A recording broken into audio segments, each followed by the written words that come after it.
Good morning, good morning, good morning. How are you doing, Senator from the 12th? You the only one paying attention right now. Good morning, good morning. The time for convening has arrived. The Senate will come to order. At this time, I will ask all unauthorized personnel to exit the chamber. I recognize my good friend from beautiful Noonan, Georgia, the senator from the 28th. Thank you, Mr. President. I was just curious if you thought we should read the journal today. Sir, I didn't. What was that? Did you want to read the journal today? I mean, we got time. We don't. You really know, have I'm anything impressed every going time I on. ever hear you read. My mama gets impressed too. So, well, all right. Well, I don't feel like reading today, so let's dispense with the reading of the. I move that we dispense with the reading of the journal. Senator has moved. Is there objection to dispensing with the reading of the journal? The chair hears none. The reading of the journal is dispensed with. Is there objection to confirmation of the journal? Chair hears none, and the journal is confirmed.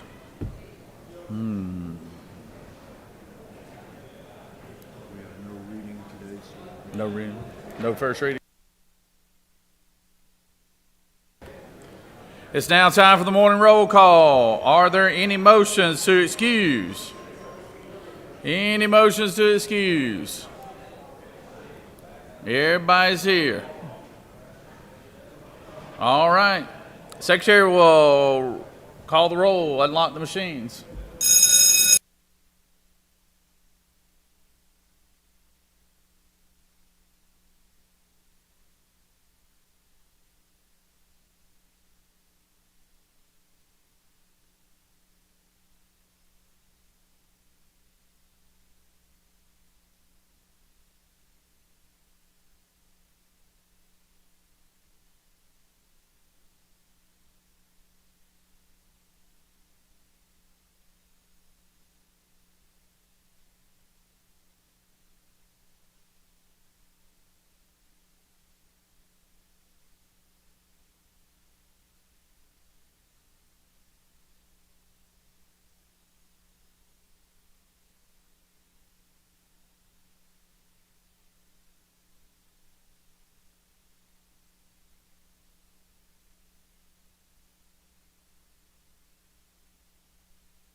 All right.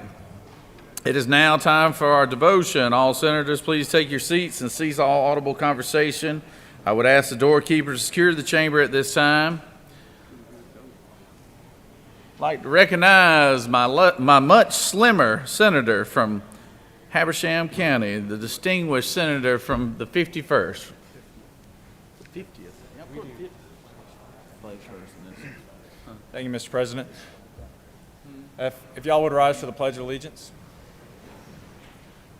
I pledge allegiance to the flag of the United States of America and to the republic for which it stands, one nation, under God, indivisible, with liberty and justice for all. And now the Georgia flag. I pledge allegiance to the Georgia flag and the principles for which it stands, wisdom, justice, moderation, and courage. All right. Thank you, Mr. President. It's an honor today to introduce the pastor of the day, Dr. Mike Franklin. This is especially an honor for me because I've known him and his family for quite some time. When I was in middle school, we had 2 big football players move in from Alabama that we were all excited about, and they were his sons, Daniel and David. And with them came Pastor Franklin, obviously, and he started Baldwin Church of God, which was a small church at the time. And since then, he grew it into what's known as the Torch. And he has touched thousands of lives in Habersham County, in northeast Georgia. He's had such a big impact spiritually on my home county and the people that I represent. He's just a true man of God. I'm excited that y'all get to hear him speak today, and it's my great honor to introduce the pastor of the day, Dr. Mike Franklin.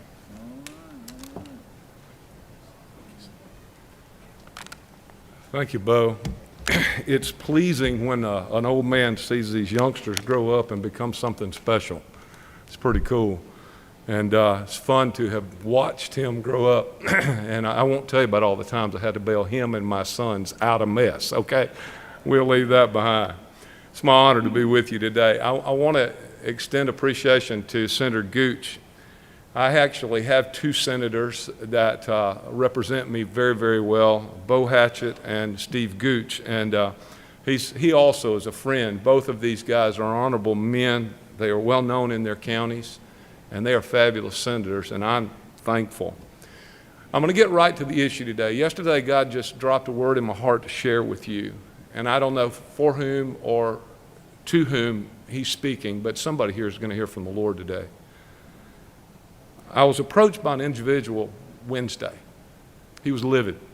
His hat was coming off, so to speak. A friend of his had exploded in an angry outburst, had betrayed him with petty theft. He had created a difficult confrontation, so much so that he berated him with vocabulary that would make a sailor blush. And when this young man came to me, it was clear he had walked away from that conversation wounded to the core. He was asking, what do I do? His simple question, what do I do, seems relatively easy to answer, but it's extremely complex. What he didn't realize in the moment was that he was asking the age-old question we all ask. It's dealing with the problem of evil that's resident in every day we live. It's resident in almost every situation with which we deal. So what is evil? Well, you and I know some of the ways that it affects us, that it appears in our lives because we deal with it every day. So what do we do with it? How do you handle it when that evil just pops up out of the blue? What do you do? Now, perhaps this august group may deal with less evil than the rest of us do, but I suspect you deal with your fair share too. I suspect that you know its presence all too well and that you deal with the same kind of outrageous happenings that this young man dealt with. So how do I overcome evil? How do I deal with it? How do I overcome the propensity in me to make huge mistakes, to do people wrong, to mistreat others? How do I overcome it? Well, the good news is that the message of the Word of God never changes. Evil is always something we can overcome, and we're going to all overcome it this same exact way. Romans chapter 12, verse 21 is explicit. Do not be overcome by evil, but overcome evil with good. That's always the answer. Simply put, evil is the absence of good. So the moment we inject evil into the or good into the situation, evil is overcome. So what are the steps that enable us to inject good instead of evil? I'm going to submit 4 very quickly because I only have 5 minutes. Here's the first. Know the foundation of good. What is the source of good in your life? Where does it come from? In our current context, the practice of governing is extremely challenging because we deal with a multiplicity of faiths. People believe some things that make me shudder. I mean, even as a Christian, some Christians believe things that I go, what? I think we all deal with that. And to govern well, we must start with a standard, an absolute moral code that's somewhere in our lives. You choose the one you want to choose, but you got to choose something. I would submit to you that the Bible has served us well for the last 2.5 centuries in this great nation. I would submit to you that the Bible is a great starting point, that it has defined and established that which is good for literally millennia. You'll know what's good when you study its precepts and you apply its principles. First, know the foundation of good. Second, follow the example of Christ by doing good. Just do good.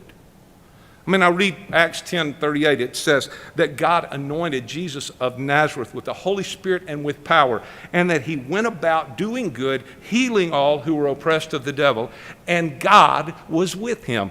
There's a real lesson there. It's really simple, but it's the thing we often are missing. Jesus, perhaps the greatest teacher of all time, what did he do? He just went about doing good. That's why so many were healed. That's why the resident power of God was so strongly upon this man who was fully God and fully man at the same time. He had to lay down his attributes of the Godhead. Don't think that he was some kind of Superman on earth. No, he was a human just like us, but there was an anointing on his life. It was because he made it the practice to go around doing good. Simply doing good opens up gifts in your lives, allows the Holy Spirit to just do amazing things through us. It allows us to somehow crucify sections of our flesh that keep giving us so much trouble. Just go about doing good. So know the foundation. Go about doing good because you're following the example of Christ. Here's number 3. Do good no matter how you feel. You know, there's some scriptures I wish weren't in the Bible because every now and then I'd like to just set somebody in their rightful place. Is there anybody else like that? But in Luke 6:27, it says, "But I say to everyone who hears me, love your enemies. Do good to those who hate you. Bless those who curse you, and pray for those who despitefully use you." That's a tough word. Those words require us to forget our feelings and act. Act anyway, because we know that feelings always follow actions. It's not the other way around. Look at any study you ever want to study. Feelings follow actions. Actions don't follow feelings. So act in commitment. Don't follow those lustful longings inside. Love people you don't like, even though you taught your kids to bite back. Love people you don't like. Be a change agent. Don't demand one, be one. Acts 26:20. Paul said, "I had preached in Damascus, Jerusalem, Judea, to the Gentiles, but here's what I preached, that they all must repent of their sins and turn to God, and that they prove they have changed by the good things they do." You with me? The foundation, get it settled. Go about doing good. Follow the example of Christ. Number 3, do good no matter how you feel. And here's the last. Bring healing to those the devil is hurting. Bring healing to those the devil is hurting. You know what Matthew 5 teaches? It says you're the light of the world. And as the light of the world, what you need to do is you need to let your light so shine before men that they see your good works and glorify your Father which is in heaven.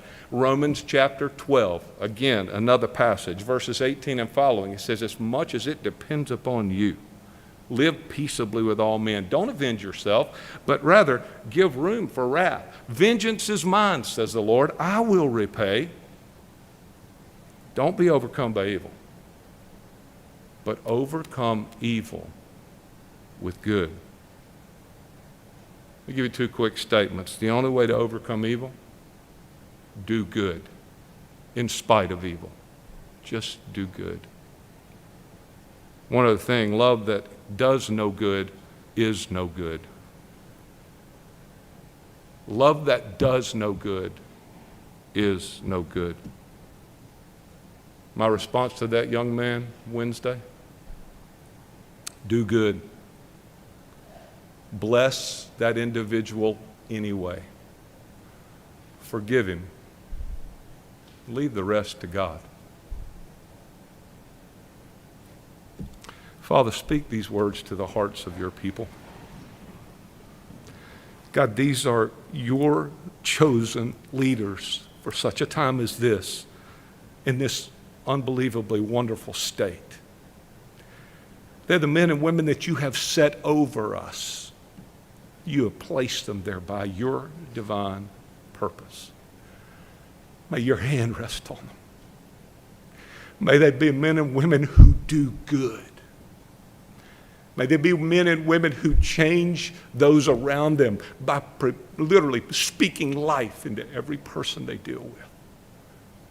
Give them an unfathomable insight and an unthinkable wisdom as they make decisions on this floor. May their lives be transformed by the grace of God flowing through them. And may they be able to do good no matter what. Give them the grace to be who you called them to be, the grace to do what you called them to do, the integrity and the anointing to change what they need to change and to act in spite of the way they feel. Let them go about doing good so the spirit of anointing can rest on them in Jesus' name. Amen.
Have to see what house.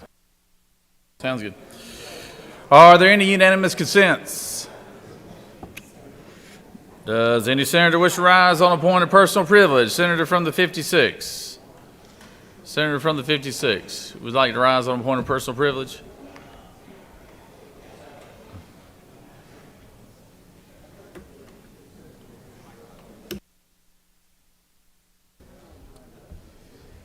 Thank you, Mr. President. On this Friday morning, I just want to remind you that if you do, in fact, leave your Senate seat, one of your colleagues may or may not press your button to rise for personal privilege. So be aware and be alert on this Friday morning. Thank you. I yield the will. Always good to have friends. Senator from the 35th.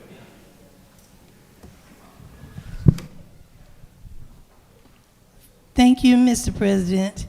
I would like to recognize and welcome Mr. David Adedeju Adeliku. I hope I said that correctly.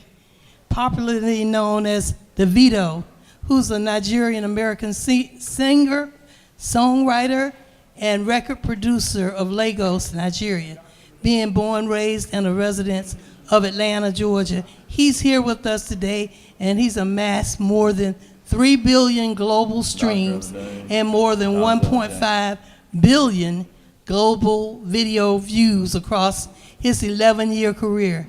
He owns one of the most successful independent labels in Africa, and he has awarded the Humanitarian Award of the Year and the Digital Artist of the Year as the Headies Award.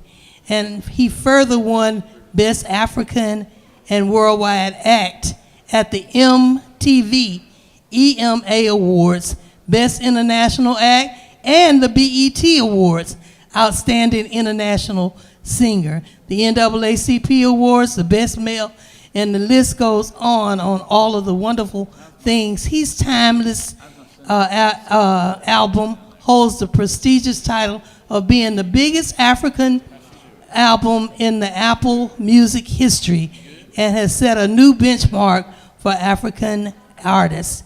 He's the first African artist to sell a headline show, and he headlined concerts all over the world, Malaysia, England, and Ivory Coast, South Africa, Ghana, Norway, and the list goes on that too.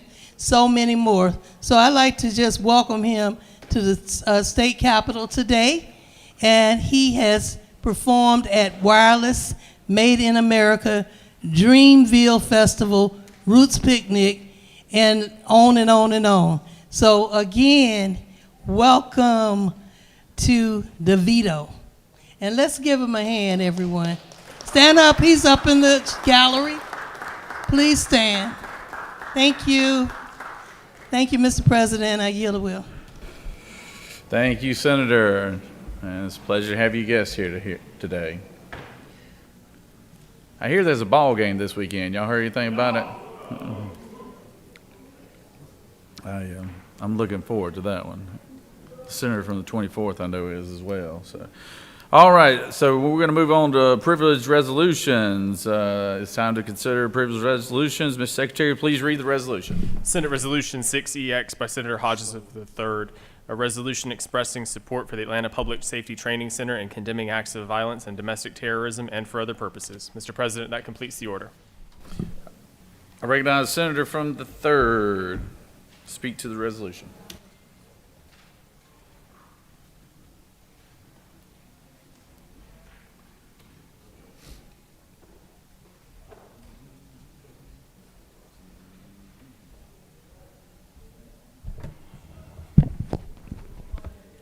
Thank you, Mr. President. Colleagues, I rise today to present a simple resolution in support of the Atlanta Public Safety Training Center. This resolution also condemns the acts of violence and domestic terrorism that have transpired while the center's been under construction. Since before construction even began at the site, we've witnessed an alarming number of attacks on law enforcement and private property in our capital city, in other parts of Georgia, and beyond. We've also seen appalling acts of intimidation against families and hard-working men and women who are just like you and me. At the same time, there are leaders who wish to remain on the sidelines with their heads down. But I come today here to say that this body cannot and should not remain silent. It's very simple, Mr. President. You either support public safety officers and law and order, or you don't. Voting yes on this resolution says you do. Voting no says you don't. That's a very easy choice for me to make. With that, Mr. President, I yield the well.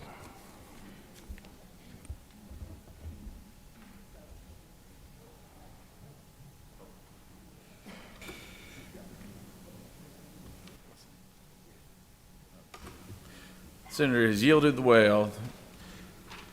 We have an amendment here to the resolution. Secretary, read the amendment. Amendment number 1 by Senator Jackson of the 41st and others. Amend SR 6EX by inserting after line 17, quote, "Whereas nothing in this resolution shall be construed to limit or discourage the valid exercise of rights pursuant to the First Amendment of the United States Constitution." That completes the order, Mr. President.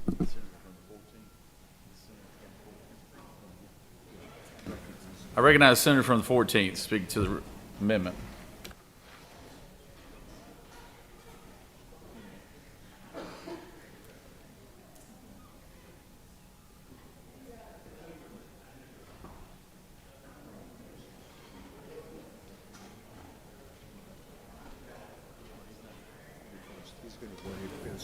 You're waving?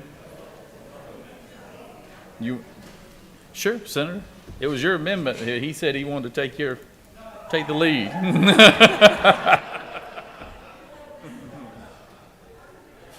I didn't know how to take it, but I didn't want to interfere on anything.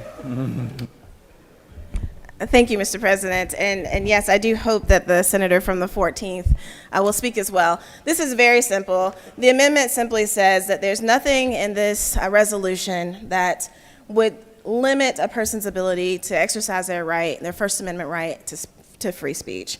That's all it says. And so I'm sure the senator from the 14th has other things to add, but hopefully you'll get it on your desks soon. But it really is simply an affirmation that we stand with people in their rights to express their First Amendment rights. Senator has no question, yields a well. Senator from the 14th, would you like to speak now?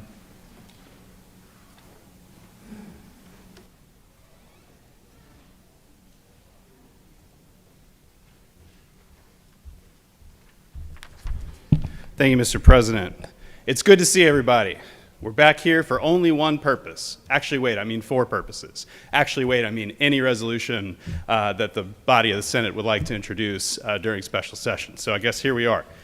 I will go ahead, just for efficiency's sake, and speak to the bill and sort of put my comments on the amendment at the end of the bill, if that works for the President.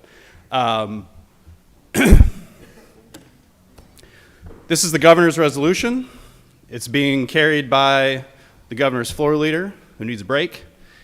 And it is a simple question, as he describes it. You either support police or you don't. Let me make a handful of things clear. You will not find serious Democratic politicians here or elsewhere who will ever use the phrase defund the police. AOC, Alexandria Ocasio-Cortez, Congresswoman in New York, does not use that phrase for all the flack that she gets about being crazy. At the end of the day, Democrats recognize that we need a well-trained law enforcement if we ever have a prayer of doing the reform to the institution, the changes necessary to reduce tragic incidents of police violence in this country.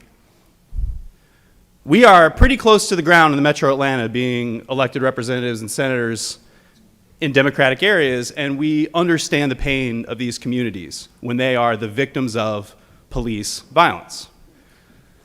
officer-involved shootings. We use words like officer-involved because the typical media and political narrative seeks to put as much distance between the institution of policing and the violence that results from police interactions as possible.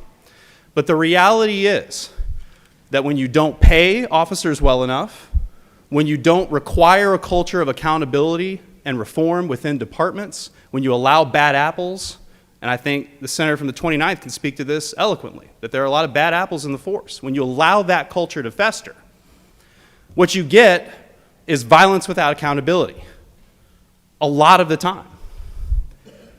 What Democrats want, what I want, is for there to be less violence, both in the communities that police are responding to and among police forces themselves. It's about people. This resolution, however, seeks to oversimplify the situation. It says you're with us or you're against us. If you vote yes on this, you're with police. If you vote no, you're against them. Let me be clear about something else. I support the construction of a public safety training center. I wish it hadn't been done in the woods there. I wish they'd done a different location selection. And I wish that there had been more guarantees to the public earlier on that the type of training that was going to be done at that facility was to push the ball forward on reform, to make sure that people are learning best practices, specifically de-escalation, use of force training. If somebody's running at you, what do you do in that situation? What do you do if somebody's resisting arrest? These are specific questions that the vast majority of people in this body, in this building, don't have to wrestle with on a daily basis, but our line men and women in the police force have to answer these questions every day, a lot of times when it's life or death. I've talked to you about correctional officers and how they need to be paid more because they walk into life and death situations every day. I feel the same way about recruiting professional talent to police departments. So y'all send your mail, and I'll say this again at the end of the speech. Send your mail that says that I don't support police. Go ahead and do it. But know that when you do it, you are telling a lie. My girlfriend asked me last night, when you speak to the body, she's going to think this is wild, I'm calling her out.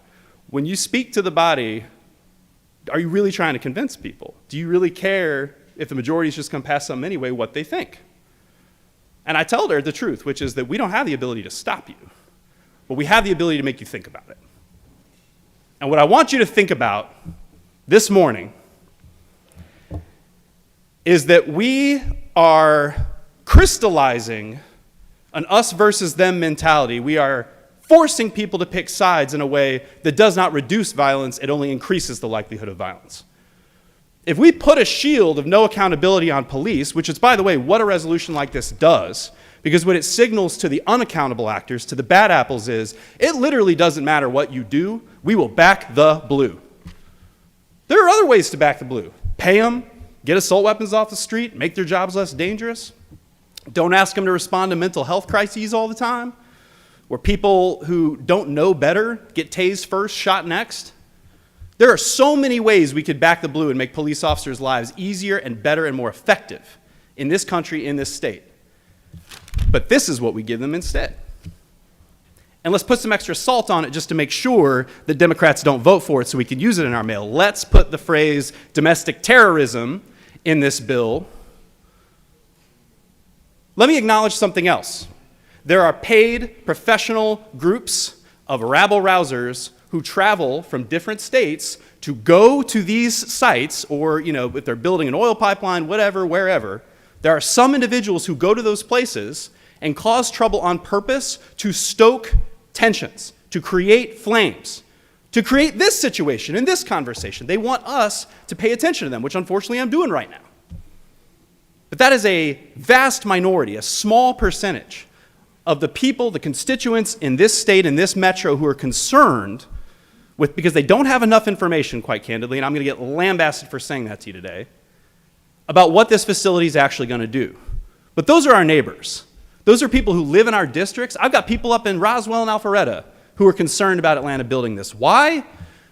Because they don't see the accountability they've been demanding for years. In 2020, Some people want to talk about riots and, upheaval and smashed windows and stealing property. Let's talk about the anger that some people take too far, but that a lot of people in this country share. The anger is we watch every single year as innocent black men and women, many trans, gunned down in their own neighborhoods, sometimes by police. And because they're vulnerable, and that's one of the reasons I mentioned trans people, not to create a partisan stir here, but to say the people who are considered on the outside of society, on the margin, are more likely to be the victims of violence and less likely for people like us to care about it.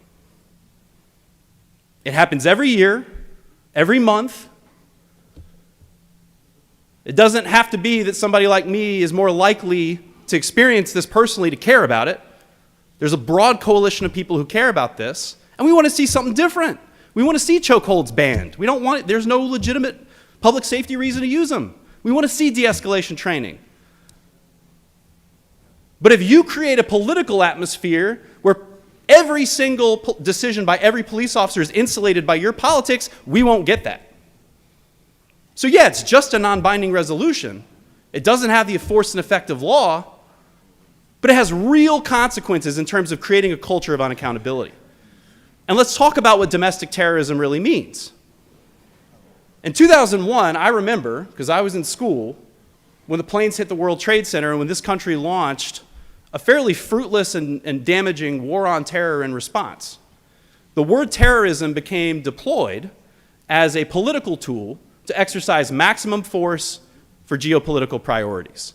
The word terrorism is the strongest way that this country has of identifying an outsider, an other. You are so far on the outside of society, you don't get criminal process, guess what? You're Guantanamo Bay. You don't get the ability to have a lawyer there. You're in some sort of administrative detention. Why? Because terrorism is that bad. We have short memories, but that's what terrorism meant as recently as 20 years ago. And now, domestic terrorism is somebody who throws a rock. Or domestic terrorism is somebody who stands too close. RICO, everybody? Y'all are saying a lot about RICO right now. There's another RICO case, right, that the Attorney General brought on this matter. And I'll acknowledge probably a few of those folks probably did a couple things that are violent. Like I said, there's people who travel to commit violence. But I'm pretty sure that tens of people who have been charged with RICO charges in this state were just there and were victims of a ploy by the people who commit violence to kind of use them as shields and to get them involved, to get as many people as possible involved to cover up what they were doing so there'd be less accountability.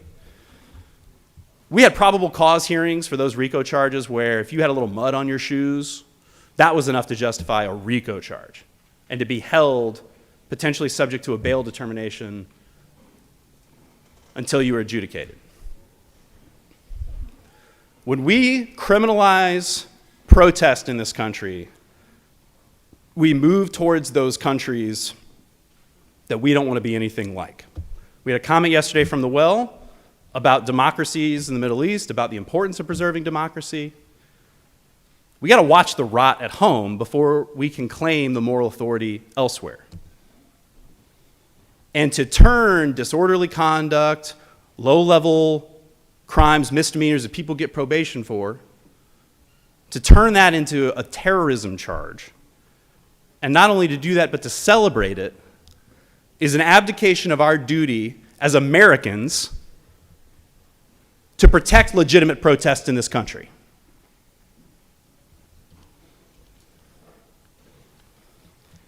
It is not true that most of the people who are protesting are from out of state. It is not true that most of the people who are protesting have committed acts of violence.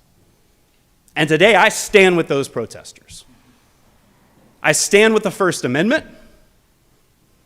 I stand with their concerns that this training facility, unless we have legal guardrails and guarantees from the city of Atlanta, is not going to do what we say it will for reform and for police accountability.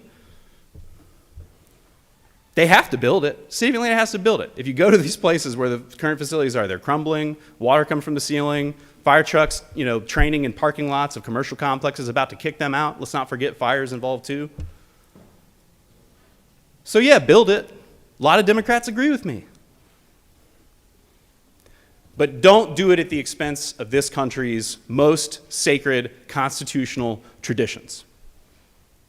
And when you know that your colleagues feel the same way that you do about the First Amendment and about police, don't send a bunch of mail. You're not very good at it, to be honest. Some of the mail kind of sucks. So we still get elected by 10 points or more. But go ahead and send the mail that says that we don't believe the things we actually believe. We're ready. Maybe I'll send my constituents this YouTube clip. Who knows? They probably won't watch it. But just know that you are celebrating the disconnect between what's real and what voters are able to see and understand. You are celebrating that today.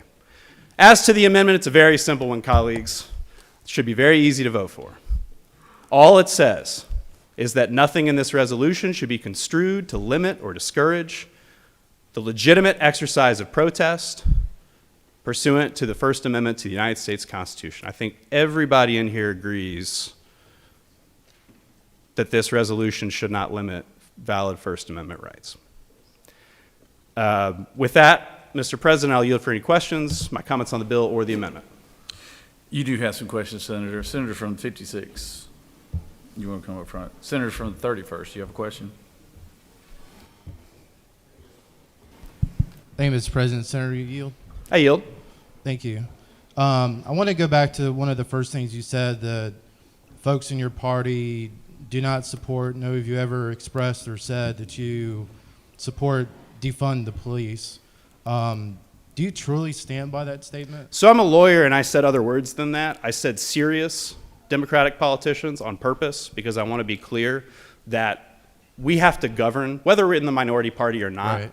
We have to govern for everybody. And there is, I think, a majority of Atlanta voters, based on polling and other research, want the training center, right? And they want effective police who are well-trained, who don't commit violence, right?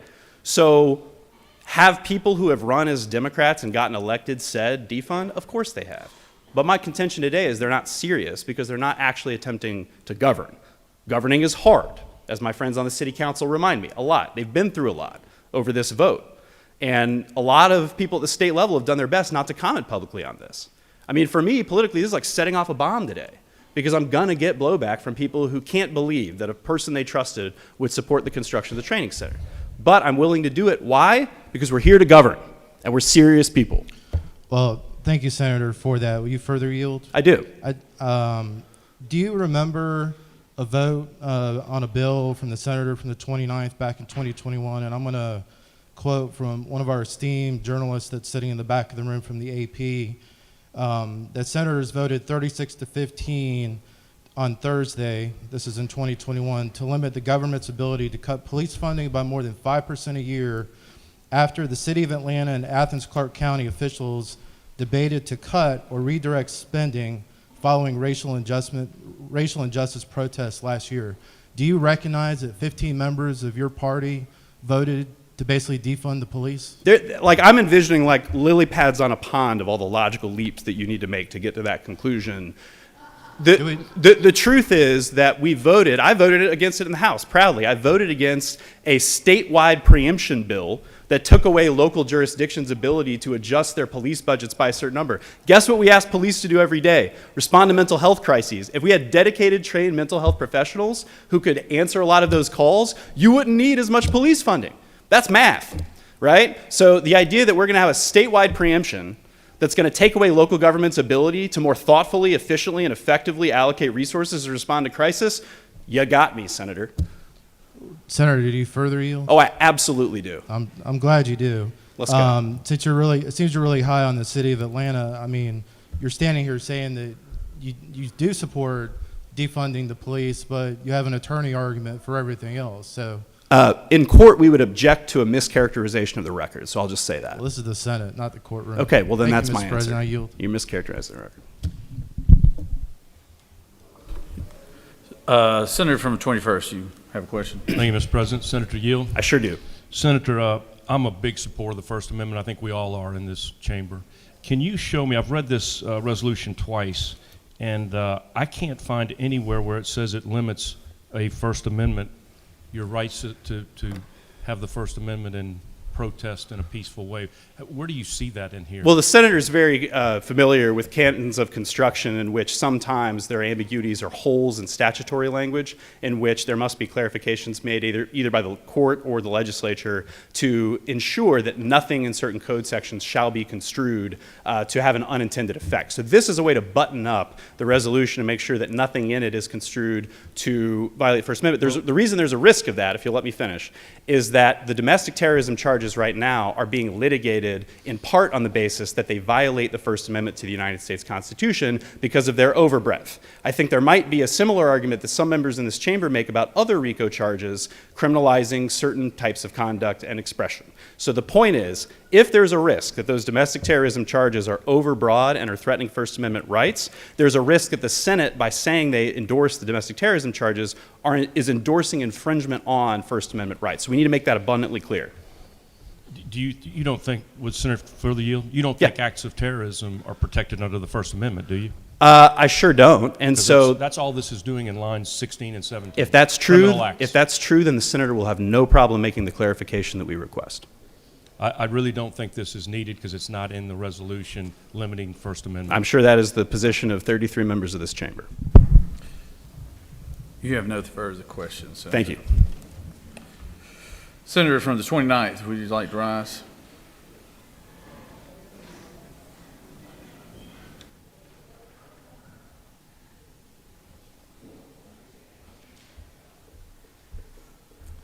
Thank you, Mr. President and colleagues. My caucus recognizes me for what I am. They've recognized me publicly as a curmudgeon and grumpy and everything else.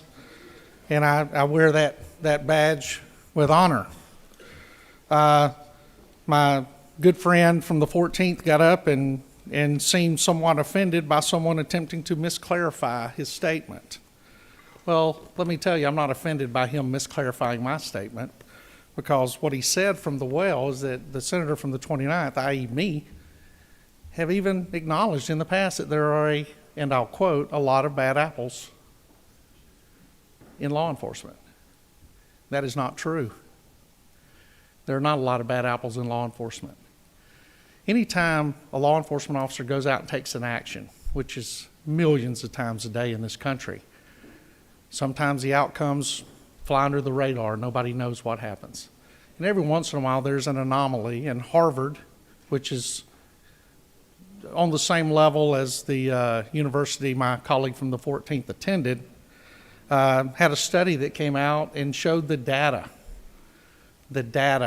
that how few times these things occurred, even saying that certain populations had a greater chance of being struck by lightning than for an unarmed, and I will say unarmed, person from being shot by a law enforcement officer. And I want to make one thing perfectly clear when we talk about unarmed, especially for my colleagues in the room and especially for those in the back who enjoy writing articles about unarmed individuals. And I'll say this because I'm a curmudgeon. If anybody wants to meet me on the street one day and threaten me, and I'm not carrying an edge weapon, I'm not carrying a firearm, or I'm not carrying anything, let me be perfectly clear. I am not unarmed. I have watched female police officers be beaten by people.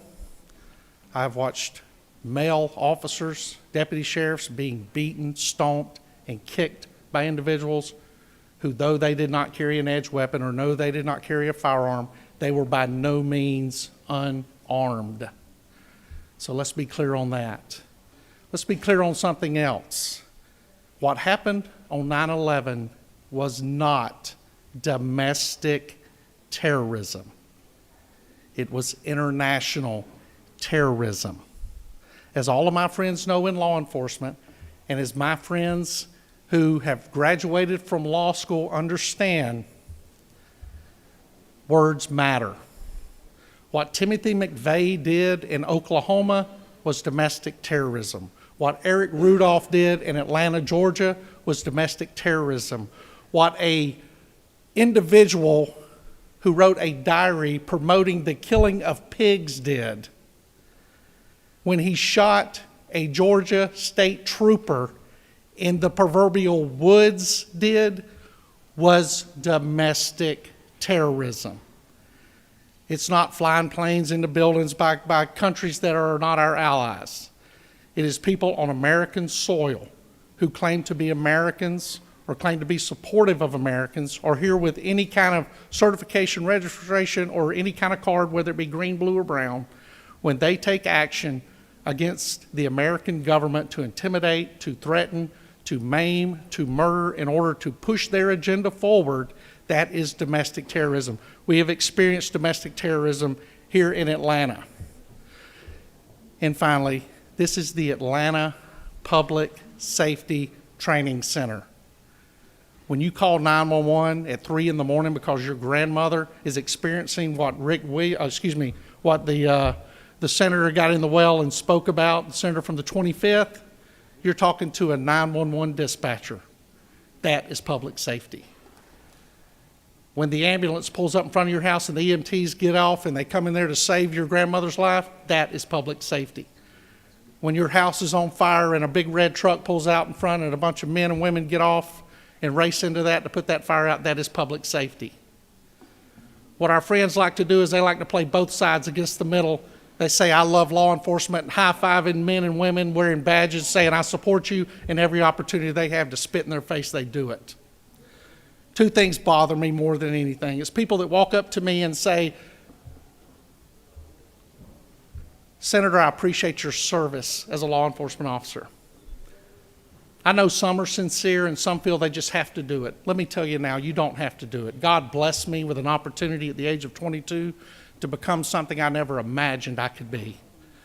And I found a family. And I told every one of you early on in my career, on my tombstone at the top, it'll say peace officer. It will not say state senator. It will not say son. It will not say husband or father. Because my family knows what I was put on this earth to be. And that is a peace officer. And what we want to do is we want to drag every man and woman that goes out and makes those tough decisions every day up on top of Golgotha, and we want to crucify them to a cross. And then when we come up and say we have a solution, we have a solution for the citizens of the city of Atlanta that they can construct a training center to avoid those problems, to avoid the 911 dispatchers making mistakes, to train the EMTs to the highest quality they need to be, to train those firefighters, and even more importantly in some cases, to train those law enforcement officers for the regular duties each and every day and for those emergency calls where they go out to deal with the mentally ill, which we all understand the importance of that.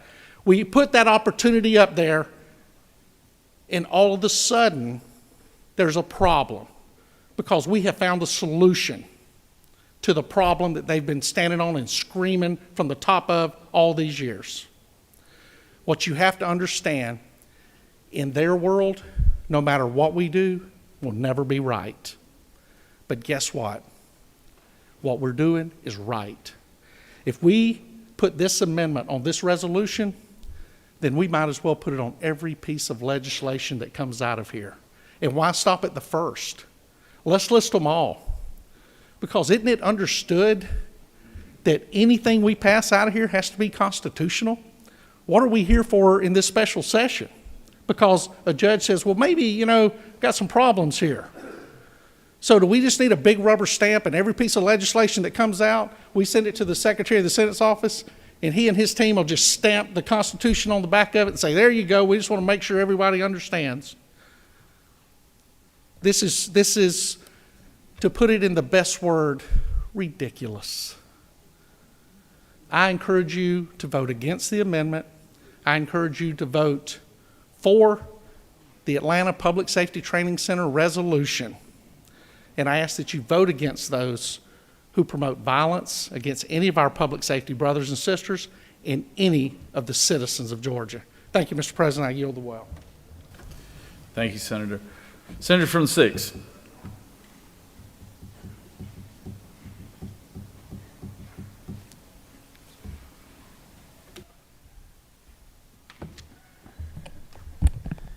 Good morning, colleagues. I rise this morning in support of public safety officials, in support of ensuring that they are well trained, and ensuring that our communities are safe.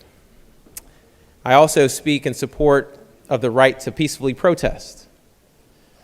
What I do oppose, however, are performative measures that do very little to actually improve things for people here in Georgia, but are actually intended to be used for political ads, for mailers.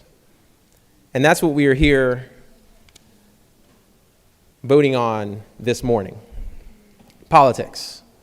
We saw this on Wednesday when a resolution to support the people of Israel was introduced for the sole intention of trying to show division in the Democratic caucus. How do I know that?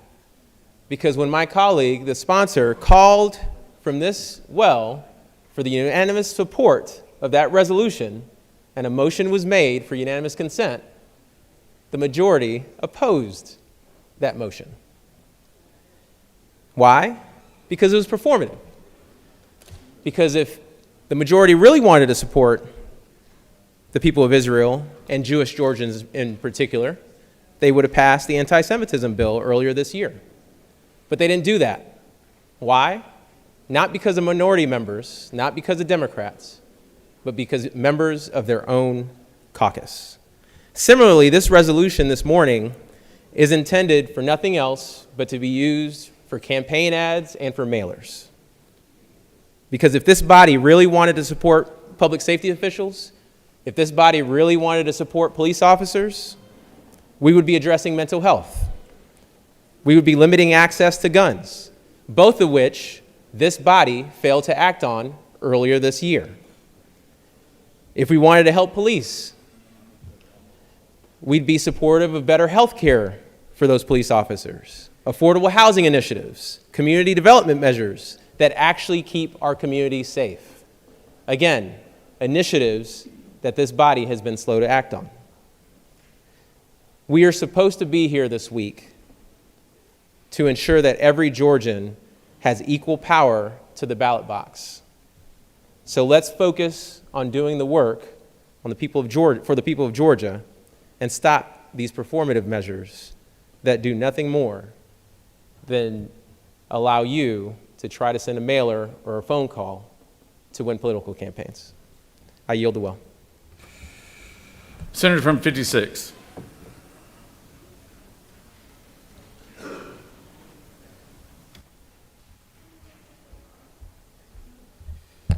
Thank you, Mr. President. I'm going to be brief because we've got a lot of work to do today. It's been my great honor to serve as your Senate Public Safety Chairman these many years. I get to work with our dedicated city, county, school, state, and federal professionals each and every day who prioritize saving lives, upholding peace, preserving our most cherished freedoms and liberty, and respond to your most vulnerable times.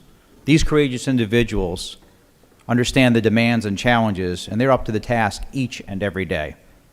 They devote themselves to the truism that a civilized society, the ability to protect and respond to citizens during their most critical time of need, is supreme.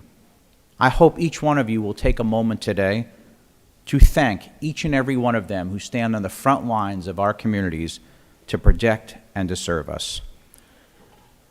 Best of my knowledge, only a few of us have actually been to the Atlanta Public Trade Center to see the construction, the violent attacks, the destroyed property, the men and women who were spit upon, had fireworks shot off in their face, had heavy rocks and cinder blocks thrown at them, and that's just to name a few.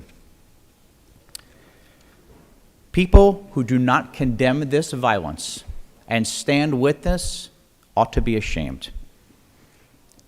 Illustrating the point of what other cities did and why we're standing here today and why we're supporting this is when some of the most progressive cities in this nation now realize their catastrophic impacts of their very poor and short-sighted decision-making are changing course of where they did not want to train or fully fund their police, fire, EMS, and 911.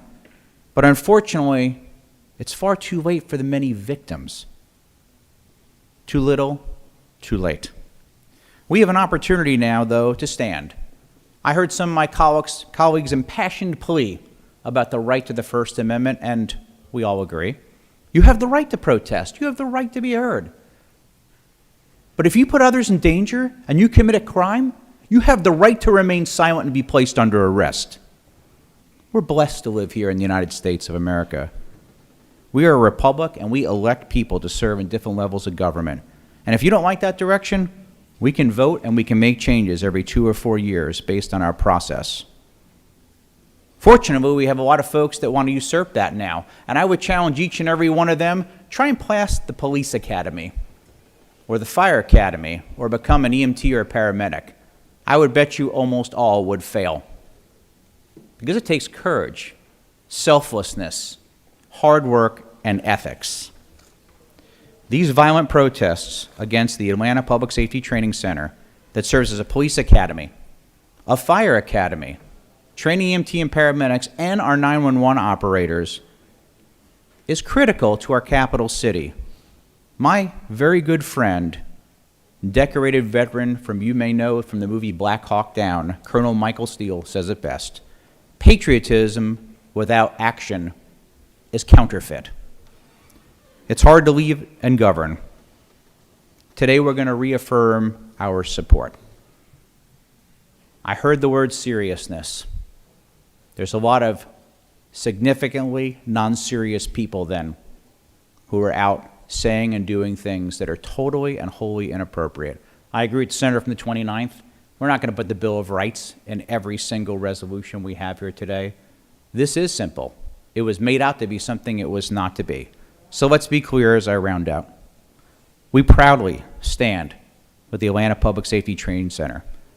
And as someone who has served for over 3 decades as a firefighter EMT, and 5 total generations of my family that have served in all aspects from fire, police, EMS, and 911, I know firsthand the importance of training my brothers and my sisters in public safety. Training our bravest and finest is critically important to the safety of our men and women in uniform, as well as those who are sworn to protect it. This is not political. Stop making it political. Vote for the resolution as it is, and let's move on. Thank you. I yield the well. Thank you, Senator. Okay, look, we're going to let 2 more people speak. I'm going to let the senator from the 41st to speak to her amendment speak, and then I'm going to let the senator from the 18th. We probably debate this all day, but it's time to go red or green on this thing because we got plenty of debate left here. And I appreciate the passion and enthusiasm, but it's time to move on. Senator from the 41st.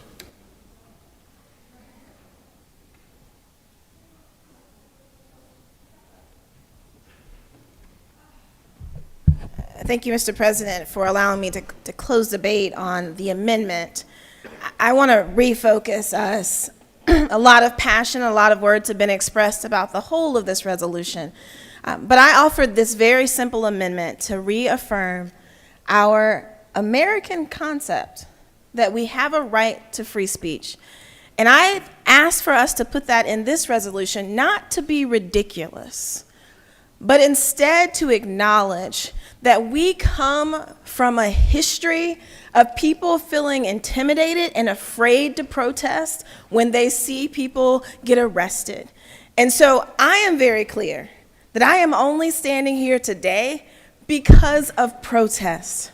Because black people and white people stood shoulder to shoulder and expressed their First Amendment right and protested. And I want us to use this resolution to affirm that, to say that we can do 2 things.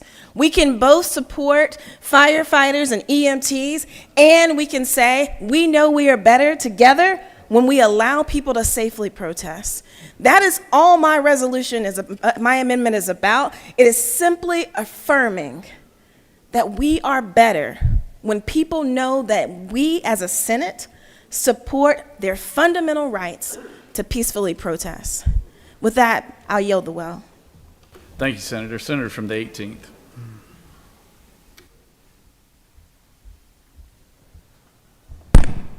Jeez. Thank you, Mr. President. Good morning. Wow. We really hit a nerve with a resolution from the governor's office, haven't we? A resolution that simply honors the city of Atlanta's dedication to public safety. A resolution that simply honors the city of Atlanta's dedication to public safety. What does the resolution say?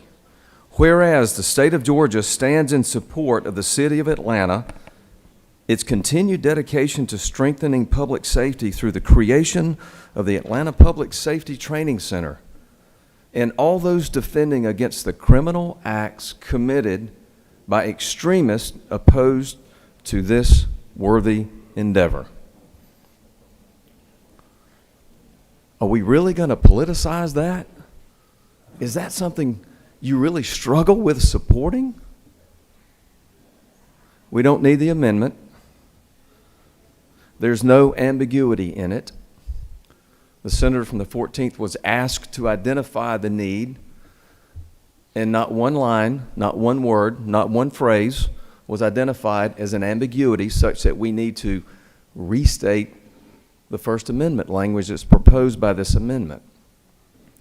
That's your best evidence on why we don't need the amendment.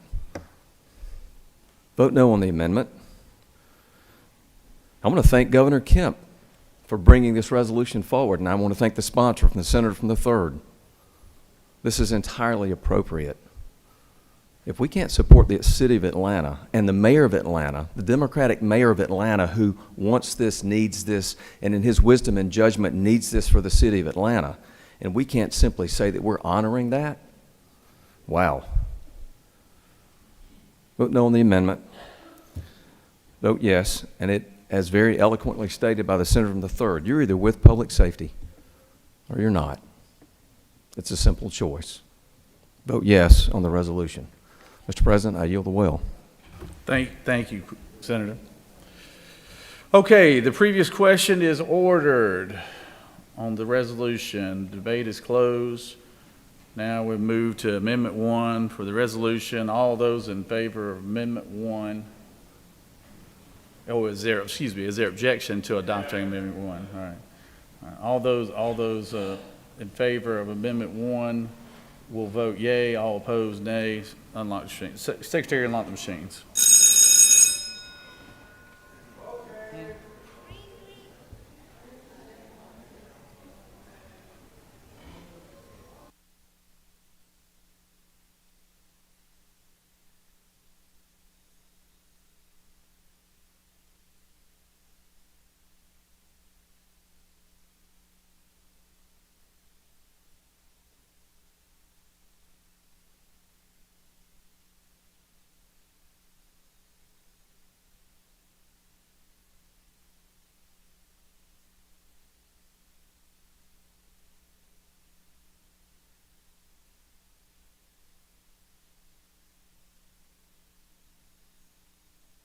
Senator from the 14th, for what purpose do you rise? Parliamentary inquiry, Mr. President. State your inquiry. Mr. President, isn't it true that when it comes to politicizing things, he who smelt it dealt it? That's just a terminology I think you're only familiar with there, Senator. I don't know. On the adoption of the resolution, the yeas are 23, the nays are 31, and the resolution, or the amendment has failed, excuse me. Moving on to the resolution authored by the senator from the 3rd. Questions on the adoption of the resolution. All those in favor of the resolution will vote yea. Opposed, nay. Secretary will unlock the machine.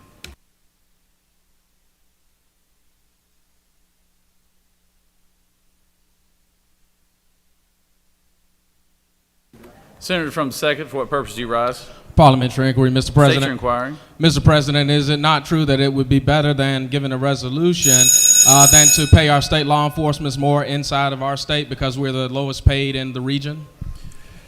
We are always in favor of increasing compensation for our men and women law enforcement. That's why we gave them our state troopers the largest raise in the history of the state last year. But we can do more. Yes, you're correct.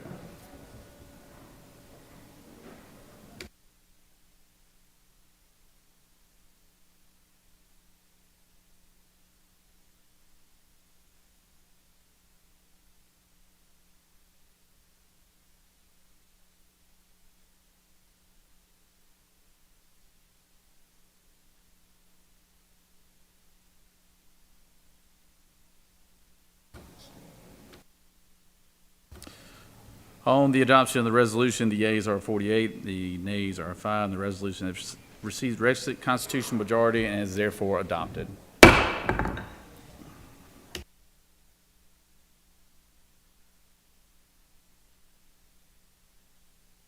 Senator from 33rd. What purpose do you I'll rise? wait till unanimous consent. I need to excuse somebody. It's appropriate time. Oh, ask for unanimous consent to excuse the senator from the 5th for business outside the Capitol. Without objection, the senator from the 5th is excused.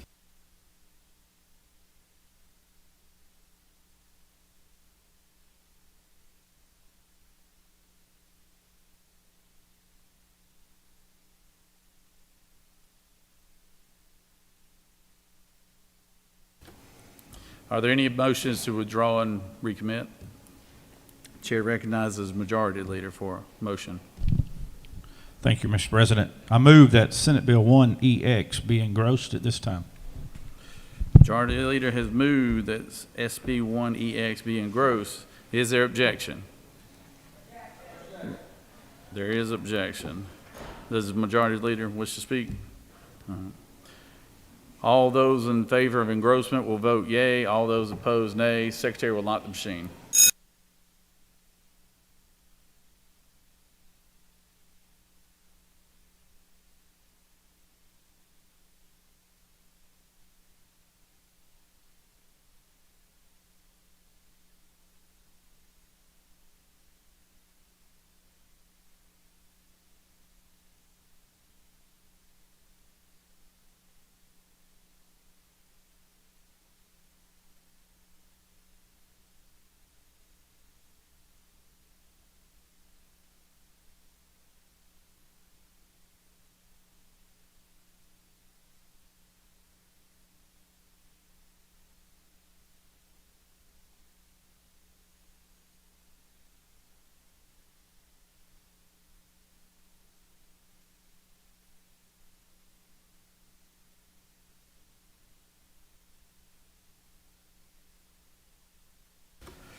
On the motion to engross, the yeas are 32, the nays are 22, and the motion has prevailed. Senate Bill 1EX is engrossed. Third reading, and Secretary will read third reading and consideration of the general bills and resolutions. Senate Bill 1EX by Senator Eccles of the 49th and others, a bill to be entitled an act to provide for the composition and number of state senatorial districts, to provide for a short title, to provide for the contingent nature of this act in circumstances under which it shall or shall not apply, according to the enforceability of prior provisions under federal law, to provide for the continuation of present senators, to provide for effective date, to repeal conflicting laws, and for other purposes. Mr. President, the Senate Committee on Reapportionment and Redistricting recommends that this bill do pass. Respectfully submitted, Senator Eccles of the 49th, Chairman. That completes the order, Mr. President.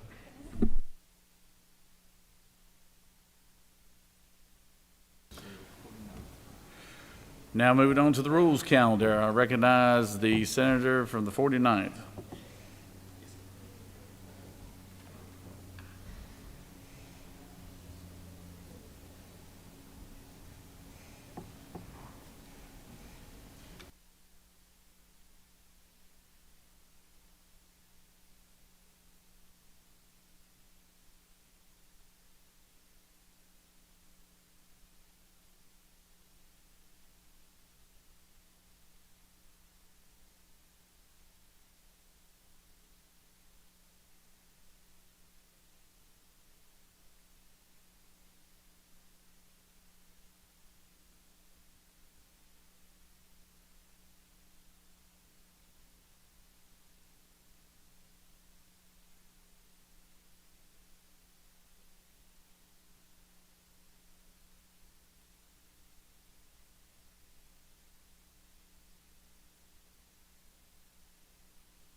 Mr. President, thank you.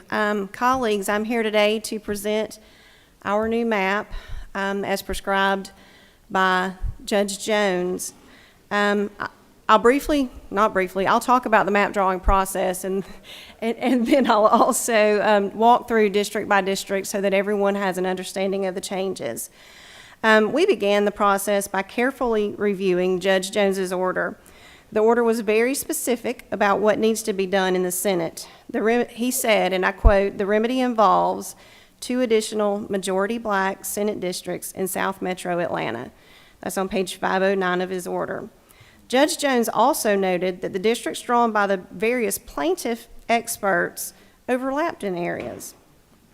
Shortly after Governor Kemp called for a special legislative session, I sent out emails to every senator from the affected areas to meet. Because of the short amount of time that we had to prepare, I allocated several days to be at the Capitol and even more days to meet virtually. I met with one member at 7:30 in the morning at the Capitol. I talked to one member while I was at a UGA football game. I would like to thank those senators for taking time to meet with me. Your discussions were very helpful, especially when I found out that one member had moved and we didn't have her correct address. We consulted with legal counsel and began drawing districts with Gina Wright in her office. The first thing we did was we drew the new majority black districts that were required by the order in South Metro Atlanta. Those new districts are 28 and 17 on the plan in front of you. So in the packet that you have, you've got the first page of it has the whole map of Georgia with all of the reflected changes. But if you'll flip to the next page, there's a map where only the affected districts are highlighted, and that's the map you see up here today. With this configuration, almost all of the black voters covered by the areas in the plaintiffs' experts' districts in those areas are included in majority black state Senate districts. The only area not included is Griffin, but that area was not included in a majority black district for one of the plaintiffs' experts' plans either. Placing districts in the south part of Metro Atlanta meant that other districts had to move north. You can think of that as a ripple effect of moving districts. As a result, majority white Senate District 42 moved from the northern part of DeKalb to eastern Metro Atlanta, and majority white Senate District 6 moved from the northern part of Fulton County to western Metro Atlanta. Our proposed Senate plan, all in all, the proposed Senate plan involves changes to 15 districts, all within Metro Atlanta. Our primary goal in creating this district plan is to comply with Judge Jones's order in every respect. I told each member that I met with that my primary goal is simply to comply with the judge's order. After drawing the districts required by the court order, we then followed our existing traditional redistricting principles to work on the remaining districts. Those traditional redistricting principles include maintaining district populations so that deviations from the ideal district size are less than 1% to comply with the U.S. Constitution requirement of one person, one vote. We also plan to limit additional split counties by only adding one additional county split. Drawing new districts utilizing the most recent precincts from county governments. Some counties updated their voter precincts this summer, and these maps recognize those county voting precinct changes. Ensuring all districts are contiguous. Ensuring all districts are reasonably compact in shape. Ensuring communities of interest are protected as far as possible. Many of you described your communities of interest in our meetings, and your input was invaluable with that. Avoiding the unnecessary pairing of incumbents by ensuring that every incumbent senator of both parties is not paired, and we've done that. As part of our efforts to ensure every incumbent senator had a district to run in and win in, we also worked to maintain the continuity of representation as much as possible, which involved partisan political considerations to ensure that the Senate plan remained balanced between the political parties as it was in 2021. This means that we also used extensive partisan data, including election returns from 2018, 2020, and 2022. Now I'm going to discuss the new majority black Senate districts. The first one that I'll discuss is Senate District 17. District 17 is one of the new majority black districts required by the court order. It is located in almost exactly the same location as the plaintiff's experts districts in this area. The district contains the panhandle and southern part of Clayton County, combined with most of Stockbridge and McDonough. The district includes all of Hampton as well. Judge Jones relied on the inclusion of most of McDonough, Locust Grove, and Hampton in the same district for this area in his order at pages 285, 286, and 316. The district boundary of District 17 matched those communities centered on McDonough. This district boundary has only one single incumbent. Next is Senate District 28. District 28 is the other new majority black district required by the court order. The plaintiff's experts drew this district in two different places. One expert anchored the district in South Fulton, as we have done here. The other expert utilized population from Districts 16 and 34, which resulted in higher black voting age population percentages in adjoining districts. District 28, as proposed, is anchored in South Fulton County, where one of the plaintiff's districts was, and ensures that black voters in Fulton, Fayette, and Clayton counties are all in majority black districts. District 28 also relies on some of the same highways and healthcare system Judge Jones relied on pages 325 and 326 in his order. The district includes part of the city of South Fulton and moves north into Austell, areas that Judge Jones found to share strong connections on pages 190 and 191 of his order.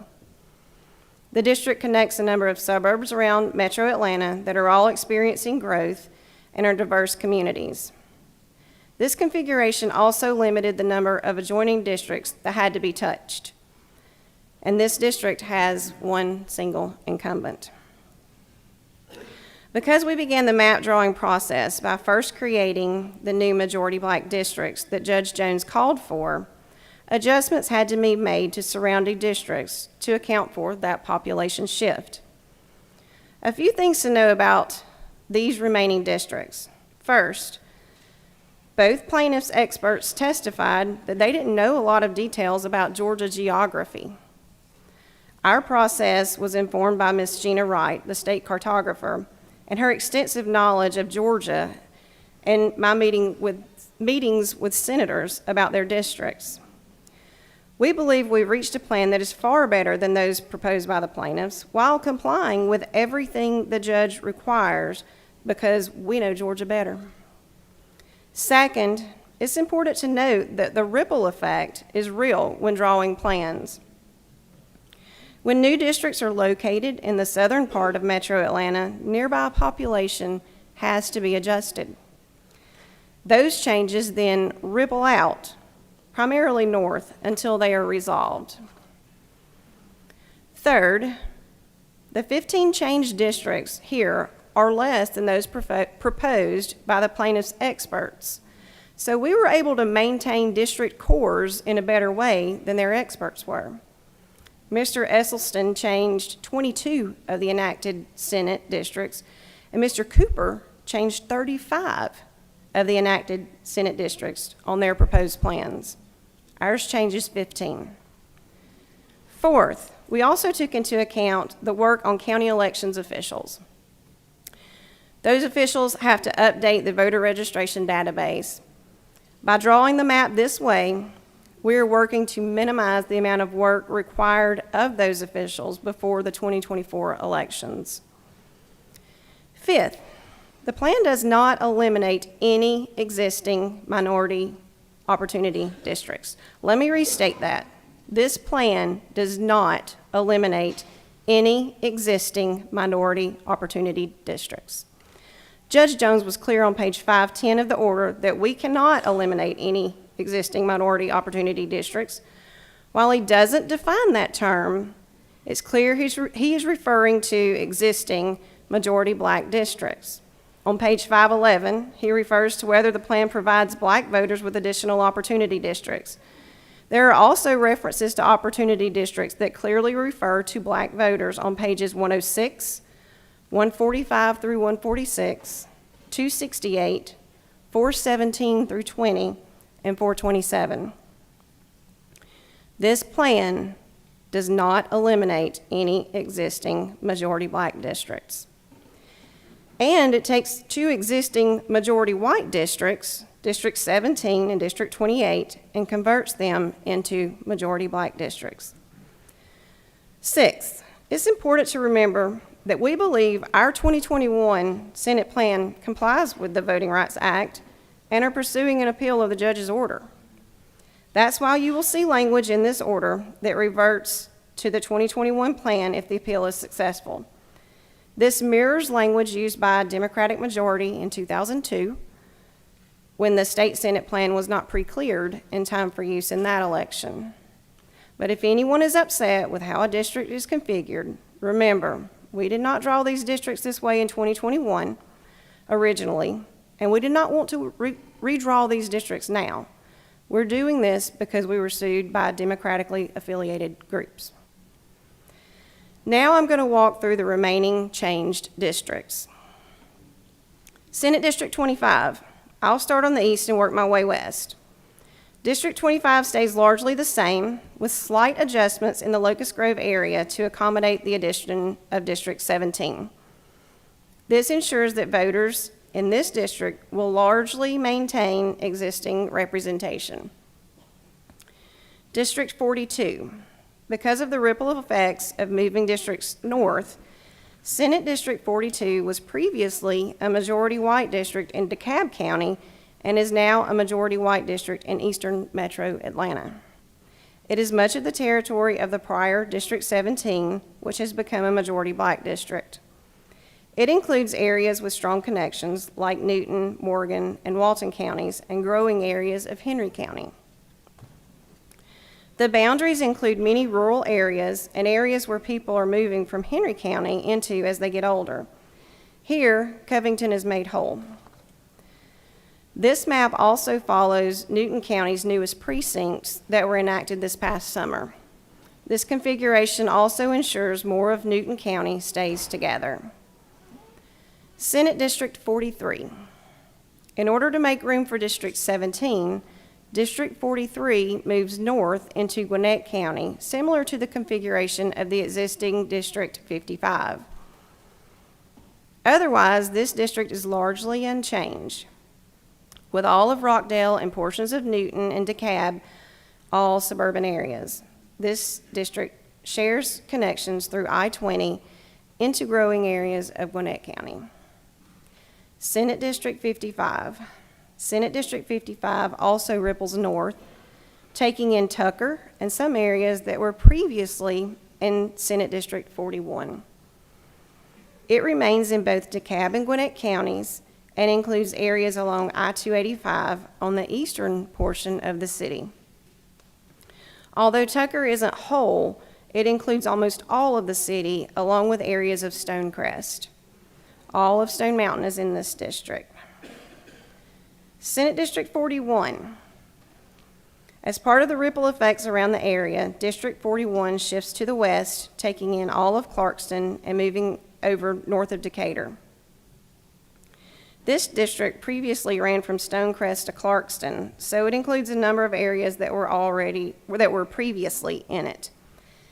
This configuration enables the district to stay majority black while moving north because of the locating of District 17 to the south. Next is Senate District 10. District 10 is directly affected by the creation of District 17 because it previously ran through that part of South Henry County, now included in District 17. As a result, the district shifts north to include areas around Decatur. The district previously included Stockbridge with portions of Stonecrest and will continue to do so, but with less of Stockbridge included. This district remains majority black even as it shifts north. Senate District 44. Like District 10, District 44 has to give up population in the southern portion of the district to create District 17, so it moves north as well. In so doing, it takes in Decatur, ensuring that we included portions of Decatur that were excluded in 2021 because these boundaries had not been updated. The mayor of Decatur had asked for all of the city to be in one district. The district includes all of Decatur and most of Avondale Estates, areas that were previously in District 42, while keeping those communities whole. This district remains majority black even as it shifts north. Moving over to the other side of Metro Atlanta, the next set of districts are changes necessary to add other new majority black district in South Metro Atlanta. There are some blank spaces you'll notice on your map because no changes were needed in districts 36, 34, and 16. Senate District 39. District 39 maintains its current north-south orientation, shifting to the west slightly to accommodate the changes to add District 28 as a new majority black district. The north-south orientation has been consistent with how this district has existed for several cycles of redistricting. This district has only minor changes and mostly remains the same. Senate District 38.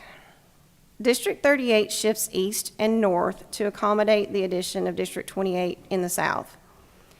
It exits Cobb County and now will be wholly within Fulton County, connecting areas from Palmetto and Union City to stay whole to areas of Buckhead. There is a strong community in Fulton County, and the district maintains its majority black status even as it shifts north. Senate District 35. This district shifts significantly to the north to accommodate the new majority black District 28 in South Metro Atlanta. Instead of running south, it now runs from South Fulton up to the Smyrna area while maintaining its majority black status. These areas are connected as growing suburbs located primarily along the 285 corridor on the west side and sharing a number of common interests as growing areas. This district connects the Smyrna Vinings area with Atlanta and South Fulton County. Senate District 33. In order to accommodate the shifts of adding District 28, District 33 shifts north and east, taking in areas toward East Cobb. The district maintains its primary east-west orientation, connecting Powder Springs with Marietta, as it did previously. The district is wholly within Cobb County and keeps Powder Springs whole. The core of this district remains the same. Senate District 6. In the process of creating District 28, there was significant population left where District 6 is now located. This district keeps Coweta and Heard counties whole, avoiding a split of Coweta County. In order to come up to the population needed, it moves into the southern part of Carroll County, where District 28 previously connected Coweta, Heard, and parts of Carroll in the map prior to the 2021 districts. District 6 connects the University of West Georgia with Noonan, where there are strong growing communities, and ensures that small areas in rural Carroll County, which share a strong similarity to Heard County, can remain in a district that is similar. Senate District 30. District 30 remains largely the same, with the same boundaries in Haralson and Paulding as it previously had. The district previously included a portion of Douglas County and now takes more of the western part of Douglas in an area that is very similar to Carroll, including Villa Rica, which is a city that straddles the county line. The district includes most of Carrollton, and Carroll County remains the largest county in the district. The district shifts east to help accommodate the creation of the new majority black District 28. This is a job that I take seriously. It's important to me that this map complies fully with Judge Jones's order, and I truly believe it does. I have spent hours over a few weeks talking with senators about their districts to gain a better understanding of their districts. I know there's been criticism from people who spoke at the committee hearing that they've not had much time to comment on the map. I understand their frustration, but with the limited time that we were given by Judge Jones to complete this, I had the map released on the day we finalized it. The map was released 2 days before our special session convened. From the time that map was posted, the online public comment portal was opened, and we began receiving comments. I've spent a significant amount of time reading those comments. I also made sure that every person who wanted to speak at our hearings was given an opportunity to speak. I am proud that during the public comments, representatives from the ACLU said we added the districts that were supposed to be added. Fair Districts Georgia Foundation also agrees that our map complies with Judge Jones's order. They provided this flyer to us at the committee hearing that says complies with the mandate. You know, redistricting is complicated and highly technical, so much so that it takes specially trained people to even create the redistricting plans. As chair of the Reapportionment and Redistricting Committee, when we sat down with specialists in the map drawing and law, I made clear I wanted these maps to comply with Judge Jones's order and otherwise follow all of our traditional redistricting principles. We relied on the experts in the law and in map drawing to make sure those goals were met, and I'm confident that we are. Mr. President, I'll yield for questions. You do have, thank you, Senator. You do have some questions. Senator from the 56. Thank you, Mr. President. Will the chairwoman yield? I will. Madam Chair, first I want to thank you for your hard work. I know this has been a challenging and very time-crunch process. I'd like to ask you a few questions as it relates to traditional redistricting principles. I know you've mentioned some of these, but I think it's worth us reiterating what was done. Isn't it true that we only added a single county split out of all 159 counties in your map? The senator knows of what he speaks. Will you yield for another question? I will. Isn't it true that we followed the 2022 precinct boundaries as much as possible based on the order? This is true. The senator knows of what he speaks. And one final question, if I can, Madam Chair.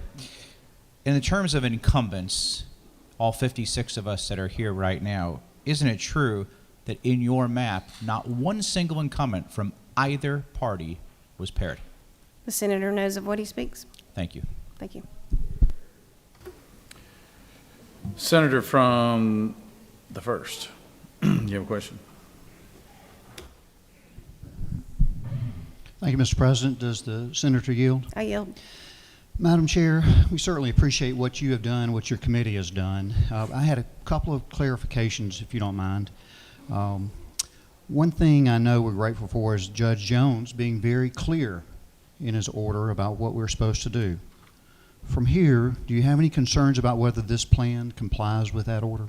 I have no concerns with the plan complying. I fully believe the plan complies with the judge's order.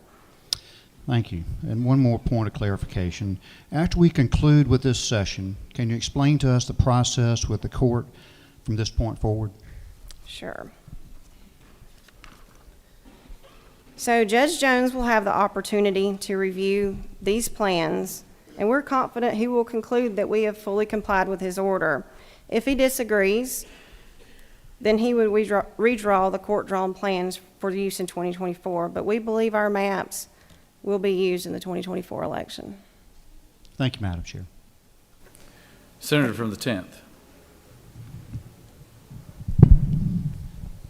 Thank you, Mr. President. Would the senator yield? I yield.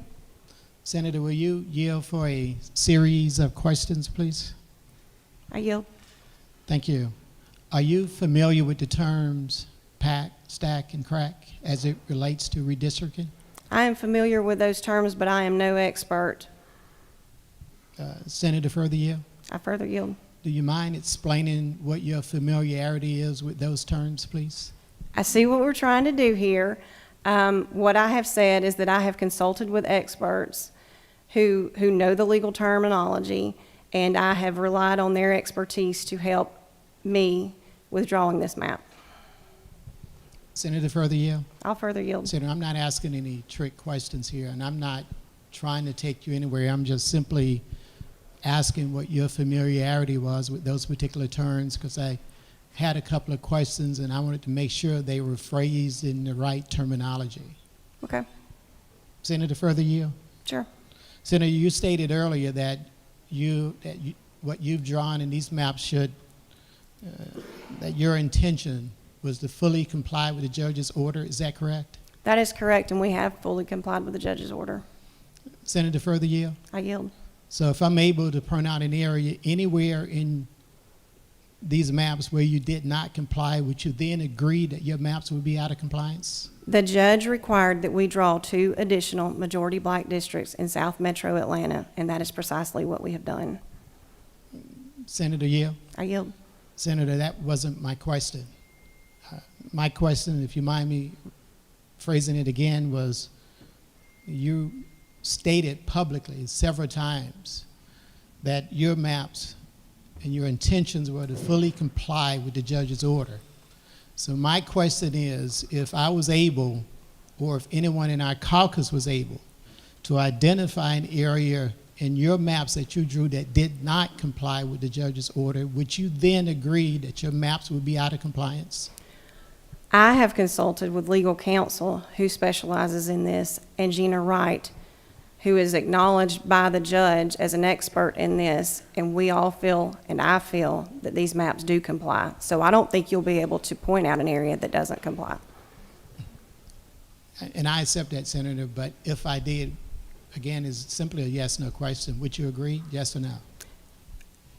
I see what we're trying to do here. I'm not going to get trapped into anything. I have said, and I will say again, I believe our maps fully comply with the judge's order.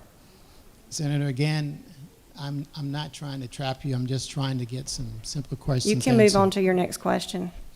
I'd be gladly to. Thank you, Senator. Senator,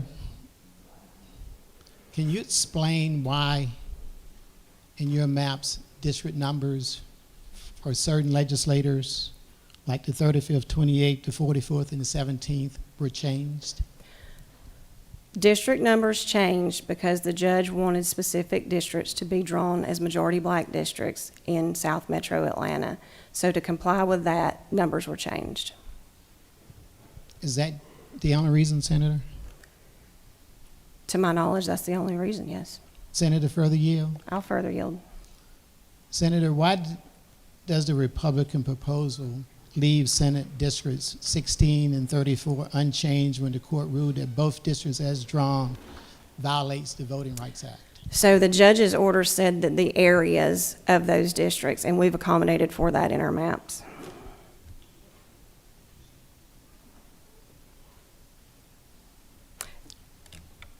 You know what, Mr. President? I'm probably going to get quoted on a lot of things that I've said, but I probably won't get quoted on this one. But you guys have had all week to ask me questions on behalf of your constituents on this map. We had a committee hearing. Not a single person asked me a question when given the opportunity in the committee hearing. So all of a sudden now when the cameras are on, everybody wants to ask questions. Mr. President, I yield the will. Senator has yielded the will.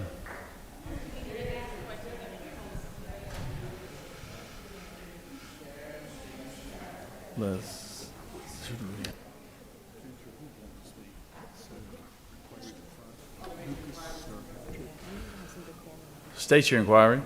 Mr. President, isn't it true that given the gravity and the nature of what we're discussing, that it's important? I can't hear you, Senator. Speak up. I'm sorry. Senator, I'm sorry, Mr. President. Given the gravity and the nature of what we're discussing, that it's critically important that all of the questions that we have in the Democratic caucus should be answered in whatever form those questions are asked. The senator who authored the bill always retains the right, as you well know, Senator, being a distinguished member of this body for so long, a senator can yield the will at any time. And it does go through the committee process, which we have put it through. But I'm sure there's going to be other speakers here that you, if you still have questions that you'd like to ask, you'll be able to ask. Thank you, Mr. President. Mm-hmm. Senator from the 31st, would you like to speak? No? Wave. Senator from the 55th. I'm sorry. Minority Leader, I'm sorry. This is the 50th here. I apologize. Senator from the 50th. The 50th, I apologize. You'll be next.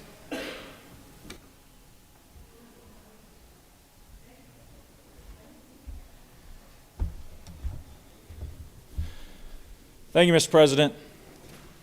When I was first put on this committee at the beginning of this term, a mentor of mine back home who held the seat previously said that, well, if you get into redistricting, just to let you know, it's the most complex process you'll ever go through under the Gold Dome. And I don't think you can really appreciate that bit of knowledge until you've gone through it. In the court case, which we're here for today, the plaintiff's expert, Mr. Esselstyn, described redistricting as a deliciously complex puzzle. Now that we've gone through this process, I believe he's not necessarily referring to the drawing of the map itself, but the complexities of the surrounding process. What do I mean by that?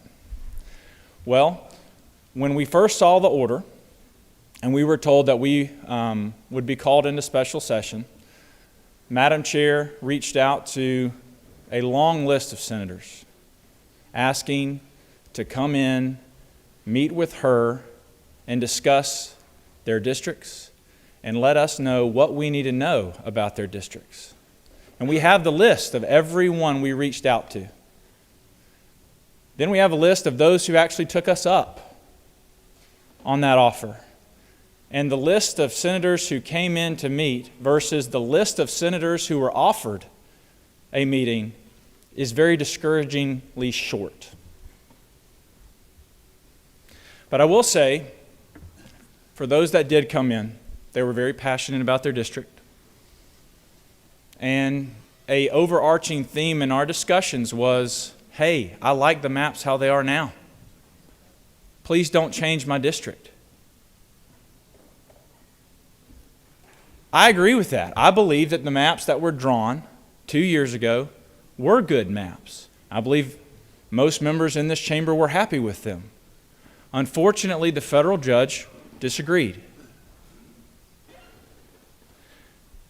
And so we're here now in response to an order that a judge asked us, and the judge had very specific instructions in that order, which when we sat down to draw these maps, we made it clear to the experts that we sat down with, we want to comply with this order. 100%. There's too much at stake for us not to comply. And that's what we did. We complied with the order. We complied with traditional redistricting process. And I think one of the most discouraging things that I've seen throughout this process is, I'll say, the lack of involvement. The lack of wanting to be involved with the process itself. We had meetings leading up to special session. We've had committee meetings. And very few individuals even approached us to talk about what they wanted, what they thought would be a good district. But if you go on social media, or you turn on the nightly news, or you look in the paper, you would think that's all that's been talked about down here. You would think that everyone has been knocking on our doors trying to tell us how we should draw the maps. I've seen quotes that what we're doing is criminal, what we're doing is rushed, and that we've taken no input. For those in this room, your job as legislators is to advocate for your district. The way to advocate for your district is to advocate in the committee rooms, is to advocate amongst your colleagues. It is not to run to the media and get on social media and try to get sound bites.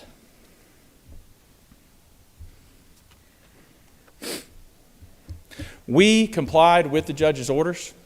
I am confident that we did what we were supposed to do.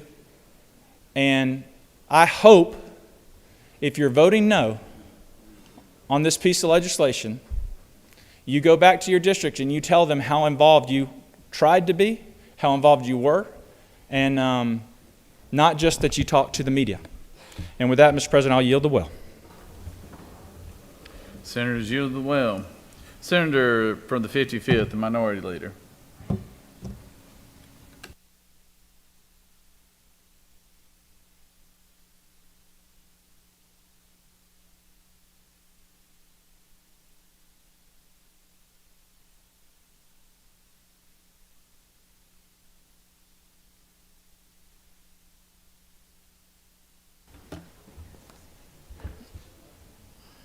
got my red light on. Is that an indication? Thank you, Mr. President, members of the Senate. There are a couple of things I want to address before I begin my remarks. And one of them is a letter to the members of my caucus received from the chair of the Reapportionment and Redistricting Committee. And in that letter, it states that a member could set up an appointment to come and talk about their prospective districts, and also that they could bring anyone with them that they chose to bring. And when that happened, the person that they took, which was legal counsel, was not allowed to come in the room. So that's the first thing I wanted to address, because the chair said that anybody could come and talk.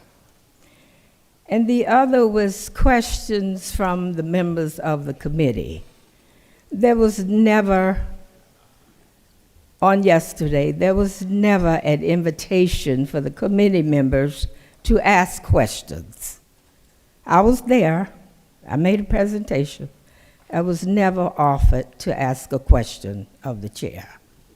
And so I just wanted to clear that up, because it was stated that any member had the opportunity to ask questions. And the third thing is that everybody did not get to speak that wanted to speak. We had a couple of processes that we were following. If you had spoken the day before, then you couldn't speak the next day. And that's not usually how the committee is run. The same process takes place on Wednesday, and it takes place on Thursday. So that did not happen. But, good morning. I rise today to discuss the proposal for redrawing the Senate's legislative maps in accordance with a federal court order, and more importantly, in accordance with the Voting Rights Act. The Democratic caucus recognizes that fair maps are crucial to ensuring that every vote in Georgia counts equally, and that no voter in Georgia is subject to discrimination in the election process. Therefore, we have not taken the federal court's order lightly. Last month, Judge Jones issued a 516-page order, which found that the 2021 map proposed and passed by Senate Republicans violated the Voting Rights Act and discriminated against black voters. Specifically, the court identified Senate districts 10, 16, 17, 25, 28, 30, 34, 35, 43, and 44 as the area in which the map violated the Voting Rights Act. To remedy this violation, the court ordered that the Senate enact a map that includes 2 additional majority black districts, specifically in the area identified by the court. To be clear, the court's order contained 2 directives. First, that the 2 new majority black districts be created, and second, that the new majority black districts be created in the vote dilution area that the court identified as not providing black voters with an equal opportunity to elect the candidates of their choice. The proposed map we have before us from the majority does not follow the court's directive. In truth, the matter proposed by my Republican colleagues failed to comply with the Voting Rights Act and continues to dilute the voting power of black voters in South Metro Atlanta. In many ways, the Republican proposal is a hoax. In the Pacific area where the court found Voting Rights Act violations, the majority's proposal moves nearly as many black residents out of existing majority black districts as it moves into majority black districts. This means that a net of only approximately 3,000 black voters in the vote dilution area identified by the court were moved into majority black districts. Republicans tried to cover up this hoax with smoke and mirrors. They attempt to obscure what has been done in this map by reassigning the district numbers of multiple existing incumbents. But you can't obscure the truth. The Republican proposal dilutes black voting power just like the 2021 Republican map did. The Republican proposal does little, if anything, to improve black voters' ability to elect candidates of their choice. Given this, the Democratic caucus presented an alternative map, but it was voted down in committee. We believe that it should have been adopted, but because it actually complies with the Voting Rights Act and specifically complied with the federal court's order. Had this proposal also been in front of us, you would see that the Democratic proposal does exactly what the court order demands. It draws 2 additional majority black districts in the vote dilution area where the court specifically found violations of the Voting Rights Act. In our proposal, the 16th and 17th districts are new majority black districts, and all of the proposed changes in our map are made in the area identified by the court. In that area, our proposals bring almost 150,000 black residents that currently live in non-majority black districts. It brings them into majority black districts. Our proposal does not move any black voters out of existing majority black districts and into non-majority black districts. Additionally, by focusing on only the area identified by the court, the Democratic proposal leaves 46 Senate districts exactly the same and only modifies the boundaries of 10 Senate districts. That is, the 10 identified by the court. By comparison, the Republican proposal modifies the boundaries of 15 Senate districts. Of the 15 districts, only 8 of them were identified by the court as diluting black voting power. Further, the Democratic proposal does not pair any incumbents. It also does not unnecessarily change district numbers where district boundaries have not dramatically changed. Keeping the same district numbers as the 2021 maps will decrease voter confusion. It would decrease voters from wondering, what district am I in now? Where do I go to vote? Where is my polling place? It would prevent confusion in the 2024 election cycle and increase voter confidence.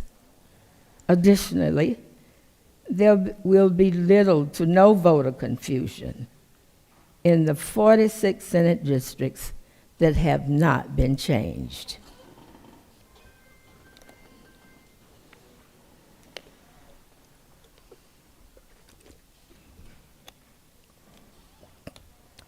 In contrast, the majority proposal before us, fewer than 4,000 black voting age residents in the vote dilution districts would achieve new status because the new districts were created primarily from areas that were largely already in majority black districts, or in the case of substantial populations in Douglas and Newton County, were previously in majority black districts, but were cracked into non-Voting Rights Act compliant districts.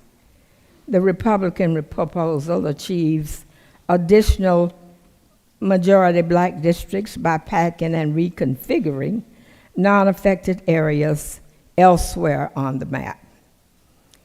If the Republicans can plan passes, the federal court's findings of disenfranchisement center on the areas around Henry County, Griffin and Spalding County, Northwest Fayette County, Central Newton County, and Western Douglas County would still apply.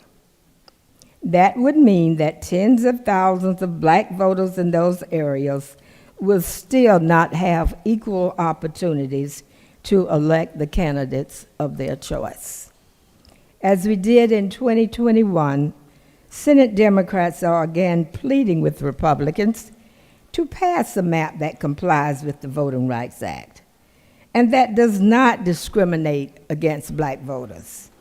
We believe that passing the Republican map will only lead to more litigation and waste taxpayer dollars.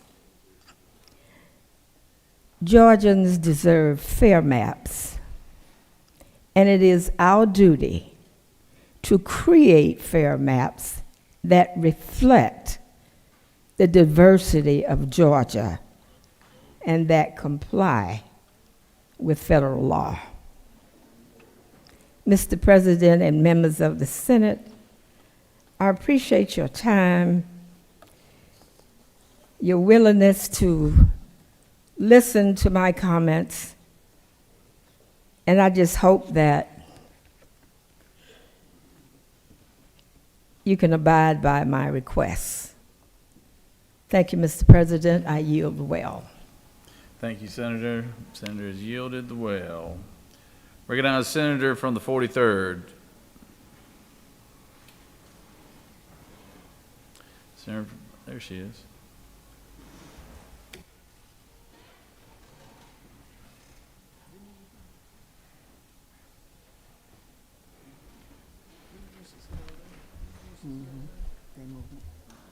I was partying too much. Thank you, Mr. President. Good morning, colleagues. I rise today to talk about redistricting maps proposed by our majority colleagues. I could stand in this well and talk about how the majority's map does nothing to address the concerns that Judge Jones laid out in his 516-page ruling. But everyone in this chamber already knows that this map does nothing to strengthen black voting power in the areas identified by the court. Instead of talking about this map's failings, I am going to speak to you as a woman, more specifically, a beautiful black woman. Indeed, I am coming to you as a member of the community that the court's order specifically says is being discriminated against by this state that I love. I am coming to you as a member of the community that the court's order rules is not being given an equal opportunity to vote. My colleagues claim that they care about and listen to black people and black women. The majority claims that they value the votes and the voices of black people and black women, but all evidence to this is contrary. Voting for this map means ignoring the voices, lived experiences, concerns, and rights of black voters. It also means ignoring the voices of black people in this very room. You may think mapping and morality have very little to do with each other, but in this case, they go hand in hand. Our state constitution invests the power of creating and passing laws in our legislature, whose members are elected every 2 years by the people of their district. So the discussion about redistricting and mapping is indeed a political one, but we cannot overlook the moral aspect of it. We are watching a process, again, where accumulated power to diminish the political impact of black voters in Georgia is happening. This doesn't just make it more difficult for black people to vote and to feel fairly represented. It makes it more difficult for us to be heard. Issues such as health care. Georgia ranks low on access to health care. Maternal mortality. We rank higher than the national average for black maternal health. Gun violence, reproductive rights, and unequal pay disproportionately affect black women. Black people also generally experience lower educational attainment and income levels and are twice as likely to be unemployed when compared to white people. This is no secret, and actually the federal court pointed to this in their order. And when the Republicans shove people who disagree with their policies into a few districts, they are reducing black voters' voices and uplifting a very vocal minority. By packing black voters, Republicans can make a deliberate choice to ignore Georgians.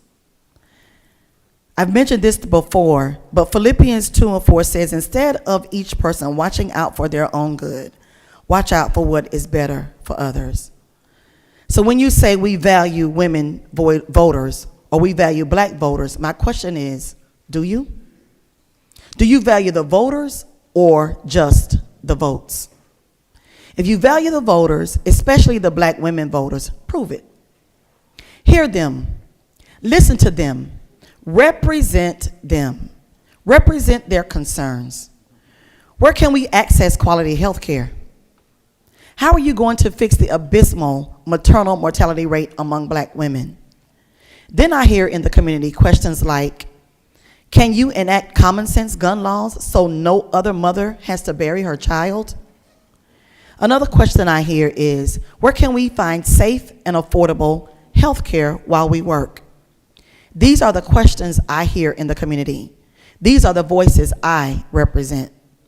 There is no fair and right representation of all Georgians with the majority's new maps. Instead, the majority has made the Senate a trading place for voters' voices and voters' rights, reducing them, you, me, as a black woman, to marks on a tally sheet. Rather than doing justice, loving mercy, and walking humbly, in other words, doing the right thing and making their case to the voters, Republicans undermine black voters' voices. So yes, this is about maps and districts and the Voting Rights Act. But it's also about very real consequences of looking at specific groups of voters, people, as more valuable than others. And that's immoral. Our democracy deserves better. Our people deserve better. And Georgia definitely deserves better. Thank you, Mr. President. I yield the well. Thank you, Senator. Senators yielded the well. I recognize senators from the 35th, and you can speak from your desk. Thank you, Mr. President. I am, I guess, the new black district, and I've been here the first time since '94. And I've always had a majority black district. But now my whole house has been cut out of my district that I've been representing and put in another district. So I speak today because I'm deeply saddened and concerned about the map being proposed by my Republican colleagues. I am saddened for myself, yes, but more importantly, I'm saddened for the black voters in South Metro Atlanta. For too long, black voters in Georgia have been discriminated against by rooms filled with people who don't even look like them. Dating back to this country's founding and extending into today, black people and black voters have been told that their voices and life experiences don't even matter. This has been for so long. Black people who are voters here in Georgia have been told to trust the system, the political process, because your votes are important. Not only to be shown time and time again that their votes matter only to the extent that the people in this room allow them to matter. It's time to end this tragedy. It's time to end this partisan game played for the success of a few over the masses. It's time to end this partisan game where the true victims are not either political party, but black voters who've been fighting for centuries now for equal treatment under the law. Black people have marched. Black people have been beaten. Black people have died for this right to vote. And here we are, still having the same debate. Here we are yet again with the majority party attempting to stifle black citizens' ability to have meaningful participation in the election process, to have a meaningful ability to elect candidates of their choice. And we continue to have this conversation, even though a federal court judge has already ruled that the map passed by this Senate in 2021 violated black voters' rights under the Voting Rights Act. This Republican proposal will suffer the same fate as many of my colleagues have already stated.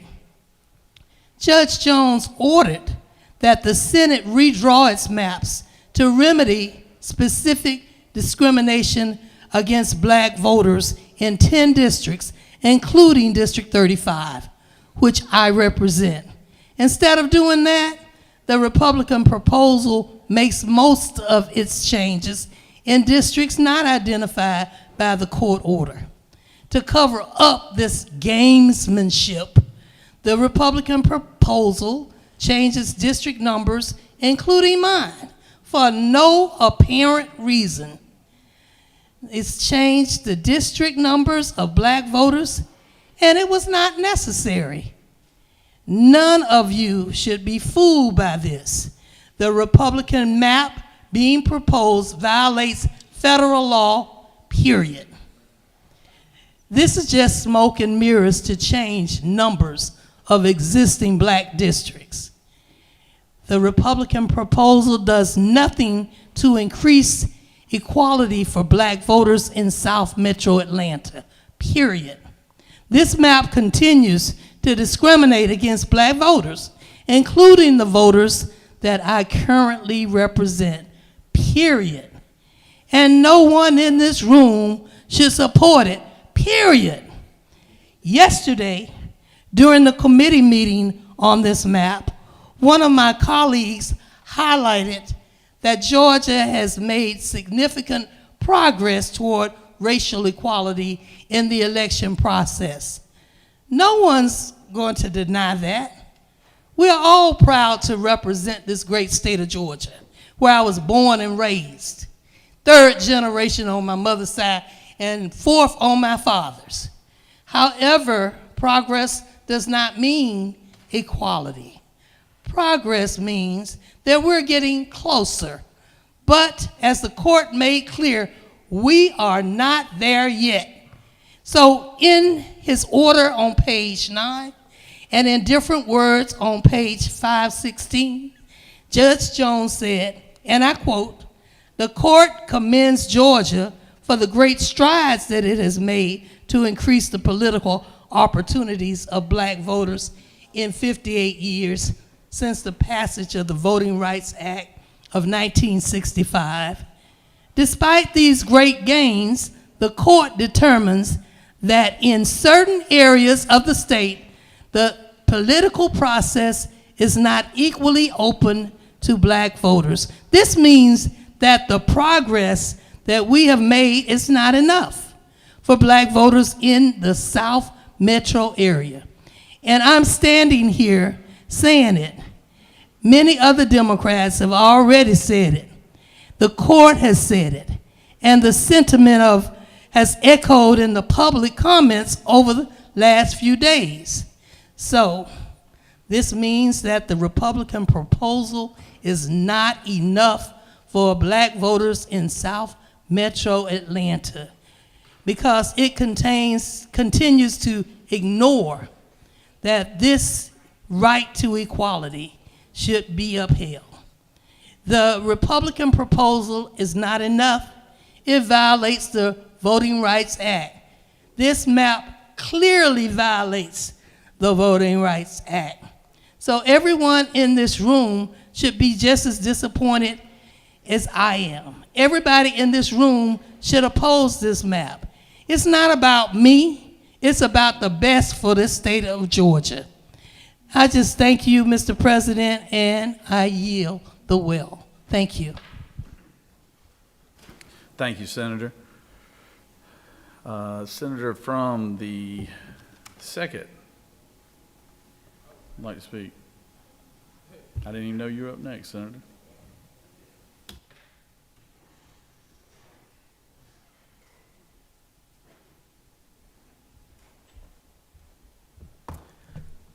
Thank you, Mr. President. Today I rise in opposition to the maps created by the majority party and passed out of committee, as they were done to be nothing more, in my opinion, than a shell game. Because black voters in the dilution area identified in Judge Jones' order have no new opportunities, because all we did was change the numbers. So history would suggest in Selma, when Dr. King wrote these words before President Lyndon B. Johnson signed the Voting Rights Act, Dr. King said, "We see a classic pattern of disenfranchisement typical of southern black belt areas where blacks are in the majority." What Dr. King knew was that if districts weren't drawn so black folks could elect their representatives of their choice, they would not have any political power. Judge Jones' order says that the map should create additional opportunities, not play with the district numbers around the map. All we, and when I say we, I'm speaking for black folks, is for you to be true to what Judge Jones said on paper. Matthew 25:40 says, when the disciples asked Jesus when had they done all of these things, when questioning Jesus about the parable before him, Jesus answered and said, "When you've done them to the least of these, you've also done them to me." And so you should just do the right thing and follow Judge Jones' order by doing the right thing for black voters to have that right to elect a candidate. Because I heard in committee someone say, we hope that there are black voters in the GOP. Black folks are not a monolith. In my own Senate district, I had a primary and a general. Both candidates were black. I have a majority black district, and I had a black Republican challenge me in that district. Why not draw districts so that black folks are the majority and can elect a candidate of their choosing? Because whether you are a Republican or a Democrat, you ought to go out and talk to black folks. Don't be afraid to talk to black voters and ask them for their vote, because if you talk to them and ask them for their vote, they might vote for you. But if you draw it on partisanship because you don't want to talk to those voters, then they never have an opportunity. And so you shouldn't make it partisan. Make it about Judge Jones' order. And that order is about creating majority districts for black folks in the affected areas. Don't tell me this map passes because this map doesn't do enough. Do the right thing by the black voters in this state because we deserve it.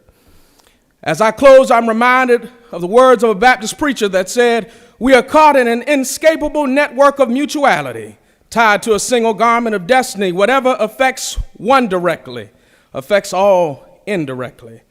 And what you have done here just blocks black voters because you think that it will affect your majority, because you're saying you won't give black voters what the judge ordered.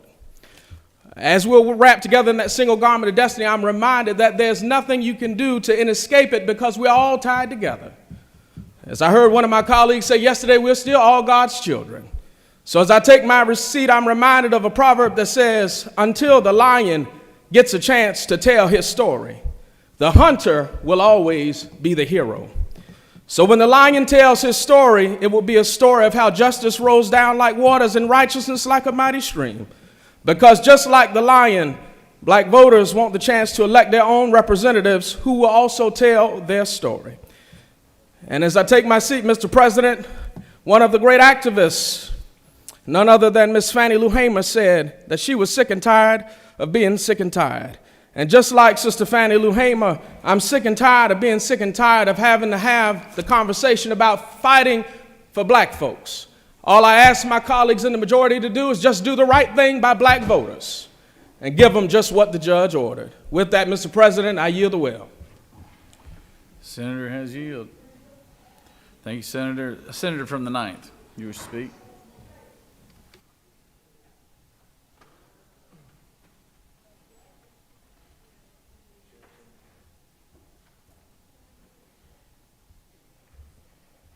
Thank you, Mr. President. I rise today to talk in opposition to the proposed map that we have before us this morning. But first, I want us to get a few facts straight. No, it's not our job to get sound bites and try to be on the news, but it is our job to be transparent, to tell the truth, and to be factual. And we need to tell the truth to black voters. And that's not what is happening on this map. I know all of the talk about numbers and redistricting gets very confusing to the public, but I'm gonna break this down really, really simple of why this map is bad. Violates the Voting Rights Act, fails to comply with a judge's order, and the Republicans love to say how they are the party of law and order. Illegally gerrymanders, dilutes the voting power of black voters. This is what this map does.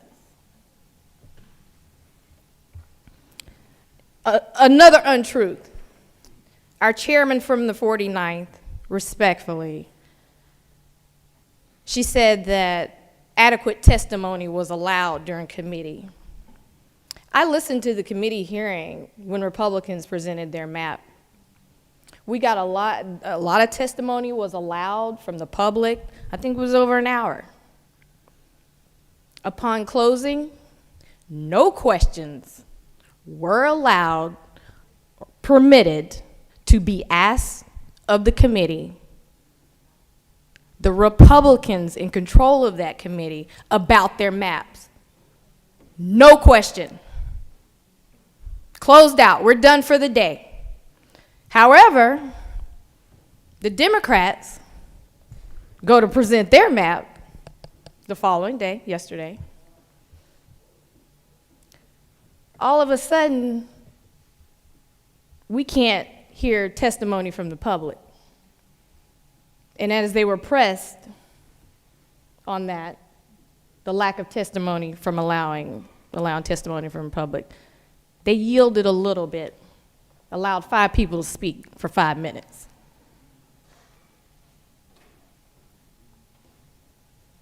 And then proceeded to ask Democrats a series of questions about the Democratic map. Yet, they answered not one question about the Republican map. Also to note, during their hearing on the Republican map, not one person came up in testimony for that map, not one. Transparency, folks, and what is right and what's wrong is wrong, and we're not talking about sound bites. We're talking about telling the truth. So let's talk more about transparency, or the lack thereof from the Republicans. Being transparent means being upfront about your motivations. It appears to me the motivation is to not represent black voters or talk to them. It means that you have nothing to hide when it comes to revealing what you stand for and what you're trying to accomplish. What are we accomplishing here? What were we sent to accomplish here? To create minority voting district under specific guidelines. We took districts that weren't even part of the order, and we still don't have an explanation for that. The chairwoman never really answered that question. The court ordered all of us to ensure that our district maps comply with the Voting Rights Act. To do so, we are obligated to make sure that the voters in the designated black communities have a chance to make a meaningful impact with their votes. They deserve their voices to be heard and their votes to be counted. That they have a real chance to elect representatives that are reflective of who they are and what they stand for. We want that for all Georgians. So, again, what is this map accomplishing really? The statistics speak for themselves. In the Republicans' map, only a net of approximately 3,000 additional black voters in Georgia are given this opportunity to be reassigned to a district where their power of their vote is not weakened by being forced to vote in a district where the majority does not share their political values. Whereas in the Democrats' map, the opportunity is afforded to an additional 105,000 people. Republicans, we see through you, and the public sees through you. When we take a second look at what you've done, we see that you have moved black voters from one black majority district to another. Why would you do that? What are you trying to accomplish? Your court-ordered task was to ensure that fellow Georgians of color have a chance to make their voices heard and that their voices carry all the way to the Gold Dome. Your task was not to ensure that nothing changes politically. The experts cited in the court order agreed, race and politics can sometimes be intertwined. But the way to measure whether district lines have been redrawn in a way that complies with the order is not to assess whether there are changes along political lines. It's to see how many eligible voters in the black community in Georgia have an opportunity to cast a vote that's going to matter. 3,000 versus 105,000. Help me. 3,000 on the Republican maps versus 105 on the Democratic map. Republicans, we see through you. We see what your priorities are. At the committee hearing yesterday, I also observed that the senator from the 46th said that he voted in favor of the Republican maps in 2021 because he was advised by legal counsel that they weren't discriminatory. Wasn't really sure what he meant by that.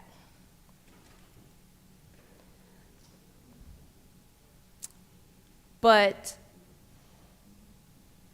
perhaps the topic could have come up again earlier, and we could have asked that question if Democrats were allowed to even ask the questions about the maps that the Republicans presented.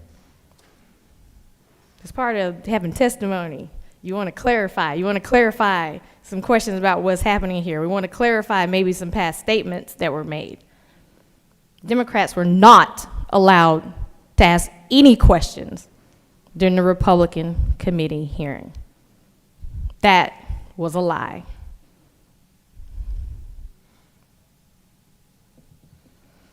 In fact, the Republican leaders of the reapportionment committee created entirely different rules for Democrats after they presented, and were not intending to allow any public comment after the presentation of the Democratic map. This process was not fair, and the Republicans' proposal is not fair. And what we're trying to accomplish here is fairness. Fairness so that black voters have their voices heard at the ballot box. And with that, Mr. President, I thank you and I yield the well. Thank you, Senator. Senators yielded the well. Senator from the 40th, let's speak.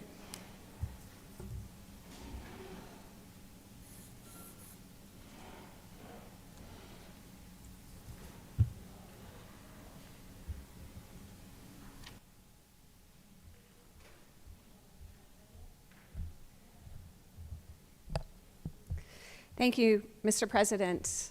Members of the Senate, I must start by saying that as I look out across this Senate body, I see mostly my Democratic colleagues right now. I see a few Republicans, and I thank you for being in your seats to listen to us. We came here this special session to deal with one thing and one thing only, and that's these maps. And it bothers me that I see so many empty seats, because during regular session, there are a lot of reasons to be out of the chamber, but there are no reasons to be out of the chamber this morning. This week, I've been feeling a little bit of deja vu, because I was here in the other chamber in the House in 2004, when we went through a similar process. Most of you were not here then, some of you were, so let me kind of tell a little bit of history. We had gone through redistricting in 2001. We were a Democratic state, House, Senate, and governor's office. That was beginning to change, and so I'll admit, the redistricting process did become partisan. There was some gerrymandering that happened. And there were some court cases, some constitutional challenges to the map. One of those court cases did win, and we had to redraw the maps under threat of a special master taking that process over if the legislature could not do it. Now, there's one big difference between what happened then and what is happening today, and that's the challenge in 2004 was a constitutional challenge, but it had nothing to do with racial discrimination. It had to do with packing districts. Now we are here today to deal with the issue of racial discrimination.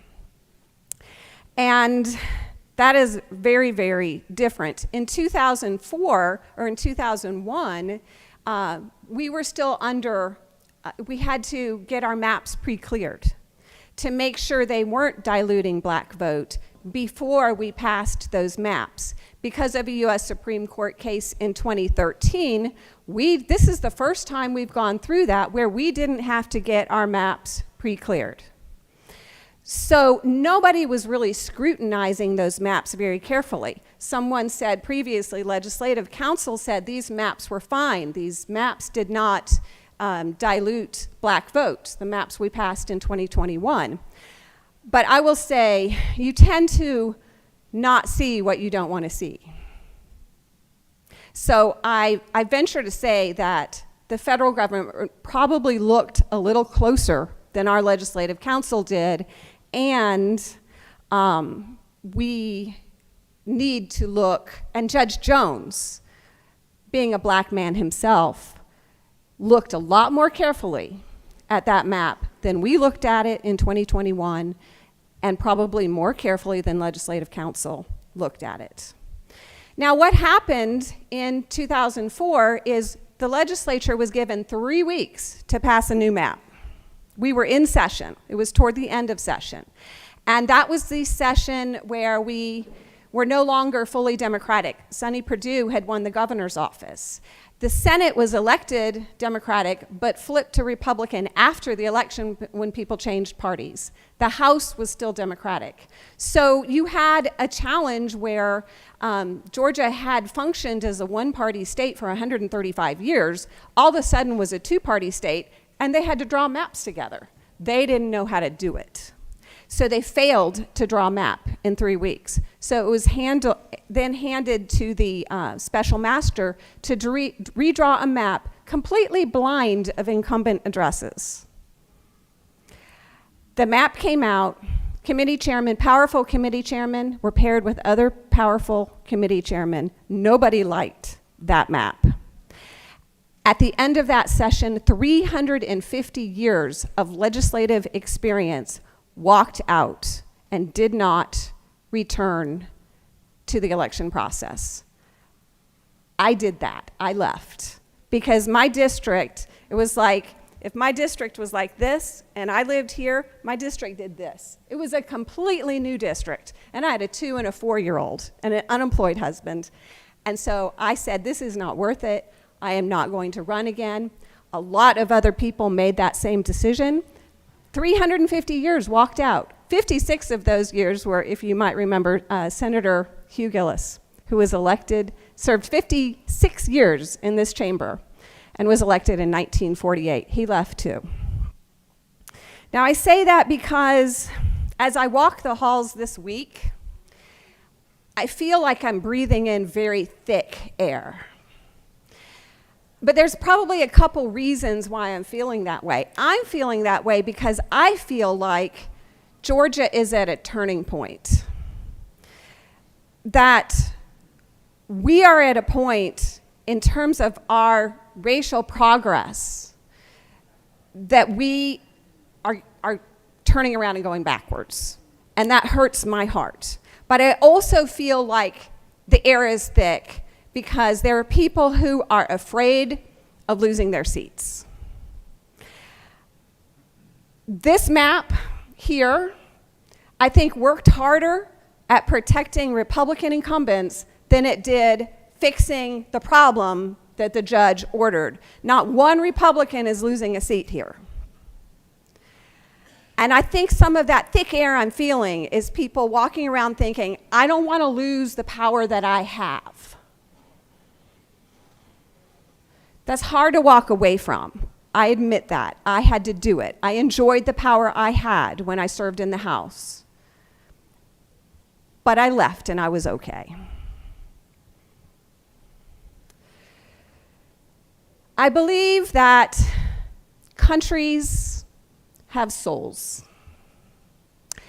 And you see this so clearly in the Middle East right now, where you have populations of people who are fighting over the soul of the land. I also believe that states have souls. And I am proud of Georgia's soul.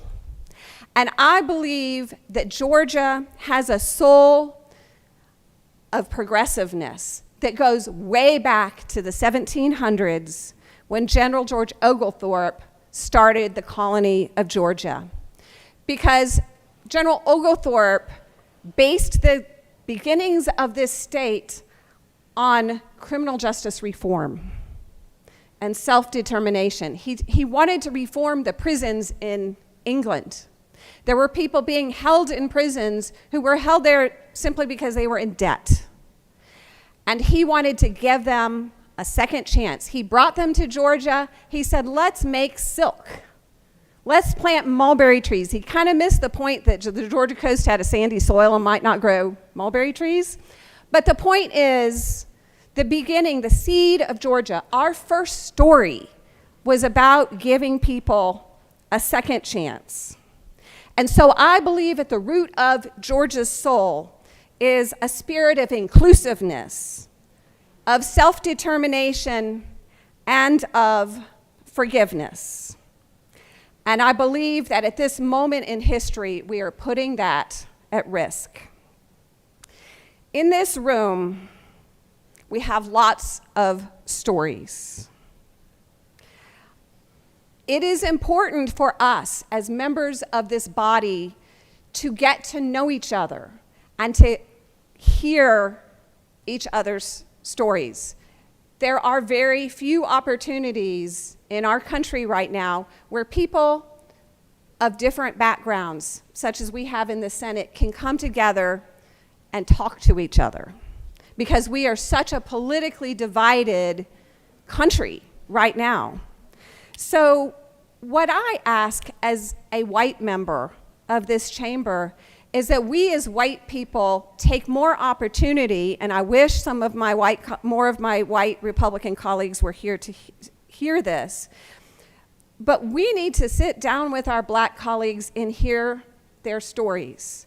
Because I think if we did that, we wouldn't end up with this map. As a white person, as I faced struggles and challenges, the message that I heard was, you can do anything. As I hear stories from my black colleagues, sometimes what I hear is that they were told when they were children is, I know this is upsetting, but don't rock the boat. Because if you do, bad things can happen. Those are two very different stories, and that is why, and two different experiences, and that is why it's so important to not dilute black vote. You have black communities embedded in these districts that rely on their black leaders to know what to do and to learn how to advocate for themselves. If you crack one of those communities and put it into a strongly Republican district and take their leader away, they no longer have the confidence in their leadership. And what happened in the south of Atlanta is some of these communities were cracked into districts that vote like 80% Trump. These are populations that don't talk very well to each other. These are polarized populations, and that is exactly why the judge picked this area south of Atlanta. We were supposed to stay in that area and make these changes there. Instead, the map drawers went north. Now, it's hard when you look at these maps to see this racial dilution, because it's so, when you look at gerrymandering, you used to look at gerrymandering and see oddly shaped districts. Now, because of the data we have, it's, we do everything by numbers. And so you can hide this racial discrimination, you can hide this gerrymandering.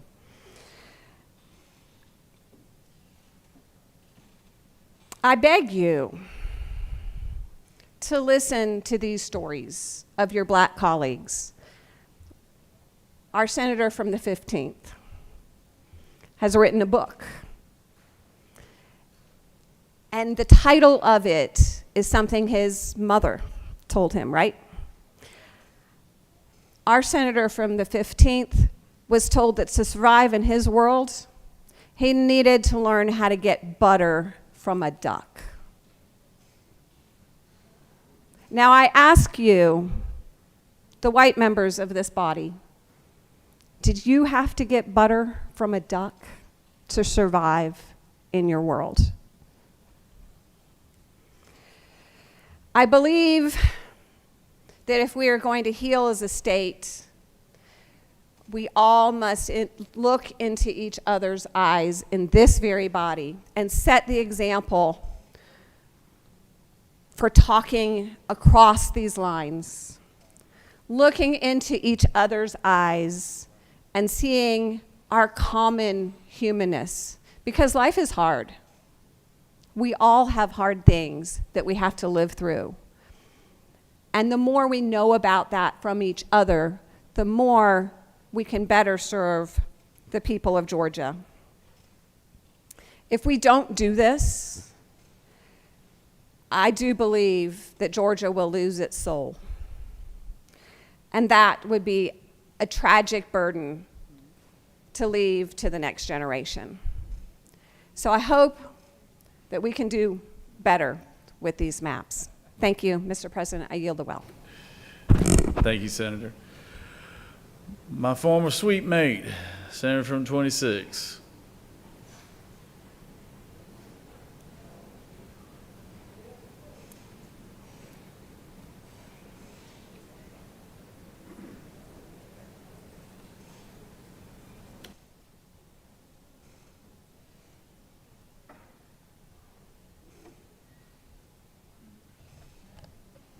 Thank you, Mr. President. You know, what I've learned over the years comes from experience. In 1969, I was at Tuskegee Institute then, majoring in political science and playing football to pay for me going to school. And I never would forget that we had an African instructor by the name of Ninjaka. And a class project was to go to Barber County, Eufaula, Alabama, and register black voters. That was the first time that I was ever shot at by folks who didn't look like me, because I was trying to get folks who looked like me to become registered voters. After leaving school, I wanted to play professional football. My eyes were on the money, and I wanted to have me some of it. But the deal didn't work out. So in 1974, I was asked to run for office because of this process, redistricting. And we gained 2 predominantly black seats in Macon, Georgia, and I ran for one. Billy Randall ran for the other, and I won, and he won. So over those years, since 75, I've been part of the General Assembly except for 1 year. I've seen it go around. I've seen folks cry when they leave here because they were drawn out of a district. I've seen some rejoice because they kept their districts. But let me say to you, there is no fun when a special master does it. It's done by figures, not who you are or not where you live. And it doesn't make any sense whether you are paired with anybody. They don't care. They just look at numbers. But what's amazing about this process, the other party reminds me of the Isley brothers. Here we go again. Or the Spinners, the games people play. See, what you call yourselves doing is not answering the judge's call. Number one, a week or so ago, you appeal to the 11th Circuit. Now, the 11th Circuit is known to be one of the most conservative circuits in our judicial process. You did not follow the judge's order. You went outside the judge's order. The judge made a finding and gave you a remedy to the finding and said, I want it by December the 8th. Now, what's going to happen is we're going to be in court. You're hoping that you get a favorable 3-judge panel ruling. But what you forget is there's a process called in-bank, which you appeal if you get that ruling, the 11th Circuit, which means then you go to the 21 judges in the 11th Circuit. and they have to be polled. And what will happen is they will make a decision and a vote on the hearing that's presented to them. In the meantime, we told you in 21 what you were doing wasn't right. Here we are again, doing the same thing all over, which ain't right. And of course, we as a body, Republicans gonna be on one side and Democrats gonna be on the other. But that's all right. We gonna be in court litigating. So here we go with the 24 election. It might not have the lines drawn by then because we are fighting in court.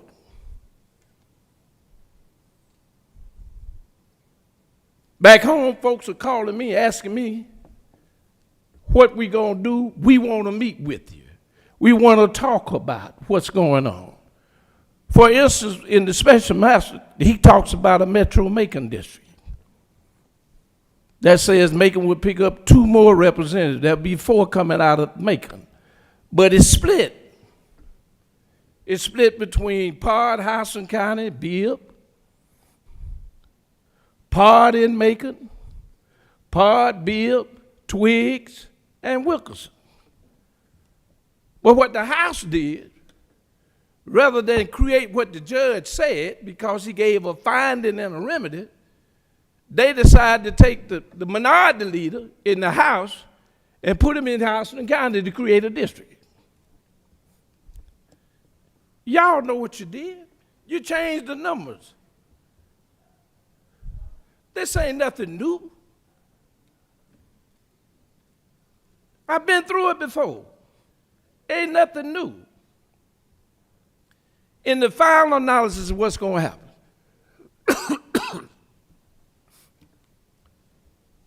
the judges in the Supreme Court are probably going to be asked to settle the case. You're going to be just like Alabama. They told you to do it. You said, we ain't going to do it, so they sent a special master in.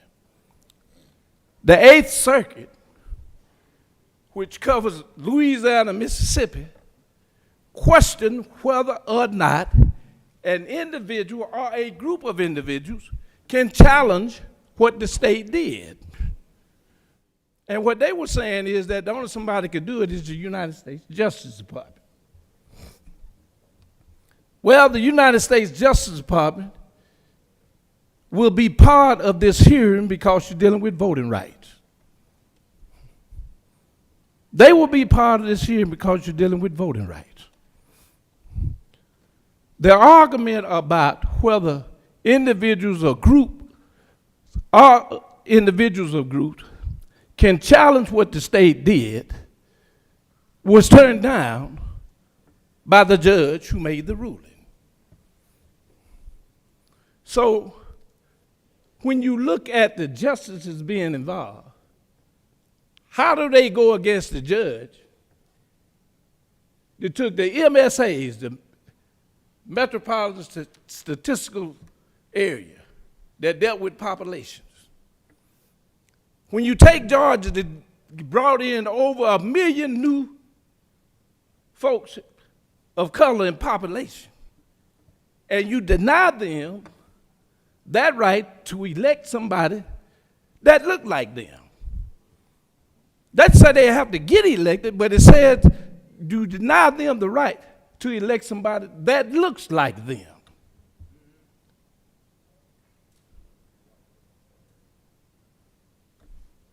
Here we go again, the Isley brothers. The games people play, the spinners. But yet, taxpayers are paying for us to be here. We've talked about health care, folks getting good health care. The only somebody that can remedy that problem is those of us who are sitting in these seats right now, who have refused to deal with health care. Now we're talking about reapportionment. Who you vote for. What the numbers gonna look like. Listen, people have come to this state. A lot of us do not do the jobs we used to do before. We don't pick the vegetables. We don't pick the fruit. Other folks do it. They come here, they work, get a check, take half of it, send it back home. To try to take care of the family they left. But we're going to learn that populations make a difference. Many come here for other reasons, employment. And we will decide today. We will decide today. We've made all kind of excuses. And I refused to do what the judge said to do. Took districts, involved districts that had nothing to do with what the judge talked about, changed the numbers of districts, excuse me, and we say it's all right. That's what we are doing, y'all. That's what we are doing. And the only reason I say it to you, this ain't my first rodeo. I've been here. I've seen it. And we're doing it all over again. All over again. I would ask you to vote down this map. Let's get it right, and let's go home. Mr. President, I yield away.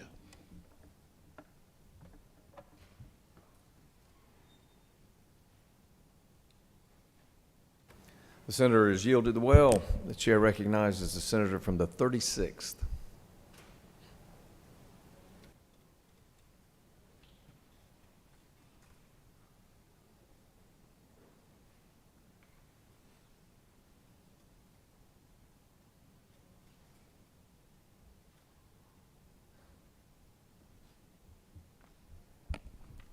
Thank you, Mr. President. Good afternoon, almost, colleagues. We're here yet again debating maps and making decisions that impact the right of Black Georgians to access the ballot box. And in the immortal words of the gentleman who just now left the well, this ain't my first rodeo either. I guess this is number 4 reapportionment for me.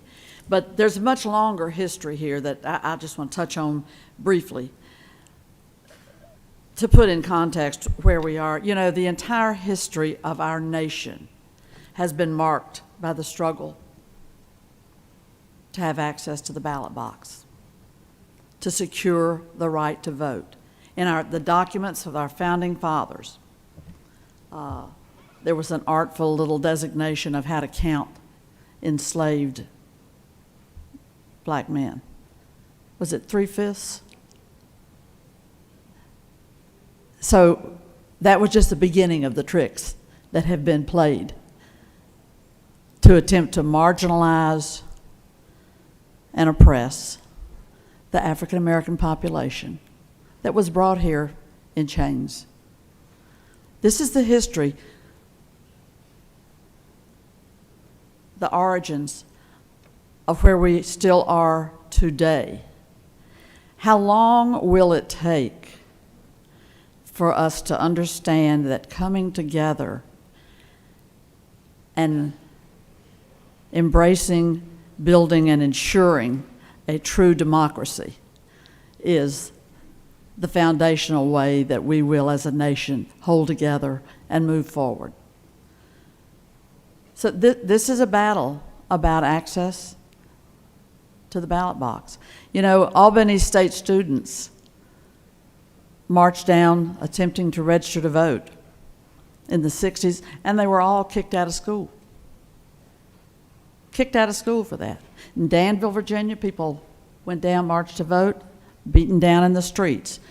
Everybody's seen the footage. If you haven't, you're blind, of what has happened across the South in particular, but not isolated to the South, of African Americans struggling for full citizenship and full rights, and the right to live their lives as they choose. And that's what we're facing here today. I mean, that's the history. The Voting Rights Act was passed in the wake of people, including our own John Lewis, being beaten to the ground, beaten unconscious in a voting rights march. When the Voting Rights Act was passed, it was an enormous, landmark, historic victory that was hard fought and that was won by the shedding of blood and the taking of lives. I mean, all of this is history that you can choose to ignore, or you can embrace and learn from and be informed by and have that guide and shape your values and how you behave as a member of this body, what policies you support. And do you know, no surprise, the Voting Rights Act is now hanging by a thread. The act that, for the first time, brought into Southern legislatures significant numbers of African American leaders from across our Southern states. And it changed the tone and tenor and nature of legislatures all across the South. The history is long and deep and layered. It's all there for us to learn from if we will look at it. But as right-wing judges hammered away with decisions, the Voting Rights Act, which used to be, it was embraced, it was a bipartisan vote. Senator from the 15th, we remember this well, don't we? We lived through it. It was a bipartisan vote to pass that Voting Rights Act. You best believe that those white Southern members of Congress did not embrace it, and we had one of our own who lost his seat for voting for that act, Charles Weltner. But I will say to you here today, as the Voting Rights Act is hanging by a thread, and with this long, extensive history since the founding of our nation and before, of the oppression of African American people, that's at the core of what we're dealing with right now. That's at the core of what we're dealing with. Are people going to have access to the ballot? And a black federal judge took his legal mind, wrote an extensive opinion, 516 pages, to say and to point out that the maps that were passed and signed into law by the governor, the maps that were passed, the 2021 maps, dilute black voting power in Georgia. Pure and simple, pure and simple. And I think it's been well documented by many of my colleagues that have been in the well already, and particularly those that serve and sit on the reapportionment committee, that the process has been hurried, the ball has been moved all over. Oh, it's your turn? Well, you should have debated that yesterday. Oh, well, you talked yesterday, so then you can't talk today. I mean, it's really, it's preposterous. It's ludicrous. If it weren't so serious, one would kick back in the chair and laugh at it, at the games that are being played. And to renumber districts so that you can call them new districts that are majority black districts, and that you've created new districts with this numbers game. And we didn't have an opportunity.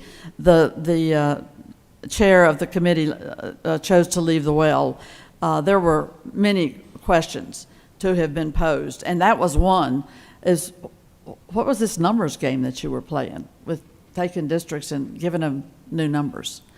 And then because you can say, here are the new districts that the judge asked us to draw. The Alpha Phi Alpha plaintiffs in the underlying lawsuit in this case sent a letter to the committee this week and maintaining that the Republican proposal does not comply with the Judge Jones's order or the Voting Rights Act. And as has been pointed out a few minutes ago, we're going to be in litigation ad nauseum because these maps will not pass scrutiny. These maps will not pass scrutiny.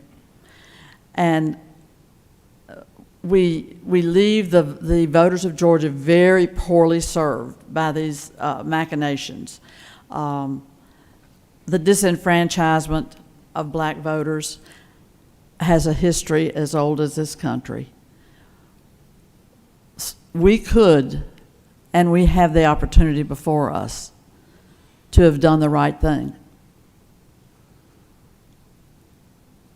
and had no more litigation and go forward with maps that didn't dilute black voting power and that everyone could go home and know what the lines they were going to run on, and we could move forward. And our voters across the state of Georgia, our voters across the state of Georgia could have some understanding and some confidence in the stability and predictability of their access to the ballot box.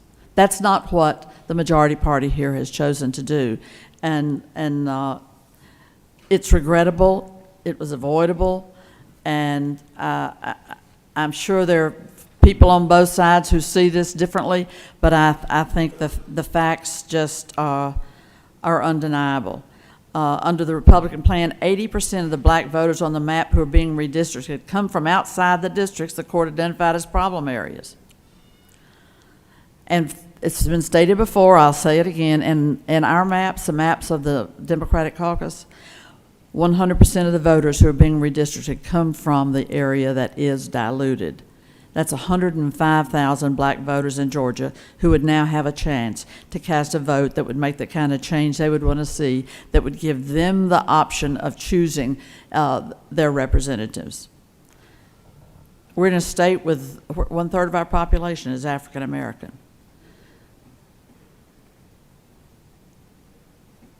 You go over to Montgomery, plan a trip over there, and take some time and look through the history that has been carefully cataloged and captured and presented to make it accessible to people. The wealth of this nation was built on the backs of African Americans. That's not debatable. Cotton was king, and it was internationally traded, and it was grown and harvested and processed by the enslaved population. The wealth of this nation rests on the backs of the African American population that was enslaved, whose families, half the families in that population were broken up. But all that's over there in the Montgomery Museum. In the words of the lady from the 40th, open our eyes and learn. And how can you deny the reality that we have a job to do? We know what path is the right path to be on, and we could do it together. We could do it together. But this map does not move us in the right direction. The time is late. There are others that will be speaking. I will take my seat and urge you to think deeply beyond this moment and beyond this vote, what you're going to do as a leader elected to a high position in Georgia to seek fundamental change in the approach that we use to access to the ballot and building a true and full democracy in Georgia and in this nation. Thank you, and Mr. President, if there are no questions, I'll yield the well.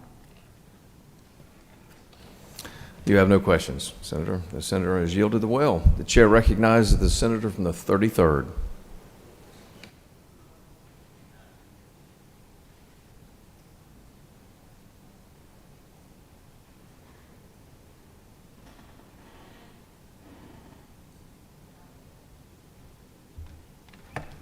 Thank you, Mr. President, my fellow senators, colleagues, and y'all.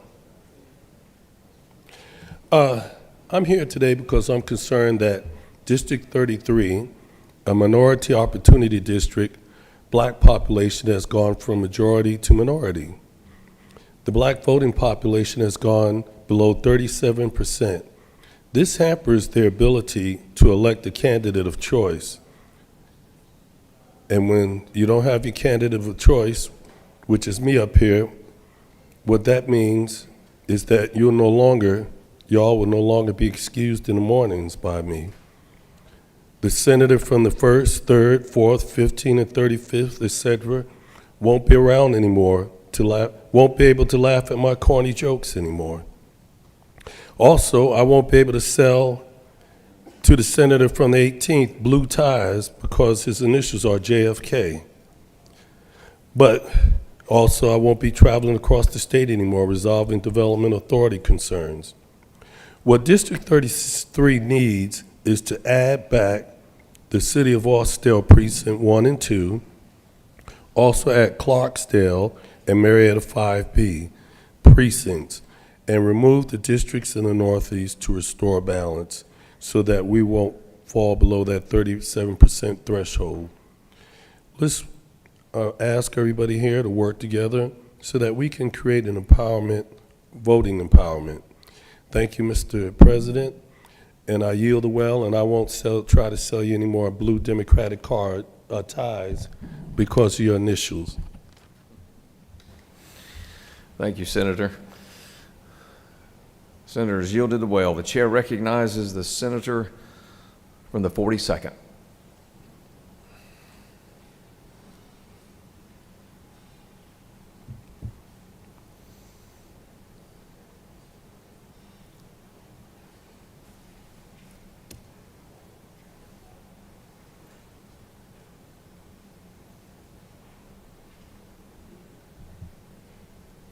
Thank you, Mr. President, and good afternoon, colleagues.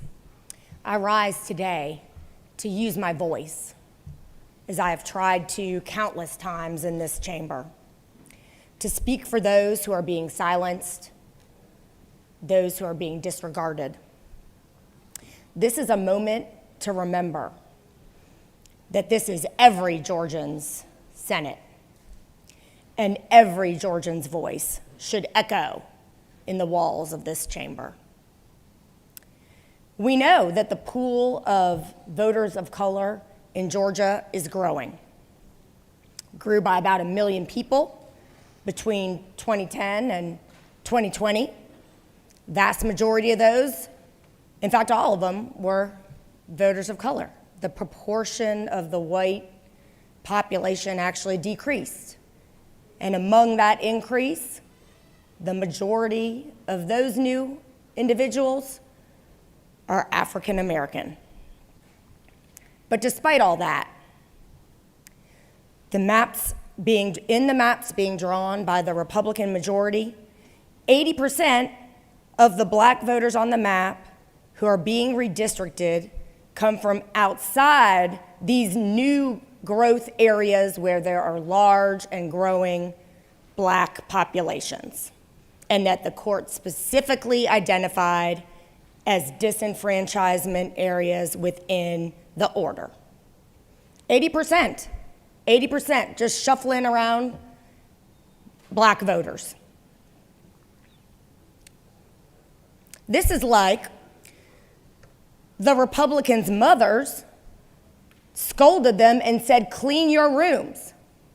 And instead of doing that, they hung up a couple of shirts and left all the dirty underwear all over the floor, but bunched it in a pile and tried to shove it under the bed to hide what they're really doing. All the dirty underwear is still out there. But there's some new numbers to try to make it look to the mamas like it got cleaned up. And why is that? Because the Republicans wanted to make sure that black voters who currently tend to vote in favor of Democrats, could not rise to the level where they could actually make a difference in this esteemed body. In the maps proposed by the Democratic caucus, 100% of the voters who are being redistricted come from the area where the court stated that there is vote dilution. That is 105,000 black voters in Georgia who would now have the chance to cast a vote that has real influence. Black voters make up a third of Georgia's voting eligible population, and these Georgians, our colleagues, family members, teachers, doctors, and friends, deserve to feel that their representatives reflect who they are as a people and what they stand for as a community. Drawing district lines is a sacred responsibility that we have as legislators. Our analysis, decisions, and policymaking affect real people. This is not a matter of numbers, shapes, or probabilities of winning political campaigns. This is about including every Georgian in the electoral process that they are legally and ethically and rightfully entitled to participate in, and about every Georgian's right to have an equal voice in determining their representation. We're here because of a court order striking down maps that violate the Voting Rights Act, making black votes matter less than white votes. And now we're here voting on another map that violates the Voting Rights Act, violates a court order, and makes black votes matter less than white votes. But when the Democratic caucus presented its proposed maps to the Committee on Reapportionment, I heard a lot more questions from my Republican colleagues expressing concerns about the proportion of their majority than about how our maps impact communities. Perhaps that is because the map that we are considering today is another manifestation of Republican fear of losing seats. And I heard a comment, and it was a great one I appreciated, from the senator from Athens, saying, well, I hope we get more black voters to vote for us. I would humbly suggest to you that continually passing maps that violate the Voting Rights Act by diluting black votes make that a less attractive proposition. If you want to win black voters, you can't continually demonstrate that you don't want them to have an equal say in the political process. We are not here to protect ourselves from being thrown out of office. We are here to ensure that no voter is thrown out of the electoral process that is the foundation of our democracy and of the state and federal constitutions we swore an oath to support.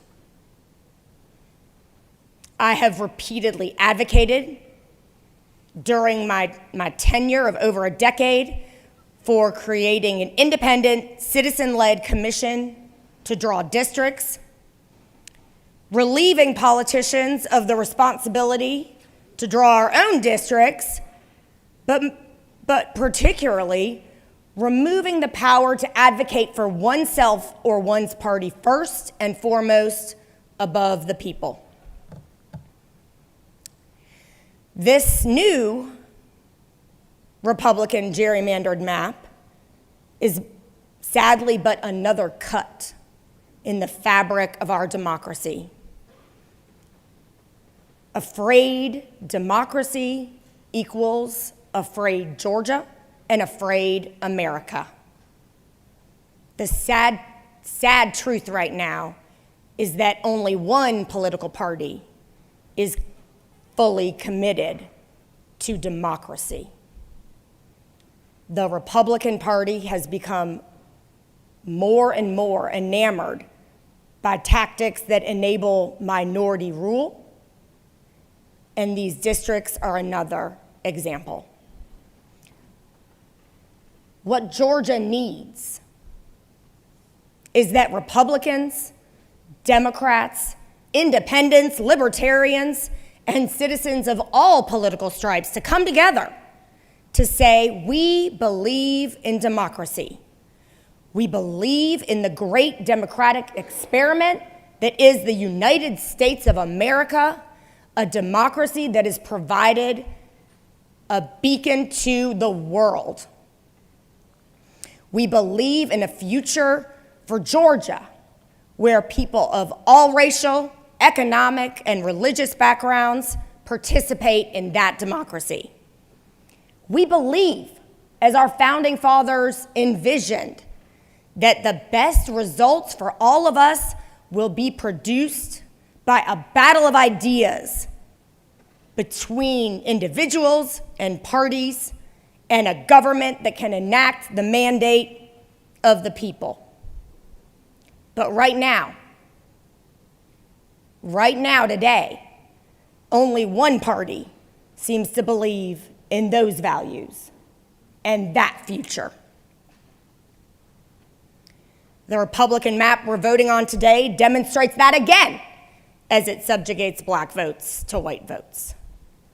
The future of Georgia is as a multiracial democracy, and the politicians that recognize that and embrace it will be the ones leading that future. We must curb the anti-democratic impulses that have tainted these redistricting efforts. Let's come together to demonstrate that we, the Georgia State Senate, are committed to democratic values. Let's vote no on this map that is failing Georgia on judicial and ethical benchmarks. Thank you, Mr. President. If there are no questions, I will yield the well. Senator, you have no questions. Thank you. I yield the well. The senator has yielded the well. The chair recognizes the distinguished dean of the Senate, senator from the 15th. Thank you, Mr. President. Thank you very much. I don't intend to be long. I think all of the eloquent speakers have really touched upon what I feel about the map as well.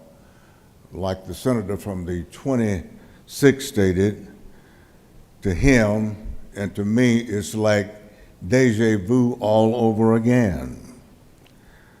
The current map, the current Republican map, in my humble opinion, does not comply with Judge Jones's order. To bolster that assertion, a plaintiff, Alpha Phi Alpha organization, sent a letter to the redistricting committee verifying that the Republican map violates the Voting Rights Act and fails to comply with the judge's order. To me, the current map represents a study in misdirection, like the old crossbuck play in football that represented misdirection to fool the other team. The quarterback would get the ball, turn around, fake it to one running back and give it to the other running back to fool the opposition. I think that's what's going on here today. But in the case of the courts as opposed to football, the referee is going to be Judge Jones. And I believe that justice will prevail in that order. I believe that either Master is going to draw it or Judge Jones is going to find something else, or certainly in the end, whether it's the long game or the short game, I believe that our feeling about this map will prevail. People don't understand, I think, the depth of the feeling a lot of us have about voting and how touchy even our grandparents and our grandfathers and the struggles they had over the years to try to vote. It was a long, long, hard road. I remember the night Dr. King's house was bombed when I lived in Montgomery, Alabama. The word went out that, hey, Dr. King's house was bombed and we need to go see about this. So we took off running and ran from Trenholm Court into projects up to where Dr. King lived, and there was a crowd starting to gather around. And as the crowd murmured and became angry and agitated, finally Dr. King came out and spoke to the crowd. Small man, small voice with a big impact. And he was saying, I want you all to go home. My family is not home, so I want you to maintain a peaceful posture and go home. We'll be all right. But you know what? We won't have to wait long. And I ain't no ways tired. I ain't no ways tired. We ain't no ways tired. Violence will not stop me. And we must remember that this represents a struggle that's eternal. You have to mend and take care of the things that you nurture and raise like America, like your home, like your family. You occasionally need to correct it a little bit to make sure that it stays on the promises that it made, that those promises are kept. We must make sure and follow through and make sure the right map is adopted for those underrepresented people in the district that Judge Jones alluded to. How long? Not long. I believe that in the end, justice will prevail. Dr. King said in the courts, we must work through the legislation, we must work through the ballots in order to make sure that we come out on top. Don't get tired. And please don't reach out in anger, but reach out in love to the other people and say, look, what we're doing is right. Come aboard. Come aboard this love effort. I want you to be first in moral excellence. I want you to be first in generosity. But most of all, I want you to be first in love. Love the map of justice. It's not this. Thank you, Mr. President. I yield the well. Thank you, Senator. The senator has yielded the well. Chair recognizes the senator from the 10th.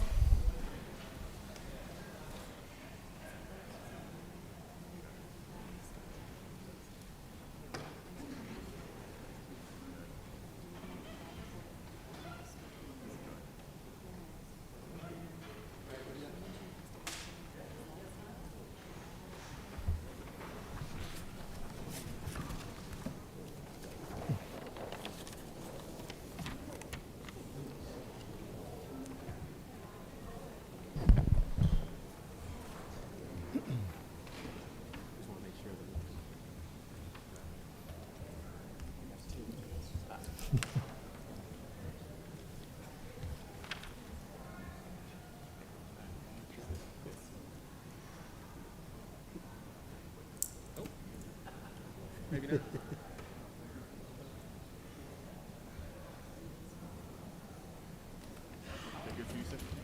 Can you fold it over?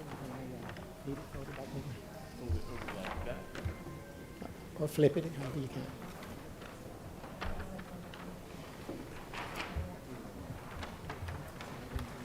Pardon me?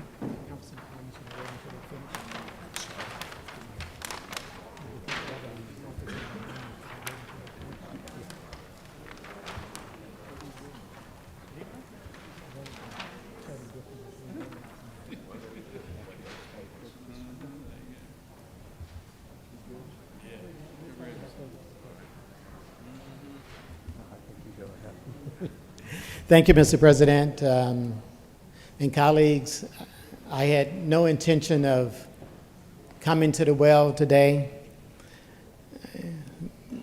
I simply started off this morning with just asking a few questions that I felt was important for this body, not just this body, but for all of Georgians to understand what this process was like and what was involved and how the majority party came to the conclusions to draw the map that they did. That's how it started. And then the chairperson of the committee, as I attempted to ask her a few questions, yielded. I then asked the Lieutenant Governor about the gravity of this moment and its severity and what's at stake here, that the questions that we have as Democrats deserve to be answered. We represent as many Georgians as those in the majority party do. And that's important that we have an open discussion here and not cloud our debate in secrecy. Anytime we go through a redistricting and reapportionment process, it should be open and transparent, and I don't believe this process that we're going through today has been open and transparent.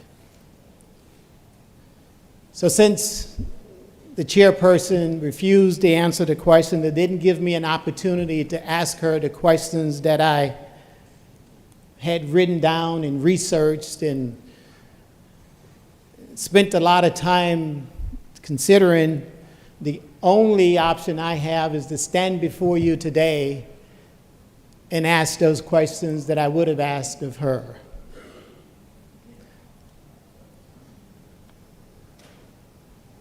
The first question I asked was, why were the district numbers changed in several of the existing incumbents? That's an important question because a lot of us have spent countless years working in our districts. People identify us with who we are and the number of their districts. They know I'm the senator from the 10th.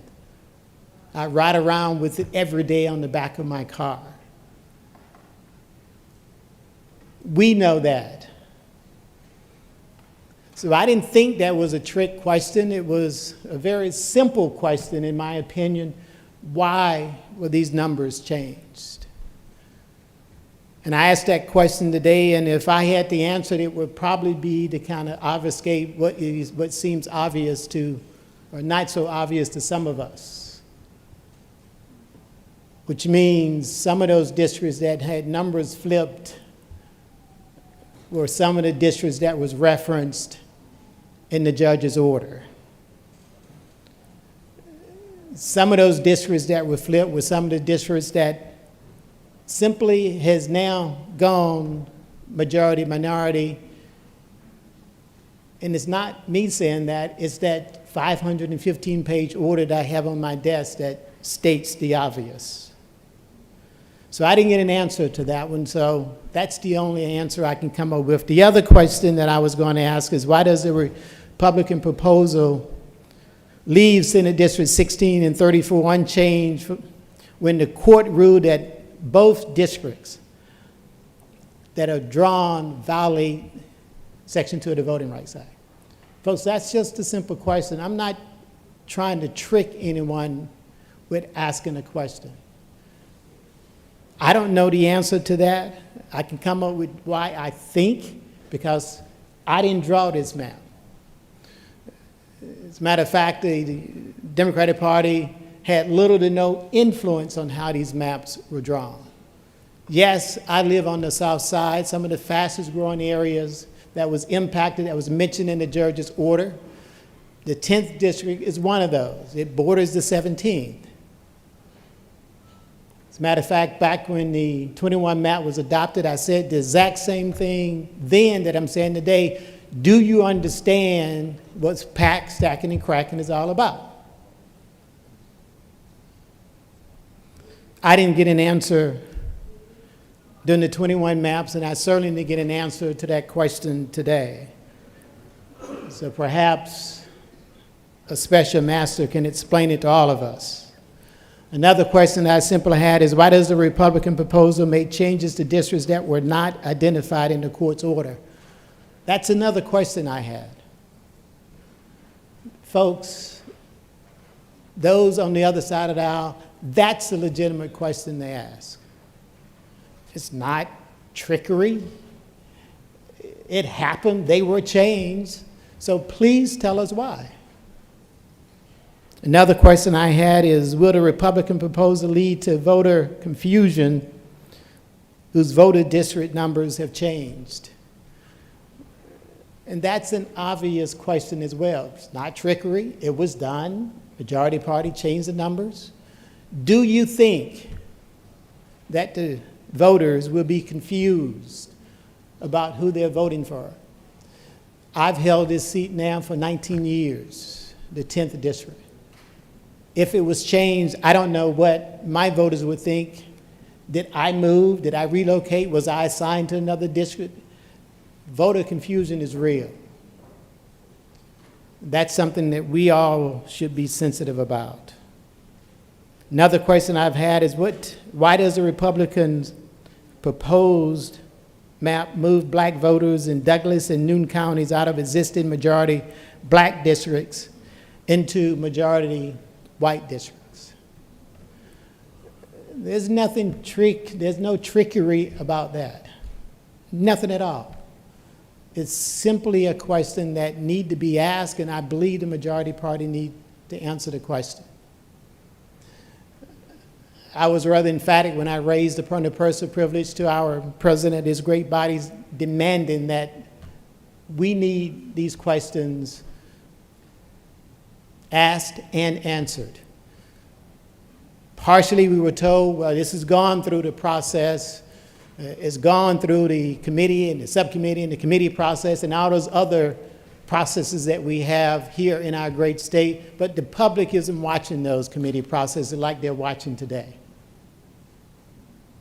Folks, 11 million Georgians have an opportunity to tune in to what we're doing together as a body. They deserve an answer. Another question I had is, why are black voters in the voter dilution area identified by the court moved into majority black districts?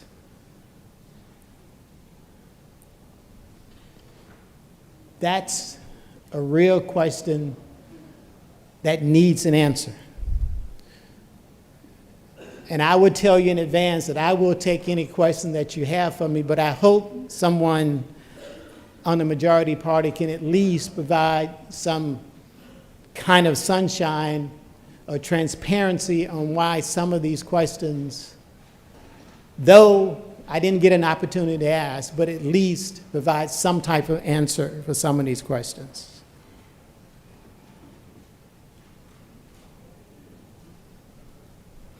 Lastly, the question that I had, and something that I spent a lot of time thinking about last night, is how does the Republican proposed map addresses the court rulings in South Metro Atlanta? Folks, I lived in South Metro all of my life. I moved to Henry County some 31 years ago when it was a little backwards place, and I'm sure my friend from the 17th who's lived there about as long as I have, maybe if not longer, understands what the county was like. But we've seen this county now grown to one of the fastest growing counties in the nation. In the last presidential election, Henry County had the largest increase in votes for the Democratic president than any other county in the nation. Number two was Rockdale County that borders Henry County. So you can see how much this region has grown. And not just has it grown in terms of the demographics, but it's grown in the percent of Democratic votes. That's what you guys are looking at, and we know that. So why pack, stack, and crack up these communities of interest? South Metro is my home. I know these citizens that live in there, and I'm not just asking these questions for myself. I'm asking the questions for those that live in the South Metropolitan part of this state, that this judge, with his 515, 16-page ruling, said that the way the 21 maps were configured violating the Voting Rights Act. But I'm not just here posing questions. The final question I wanted to ask the committee chairperson was, have you considered or have you looked at the data and the demographics and the maps that we drew? If we are sitting here, and I'm going to ask if someone can help me, if they will, kind of flip this map back over, because I want to show you the map that we drew. And one of the things that the senator from the 49th was adamant about was that her map, please, thank you, complied fully with the judge's order. Well, I want to show you a map that all of our experts agree with us that, in fact, this map complies with the judge's order. We did not pack. We didn't stack districts together. We didn't have to crack open any of those existing districts like we did for the senator from the 35th and the senator from the 42nd back there. We didn't have to do that on this map that we drew. We didn't. This map that we've submitted fully complies. And I would challenge anyone, and we'll give you the data, that if you find anything that's wrong, that does not comply with the judge's order in the maps that we drew, then I would agree that we made a mistake. That's all I was asking the senator from the 49th to do. Folks, that's what our job is up here, is to work deliberative in this body. And I don't think any one of us has an answer to all the questions that need to be asked in this particular process. And I certainly would have hoped that the majority party would have taken a lot more time and given us due consideration to at least be respectful enough and respond to the questions that we had. This is not where we're trying to trick anyone. You shouldn't hide from this judge, because I don't think you can do that for a federal court judge anyway. They have the ability to pierce the work that we've already done, of which Judge Jones has already done, of which he has no relationship to me, by the way.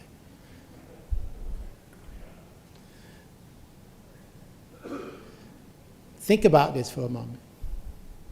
Please.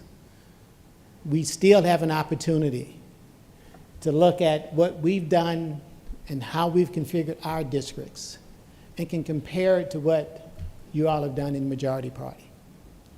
That's what we're asking for as Democrats in this body. And Mr. President, thank you, and if there aren't any questions, I certainly hope there would be, but if there's not, then I'll yield away. There are, actually, Senator from the 23rd.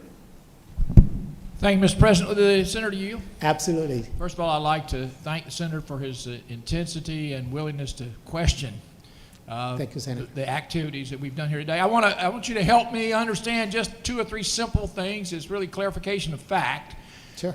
First question, Senator, if you'll yield. Are you on the reapportionment committee, redistricting? No, I am not. You're not? I am not either, Senator. Were you in the room during the reapportionment hearings, Senator? I was watching okay. Online. Thank you. And now, in my office. Can you tell me, Senator, when were the Republican maps provided to the Senate? Provided to the Senate? Provided to the public, really. Did it happen before the special session or after? The first time that I got wind of the special session was the day before session started. Senator. But I believe, if it's correct, the Senate map that we're considering today was provided to the public on Monday. Is that correct, Senator? If you certainly so state, All right, I would agree with that. The follow-up question, Senator, if you'll continue to yield, when were the Democratic maps provided to the Senate for consideration? Senator, our maps were provided on Tuesday. Tuesday. Yes. I would suggest that perhaps it was later than that. As we got into the discussion and deliberation, especially on Wednesday at the public hearing, did every person who signed up get an opportunity to address the map that we're considering today? Senator, I think you would have to chairperson that committee. I would not, I do not know the answer to that one. I was in the room, Senator, and indeed everyone who signed up was allowed to speak to the map that we're considering today. And one more question, Senator, if you'll continue to yield for one more question. I will yield as long as you like. All right. On Thursday, when we had the follow-up hearing when the minority party provided their map, there was an appeal to allow another public hearing, which the chair allowed. Is that not true, Senator? Senator certainly knows of which he speaks. Thank you. And in that case as well, anyone who signed up on Thursday to address the Democratic map or the prior Republican map were allowed to speak. Is that not true, Senator? I believe the senator so stated. Thank you. You're more than welcome. Senator from the 27th, do you have a question? Thank you, Mr. Chairman. Senator, do you yield? Absolutely. You used 3 terms. I'm wondering if you could help us understand what you meant when you used those. I believe it was pack, crack, and stack. Could you maybe unpack a little bit of what those terms mean to you? Senator, I'd be more than glad to. And we're talking about these terms as it relates to redistricting. And those are legal terms, by the way, of which I'm not an attorney, but I would tell you, having gone through several redistricting in the 19 years that I've been here, that those terms relate to people of color in terms of packing, of which this was discussed already, people of color, black people, African Americans in districts. Cracking open is no different than taking people of color or people can influence, as the senator from the 35th so spoke this morning. I believe that's his district, the 33rd, I apologize. Cracking open his district and taking people of color, African Americans, that can influence who wins in that, or who gains a seat in that particular district, moving them out so they no longer have the ability to influence who the winner of that particular seat is going to be. Stacking is no different than what you see in Metro Atlanta. All of the majority of the African American districts are all stacked into this metropolitan Atlanta market. When you look at a map of Georgia, you'll see where we all are located. And outside of the metro market, there's very few districts, with the exception of my friends from Columbus, Macon, and Savannah, where you find people of color that are represented by elected officials of your choice. Why is that? Because all of us have been stacked in the districts here in the metropolitan area. Thank you for that. Do you mind if I just ask one more question, just to clarify? I yield as long as you like. I just have one more. What percentages then of what you just described characterize either packing, cracking, or stacking in your mind? In other words, how do you know it when you see it? What's the percentage of black voters that are packed, cracked, or stacked that allows you to say definitively this is one of those activities? What percent allows, I think what we've heard already from testimony is that there's a threshold for influence for people of color. That's 37% in a particular district. If it goes below that, and my colleague from the 33rd spoke so eloquently about his particular district and what happened, how his district has been cracked open. So that is the threshold. Certainly anything above that, you're definitely going to get a person of color who's going to have a much stronger opportunity to win that particular district. But the judge talked about influence districts, and that 37% is our ability to influence who wins in a particular district. And anything above that will probably be uncertainty. It's much more than influence, but certainly we're going to win that particular district. My district, the 10th, is 63% black district. Thank you, Senator. You're more than welcome. You have one more question, Senator. Senator from 14th. Thank you, Mr. President. This is Senator Yield. Absolutely, to my colleague from the 14th. Thank you very much. Isn't it true, Senator, that in response to the previous senator's question and just in general today, where there's a specific legal framework that the Supreme Court has used to address whether there is minority vote dilution? Isn't that true? You're absolutely correct. And is it not true that after the Civil Rights Act was passed, or Voting Rights Act, excuse me, was passed in 1965, that there was an amendment to Section 2, which is the operative amendment here in 1982, and that there was a Supreme Court case that governs all of this that was decided in 1986? Isn't that correct? You're absolutely correct. And under that Supreme Court case in 1986, isn't it true that the case was called Thornburg v. Gingles, that the court laid out a series of 3 factors, primary preconditions, that have to be true or hold in order for the court to find that there is minority vote dilution? Isn't that right? That is certainly correct, Senator. And isn't it true that the first factor is essentially that the minority population has to be sufficiently large and compact where it could be sort of the influencing vote block in a district on its own if you drew it that way, correct? That is correct. And is it not true the second factor is basically that the minority group has to vote together? It's not enough. The first factor is that there's enough compact voting block available. The second is that they sort of vote together for the same candidate, correct? That's correct. And isn't the third factor that the real issue and the threat under the Voting Rights Act, that if you've got a majority race, in terms of by the numbers, that can form a block and then votes as that block in a way that overpowers a minority vote, that's the real linchpin of the test, that third factor, correct? You're absolutely correct, Senator. Okay, so, a great senator once said, do you yield for a series of questions? And I, obviously have taken that spirit myself. Couple more. Is it not true that when the judge issued the order defining the area where minority vote dilution was happening in the bottom areas of the metro, that reflects a finding that all 3 of these Gingles factors are met in that area, correct? That's correct. And is it not true that in the areas where the new majority black districts have been formed by the majority, the 2 of them in the metro in Fulton and DeKalb, is it not true that not all of the Gingles factors are met in that area? That is absolutely correct, Senator. And is it not true that the third factor is the really big one, which is that there is not a voting block that is taking away the minority block's preferred candidate in those areas because they're already getting the candidate that they would have voted for, correct? That's correct. Okay, so is it not true that the legal argument and the reason why the court is going to reject these maps? Yeah, sorry, I thought he could hear me better if I reflected it off the wall. Okay.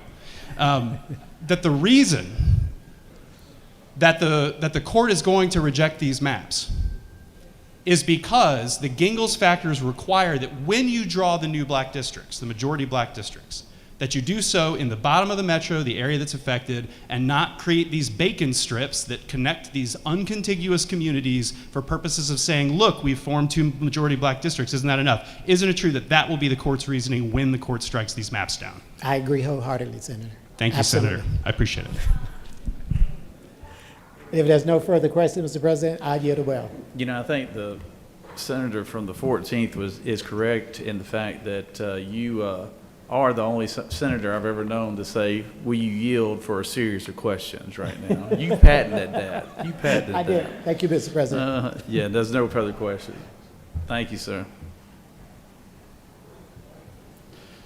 Recognize the senator from the 30th.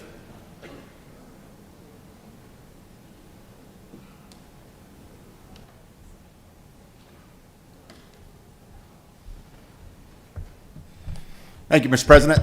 I don't think it's a surprise to anybody in this chamber that I'm a no vote on this map today. But before you get all crazy about this, I want to make it clear, it's not because I support the map the Democrats brought forward. I think it's terrible. But I don't support the Republican one either. And I can't find the button on my desk that says map C, the one that I would like to have. So we've done a lot of time talking back and forth up here. I don't like either one of them. And I can't vote green because a green vote means I agree with. But when I vote red today, and I'm looking at this kind of group back here and some back over here, don't think for a second that my red vote means I agree with, because I vehemently oppose. But I just figured I'd put that out there before everybody, that the two people in the room that did not know I was a red vote today. Hey, okay, there's 4 people, my bad. Before those 4 people didn't know that, thought, dang, he's been in the snake pit down there too long, because that's not the case. I just don't agree with either one. Thank you, Mr. President. I yield the well.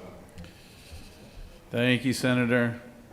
We appreciate your candor and your honesty here. So I recognize the senator from the 22nd, the good man from Augusta, Georgia.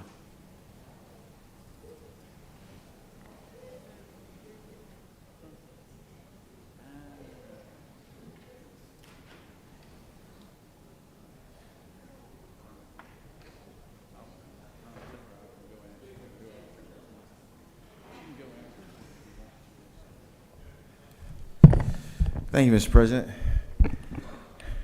I will be brief and actually promise that I actually will be. I just want to touch on a couple of things about the map in question today, and I actually agree that probably the best route would be to vote no and possibly come back and try to figure out which way to go, even though I would vote for the Democratic map. But at least we would be starting off with something that I think would pass constitutional muster. And why is that? Comment was made about the judge wanted majority black districts to be drawn, and that is what we did. And so I guess the term is, under all the facts and circumstances, what does additional mean? Does it just mean 2 more black districts wherever they come from? Or does it mean an additional creation of 2 additional majority black districts, real black districts? Not just moving numbers or moving folks around from one place to the other. And it is obvious when you look at the opinion, it's long, but it doesn't take long really to figure out what the judge is saying here.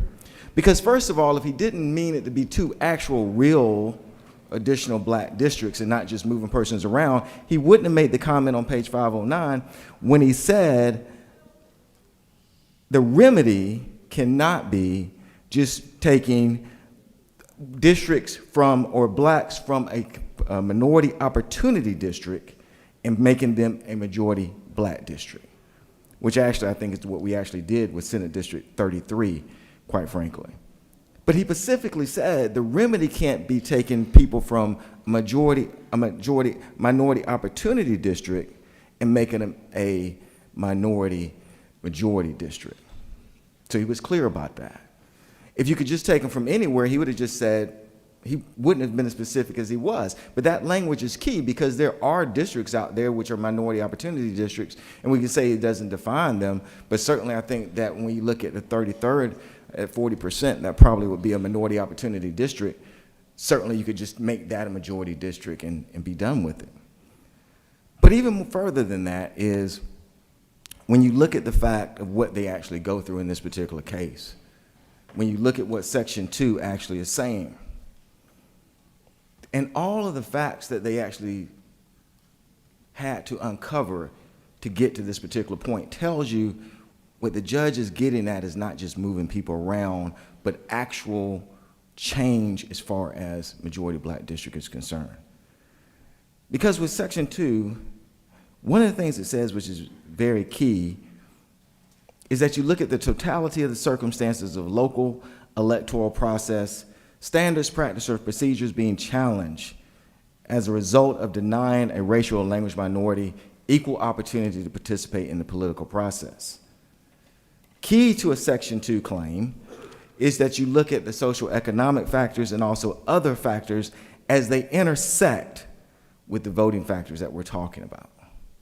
So what he's basically saying is, not him in Section 2, is we want to look at the social economic factors, and we want to look and determine, have those social economic factors been influenced by the lack of opportunity to vote?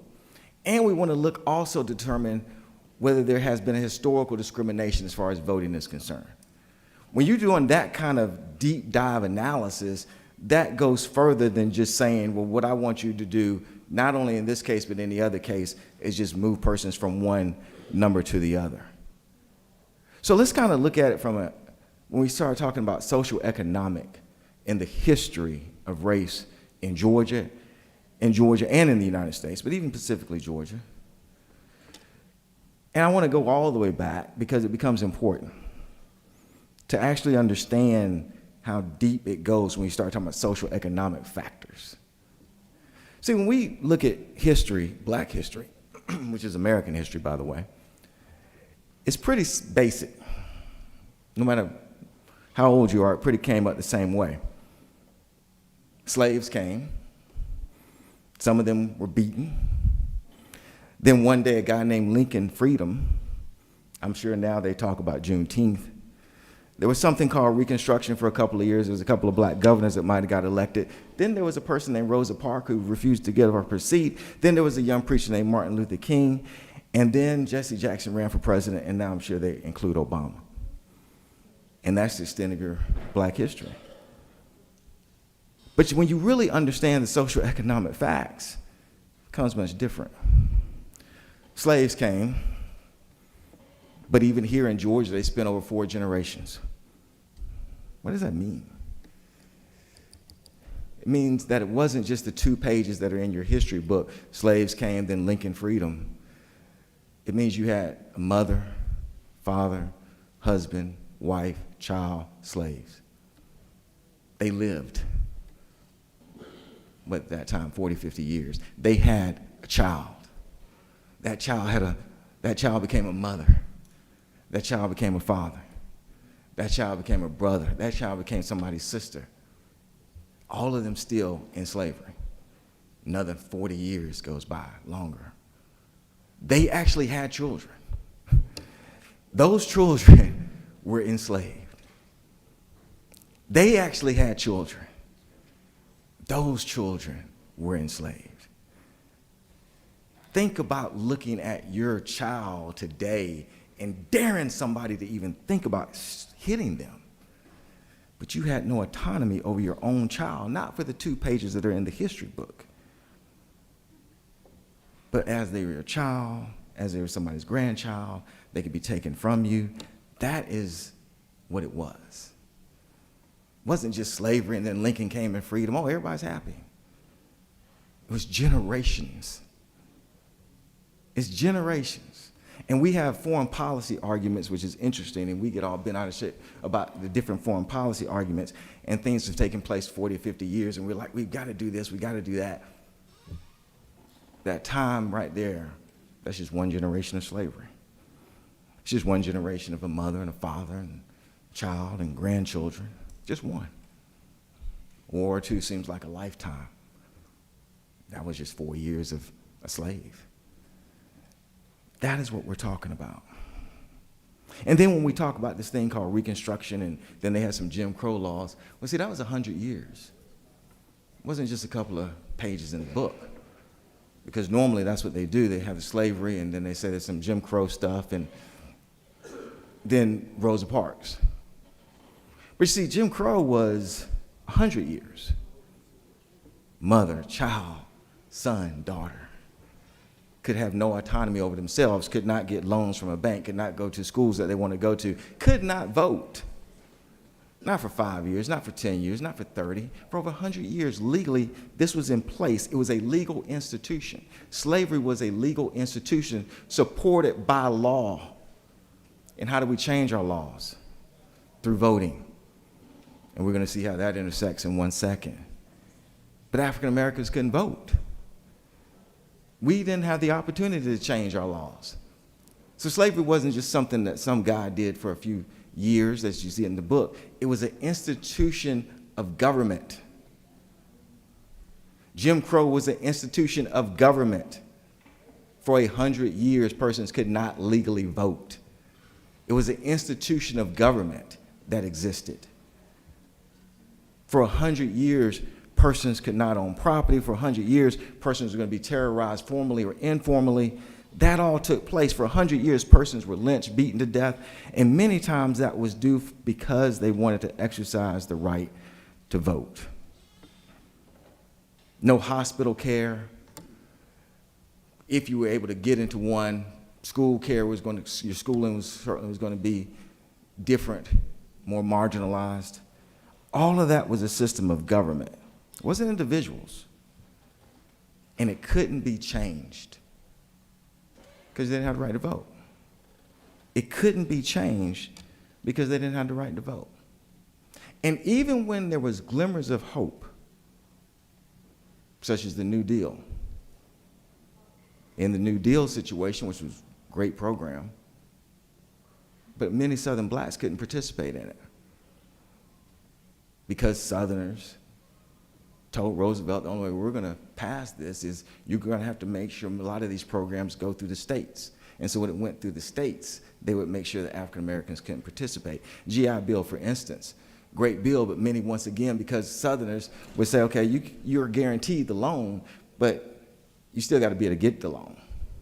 And so you have redlining policies, you have policies by a bank that says we're not going to give a loan to African Americans, so it didn't help them at all. All of this, though, was allowed by government. So think about this. You have a family who has been enslaved. Now they've gone through Jim Crow, and they were never able to change their circumstances because they couldn't vote. Now, of course, someone say, well, that doesn't change your circumstances. Voting don't change anything. Then why are you here? Why are those people in the hallway? Citizens and others. Why are they here if voting doesn't change anything? Why voting doesn't change anything is one of the principal institutions that we continue to fight over. It's the one institution that persons want to continually try to make sure that persons can't exercise it. So please don't say that voting doesn't change persons' circumstances. Change these things. And then voting did come around. And this is the intersection that Section 2 talks about. So you have the historical dynamic, which is more than the 4 pages that we all got in Black history, intersects now with the political, the voting dynamic. So the voting dynamic comes about. And this is in the court case. So voting comes for African Americans in Georgia. But what do they find? They find that Georgia resists the Voting Rights Act. One of the few states that actively resisted it. We had the lowest state when we had pre-clearance after 1965, one of the lowest states that actually seek pre-clearance, was always trying to go around it, so to speak. That was Georgia. Georgia was mentioned when they actually extended the Voting Rights Act in 1982, I believe. Georgia was actually one of the states that was specifically mentioned about why the Voting Rights Act needed to be extended because of the practices that actually was occurring in Georgia. Now, when we say, well, that's past stuff, well, in the order, it says that there are 5 restrictions that we can look at. 5 restrictions that we can look at if we want to know that a state is practicing some type of voter suppression. Voter ID laws, proof of citizenship laws, voter purges, cuts in early voting, widespread poll closing. Our state had all 5. We were the only state in the union to have all 5. This is what this judge is looking at. And what you're telling me is he really just means just flip a couple of seats here. When the Voting Rights Act, of course, the pre-clearance is now gone, but while it was still in existence, the Justice Department actually rejected 200 changes that Georgia had submitted for pre-clearance. In the United States, it is 1/3 of all Department of Justice objections, this state.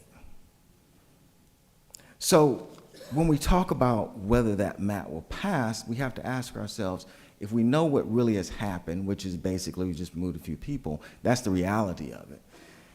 And then we say, okay, what are we looking at? We're looking at the social economic, and we're looking at our voting history past. Is this really what the court is talking about, to face that down? Because you see, when you have infant mortality rates, we love to talk about infant mortality rates, it's true, but we don't realize that it actually stretches all the way back, because the average baby during slavery for black only lived a month. Their infant mortality rates was 1/2 that of whites. So you see where the infant mortality comes from. And then when you start talking about from an educational standpoint, remember your defense expert actually stipulated all this. He said the numbers are the numbers, the census numbers are the census numbers, when they talked about the lack of education, the different education rates between blacks and whites. He said the census numbers are the census numbers. Okay, So when you start talking about different education rates, you realize it traces all the way back to persons legally not being able to really get educated. When you start talking about the wealth gap, when you start talking about income gaps, when you realize you're talking about persons who legally could not get a job. Can't be a lawyer if you can't go to law school. Can't be a lawyer if you can't legally go to a state college. Can't probably be a doctor if you can't legally go to the state colleges or state universities. That's the connection.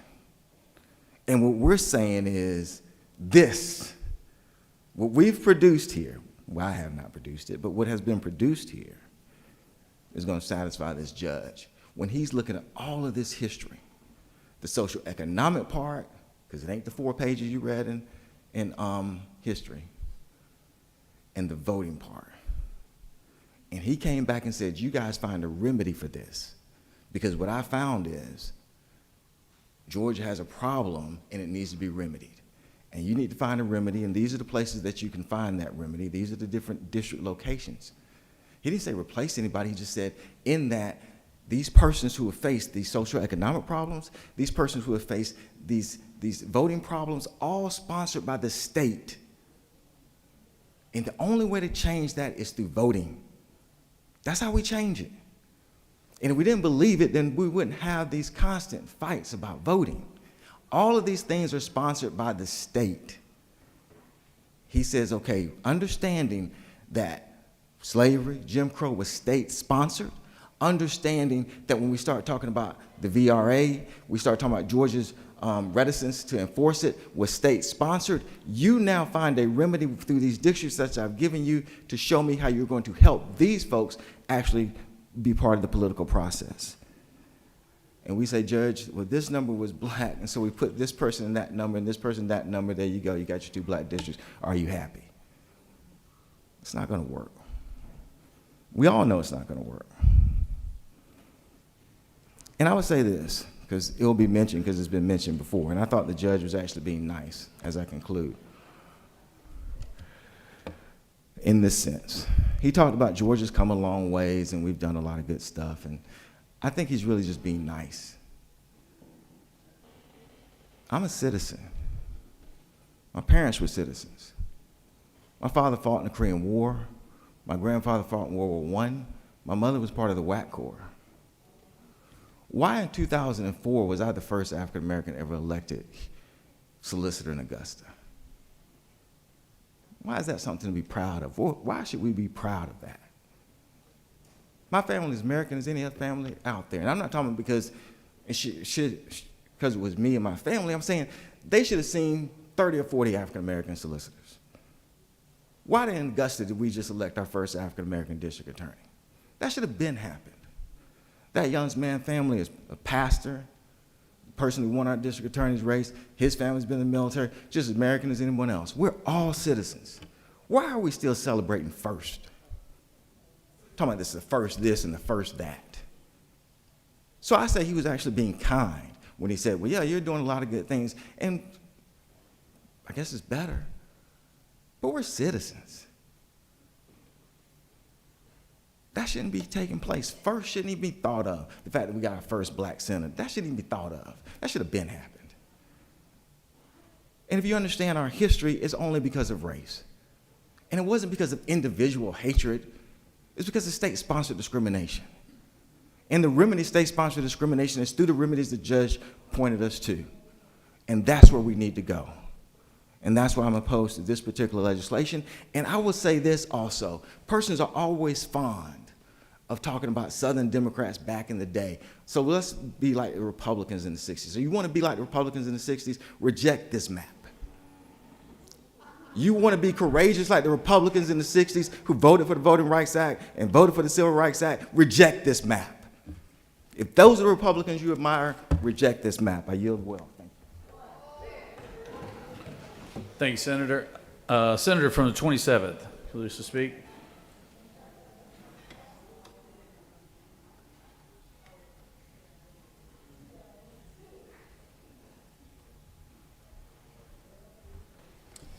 Thank you, Mr. President and colleagues. I've appreciated the robust debate and just wanted to respond to a couple of things that I heard, and then I will be on my way.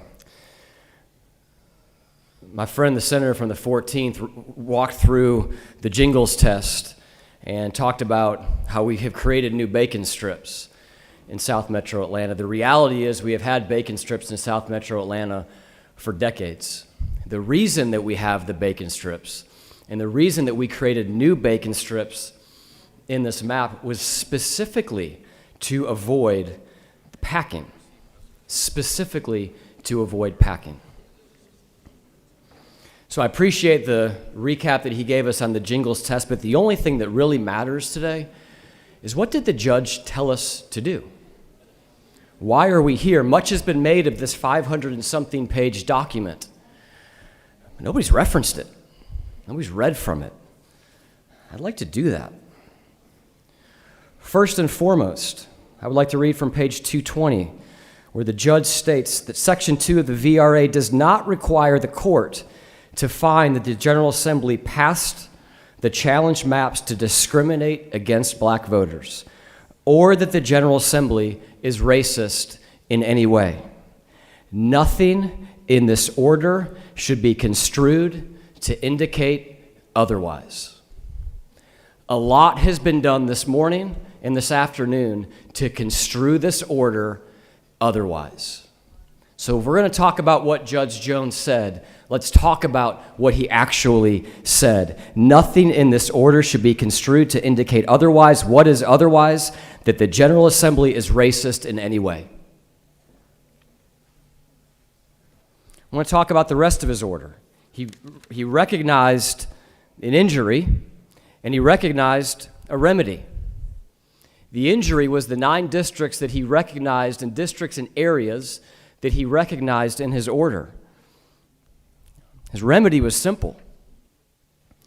His remedy was to create 2 black majority districts. He further went on to say that that cannot be done by removing any existing minority opportunity districts. In the context of his order, minority opportunity district means majority black. So let's talk about a couple of numbers. The 2021 maps have 14 black majority districts. The map that the chairwoman is presenting today has 16. We have created 2 new black majority districts. And regardless of how you define, even if you disagree with the definition that I would say is implicit in the context of the order, that minority opportunity district means black majority district. No matter how you define minority opportunity district, this map does not change the number of minority opportunity districts from the 2021 map. This map complies with the judge's order in every way, and it complies with the Voting Rights Act in every way, unless you believe that the Voting Rights Act is created to create Democrat districts.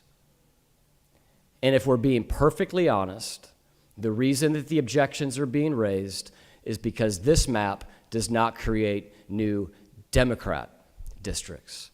But I read the order, I read the remedy in the order, went through it.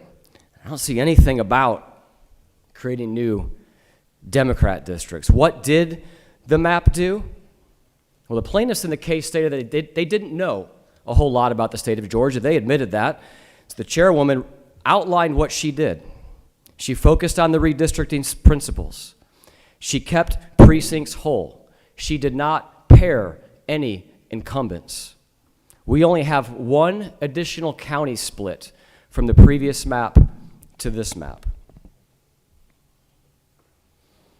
She didn't attempt to score political points. She didn't attempt to pick up any more Republican districts. The reality was the entire map was enjoined by the court. The entire map could have been readdressed. She didn't do that. She focused on creating 2 more minority districts in South Metro Atlanta. The 28th, which is anchored in South Fulton, and the 17th, which is a compact district in South Metro. That's the test. The test isn't, did you create more Democrat districts? The test isn't, did you do something else that we imagine the judge said? If the judge wanted us to redraw every single one of those 9 districts, he would have told us to do so. That is not what he said to do. The remedy was to create 2 more black majority districts in South Metro. He identified the districts and areas of those 9, but did not instruct us to redraw all of the 9. We spent a lot of time talking about a lot of questions today. There's only 2 questions, really. Does it comply with the order, and does it comply with the VRA? Because it complies with the order, according to Judge Jones, this map complies with the Voting Rights Act. Thank you, Mr. President. I yield the will.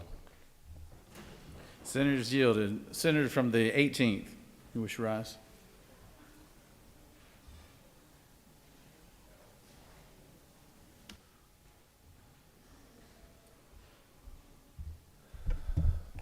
Good afternoon, colleagues. Thank you, Mr. President.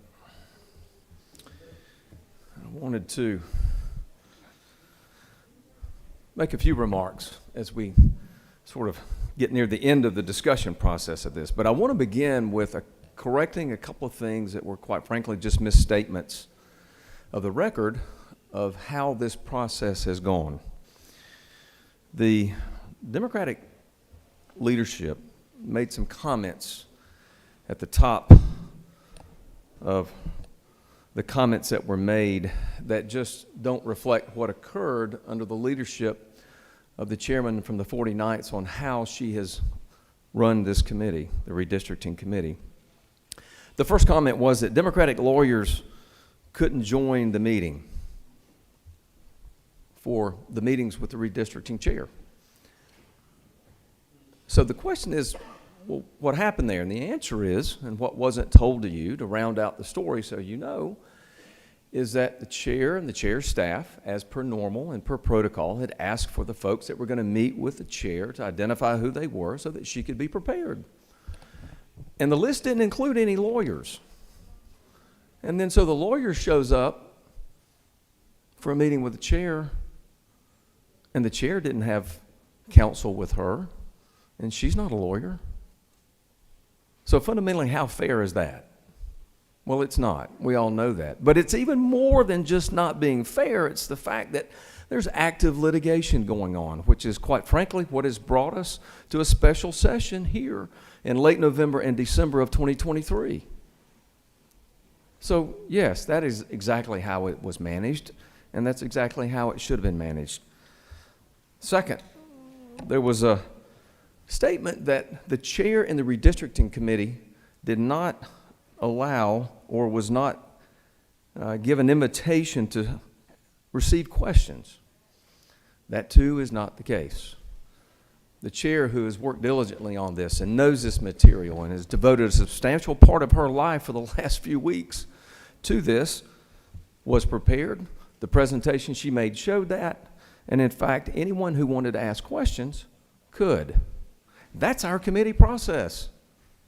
And to somehow say that no questions were allowed, that's not what happened. That's not how this committee was run, and I think that's been, the senator from the 23rd did an excellent job of pointing out some of these very same points from people that either weren't there and didn't know the better, or some that were there and apparently don't know the better.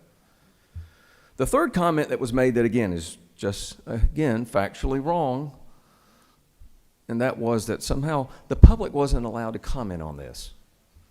Well, in our first committee meeting on Wednesday, the committee was invited. And in fact, it was so important to the chair and the work of this committee that the chair pushed aside the questions or the involvement of the committee members first and let the public be heard, so that we would all have the benefit of that input, so that the questions we would then have of each other or of the chair or the presentation of any alternate map, which did come the next day, would have the benefit of that public input. And notwithstanding that that was the plan, the chair actually pivoted and allowed public comment on Thursday, yesterday, which was not part of what was planned. This has been a very open process. I'm very familiar with that process because I did it 2 years ago in 2021. And I really appreciate and want to publicly thank, not on behalf of the Republicans, but on behalf of this body, I want to thank the chair for the hard work that the senator from the 49th has done. Incredibly impressive work, especially being a freshman, if I may say that.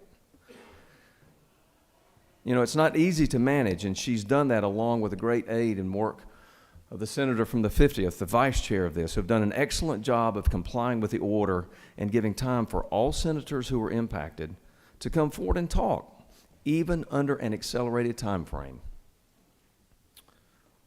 She afforded the same thing that was recommended to me 2 years ago and that I afforded to everyone in this body, which was a straight-up, one-on-one personal meeting with me to tell me exactly whatever it was you wanted me as chair to factor into the process. And our current chair, the senator from the 49th, did the same thing. Judge Jones's order that we so often have referred to, and I appreciate the senator from the 27th actually quoting from the order, because it would seem that a lot of people that have commented this morning have not read that order. The senator from the 27th actually pulled out some provisions of the order and got to the real heart of the matter.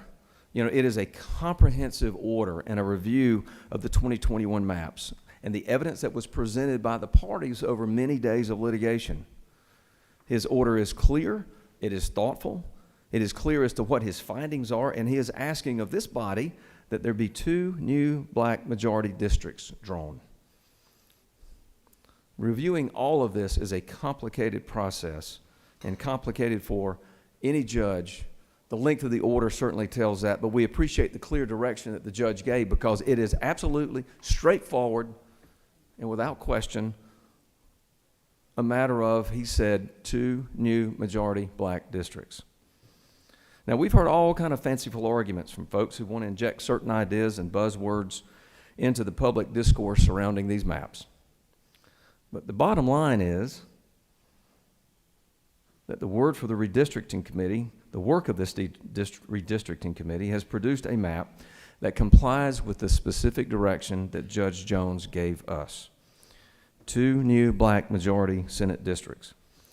Under the 2021 maps, we have 14.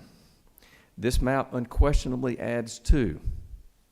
That equals 16, y'all. That's what the judge said do. But more to the point, we actually took, with the drawing of this map, 2 white majority districts and made them black majority districts. Once again, that's exactly what the judge told us to do. Notwithstanding some of the obfuscation and other arguments that want to be made, that's what the judge said do. And it was done in a way that did not remove any current minority opportunity districts. What does that mean? That means we didn't play games.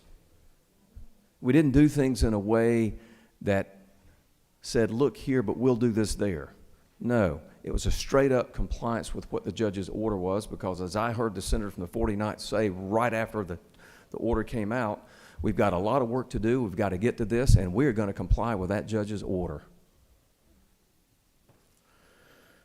So, Judge Jones is, and these are my last comments, his focus and his finding focused on a limited number of districts. And we've all talked about that, and you've heard all that, and you know what those numbers are. But I think this is not missed on y'all that the judge's order actually struck the entire map. Well,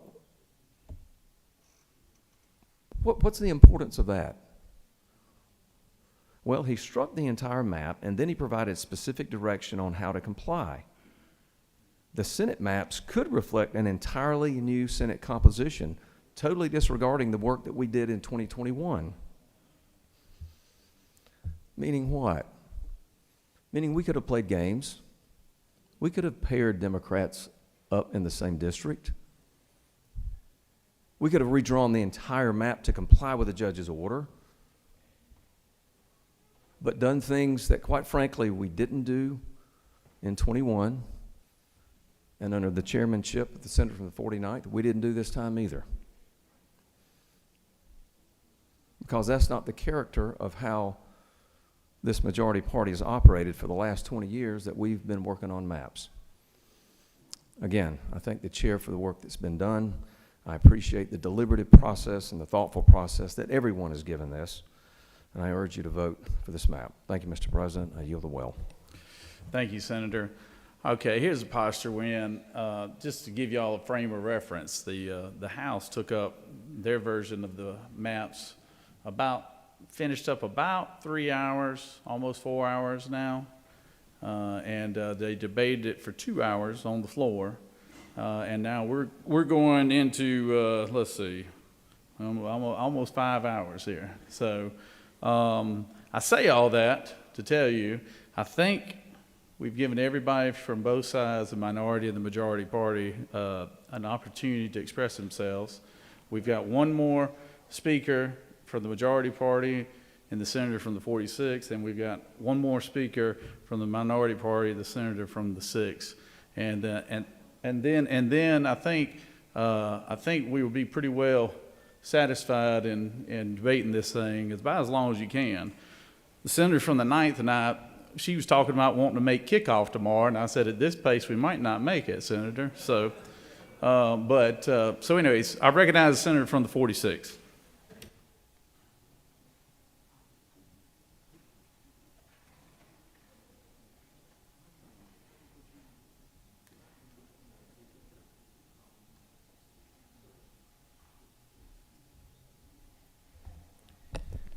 Thank you, Mr. President. Senators, I will try to keep these comments brief since we've been here for many hours, as the President has told us here. I'll try to butter him up a little bit before I get started. And I was impressed with his comments on our opening day on Wednesday of what his parents taught him. Bill Jones and Martha Jones taught him the 3 A's, if you'll remember, how to treat people. Acknowledge them, accept them, and appreciate them. And that's been running through my mind a little bit, and I will touch on some of those issues as we proceed here to wrap this up. I've been listening carefully to the debate, taking notes. I was secretary of the redistricting committee and was present in all the meetings when this took place. I will point out that those 2021 maps were after great public input. We had meetings all over the state and let citizens from all over the state come tell us their concerns. The chairman at the time let every single senator that wanted to have input or comments on their maps come meet with him. We had legal counsel that advised us that these maps were legal, that they complied with the Constitution, with the Voting Rights Act, and equally as important, they complied with our Senate guidelines for drafting plans. Both the openness, the transparency, the delivery of these to the public in advance, and some other conditions or sort of factors that the Senate takes into account in redistricting. And one reason we do that, you know, we talk about some of the history. The senator from the 26th mentioned how he got elected in 1974, et cetera. You know, you want to hear a tidbit?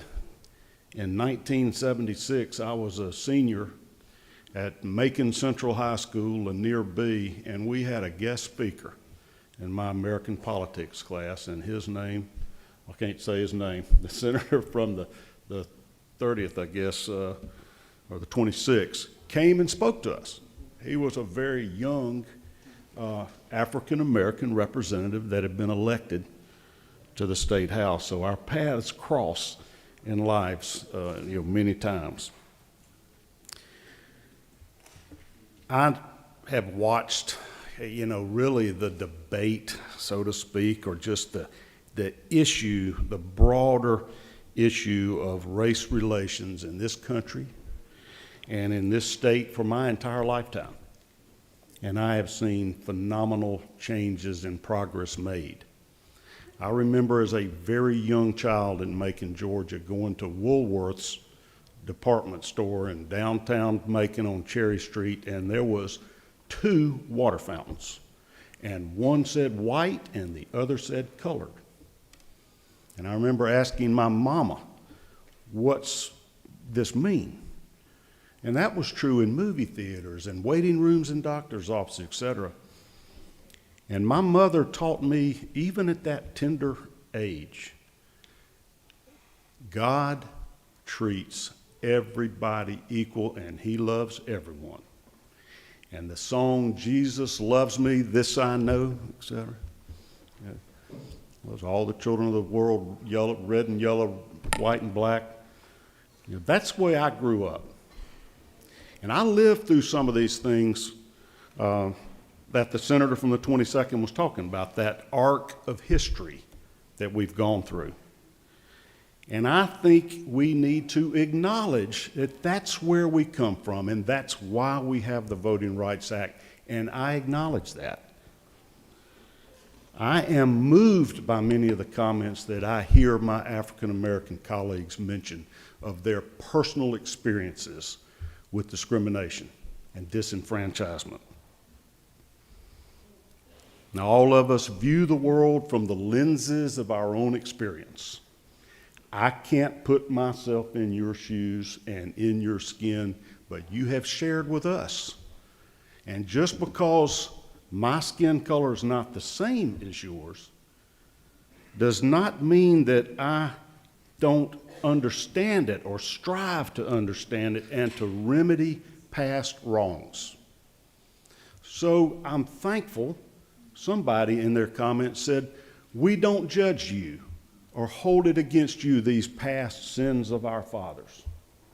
The historical, cultural issues that we have faced in the United States, and particularly in the South.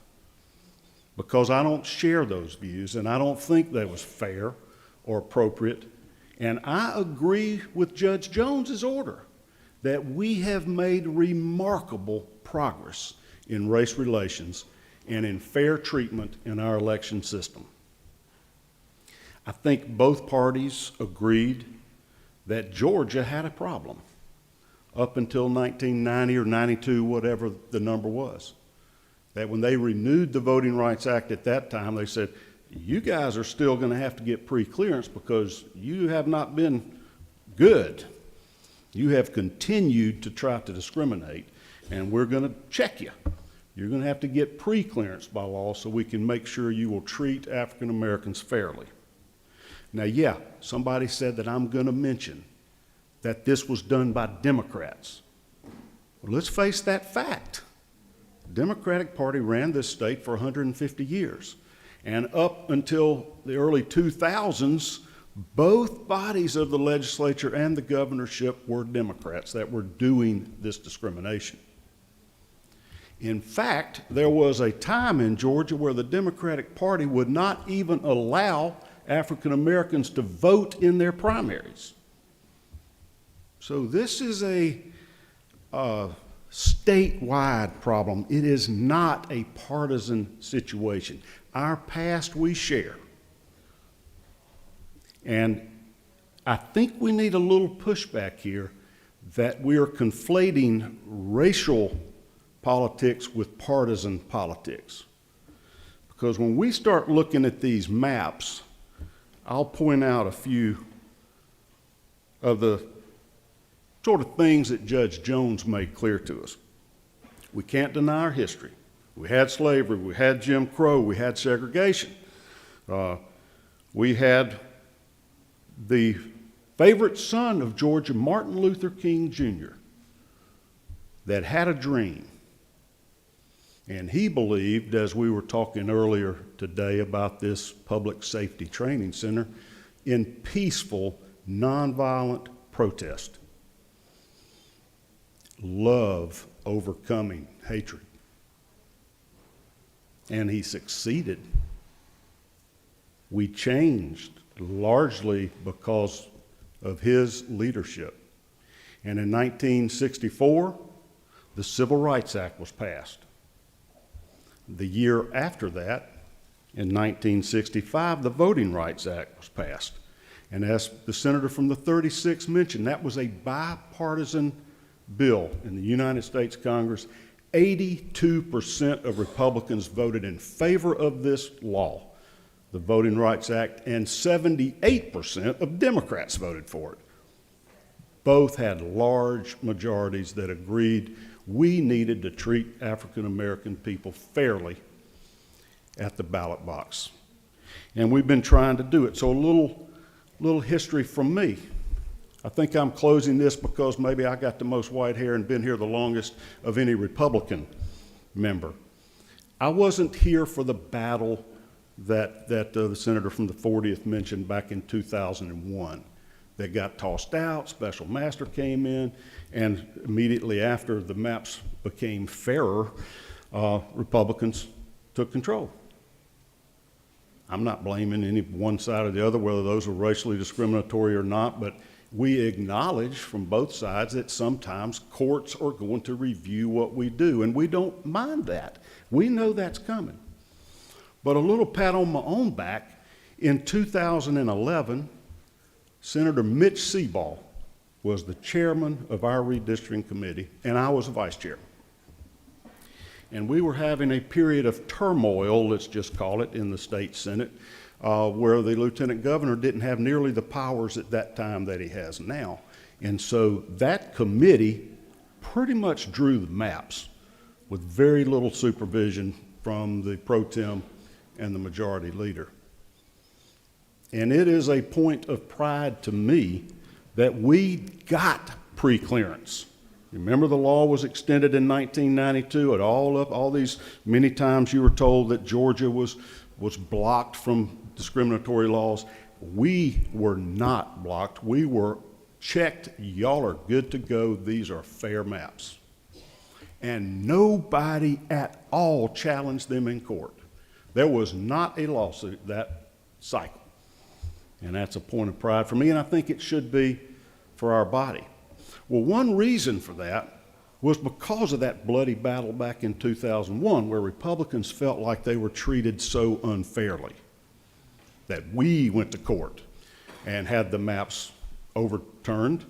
The legislature couldn't do it on their own, and so a special master did draw those maps. And so we adopted principles of redistricting that I referred to briefly to you, that were to try to cut some of the mean, vicious, personal, partisan politics out of that process. Probably the most important was that we would make every attempt to avoid the unnecessary pairing of incumbents, where you would put two incumbents in the same district, so one of them was going to get the boot, because that lets you personally go after people. And we didn't do that in 2011, and we didn't do that in 2021 either. And we haven't done that in this new map. We are adhering to these principles. And by the way, these principles were adopted by the redistricting committee unanimously. Every Republican and every Democrat agreed that this is what we wanted to live by. Obviously, one man, one vote. We wanted these districts as close in size as possible so that everybody's vote counted. We specifically said all plans adopted by the committee will comply with Section 2 of the Voting Rights Act. That's what Judge Jones said we failed to do. We wanted to keep all boundaries of counties and precincts intact where possible. We wanted compact districts. We wanted to honor the boundaries of previous districts without great change where possible. And we wanted to keep communities of interest together. All of the Republicans in here and all the Democrats in here agreed with that. And the only complaint is, did we create enough majority-minority districts? Judge Jones has interpreted the Voting Rights Act to say that if you can do it, if you can show on the maps and the demographic that there's enough concentration of African American citizens, voters, that you should create a district. In fact, he says you must create a district for them. And in this map that we have now been stricken down by the court and sent back to us to redo, there were 14 African American districts. Now, Judge Jones, in his interpretation, is we are required to draw more of them if you can, found that after an 8-day trial and tons of testimony from experts that it was possible to create only 2 more African American majority districts. If he thought it was possible to come up with 3 new ones or 4 districts or 5 more, he would have been ordering us to do it. So his opinion is that the maximum number of majority African American districts you can come up with is 16. And he showed us on the map where he thought those concentrations were and directed us to take that into account as we redrew the maps. And it was the South Metro areas. Now, I want to give you another little historical tidbit because I was vice chair of this committee in 2021. The Democratic plan that was presented just like this time, there was the chairman's plan, and then there was a Democrat alternative plan, provided for 15 African American seats. Why didn't that one have 16? If it's possible, even the minority party's plan didn't see that as a possibility, or else thought it was a tactical advantage to sacrifice a potential African American district, as according to Judge Jones is required by the Voting Rights Act, in exchange for greater partisan advantage. Because that plan called for, if you looked at the voting histories, 30 Republicans and 26 Democrats. At that time, the breakdown was there were 34 Republicans and 22 Democrats. Folks, this is just a few years ago. Y'all all remember this. In this plan in 2021 that's being challenged, the Republican Party created 14 African American seats and increased the Democratic representation from 22 to 23 and reduced the Republicans from 34 to 33. So all these arguments that this is all for partisan advantage, etc., are false arguments. The Republican Party reduced their own strength in an attempt to comply with the law. Only one seat different of African American from what the Democratic Party thought was the way to go. Now, this go-round, Judge Jones has not said anything about partisan representation, how many R's and how many D's. It's just how many African American seats. Well, let me tell you a couple things about Judge Jones. I'm betting you he's there. Steve, hey, I hope you're watching us, and I hope you approve of the work we're doing. We're doing our best to comply with your order. I have known Steve Jones for probably 30 years. He is a friend of mine, and he is fair. He was a municipal court judge in Athens and has told me before, Bill, you always treated me as your equal when you appeared before my court. And we helped him get a superior court judgeship where he served for probably 15 years in Athens, and you're not going to find a citizen in Athens that says he didn't treat people fairly based on their race. Didn't show preference for one race or another, and had no bias or any ill treatment of anybody. He treated people by the book, and he did get appointed by Obama, by a Democratic president. He is African American. But it is my opinion that he is doing his best interpretation of the law and the facts here. I don't agree. I don't agree that you must create these districts. And I'm not so sure that's all good, because the simple math is, for you to create these two majority-minority districts, you have to put more minorities in the boundaries of them to do it. And they got to come from somewhere. That's why we call it redistricting. You're redrawing the lines. So you had to move some African Americans into these two seats to create two new majority-minority seats. Well, we did it. And it was just to comply with the judge's order. And it's the same number that the minority party has come up with on their map. 16 African American seats now. So we are now fully compliant with this map. Back to the 3As, we accept Judge Jones's ruling, and we are complying with it. It is not wrong for us to continue to challenge his presumptions here, his interpretation, because there's no word in that Voting Rights Act that says you must create African American minority districts.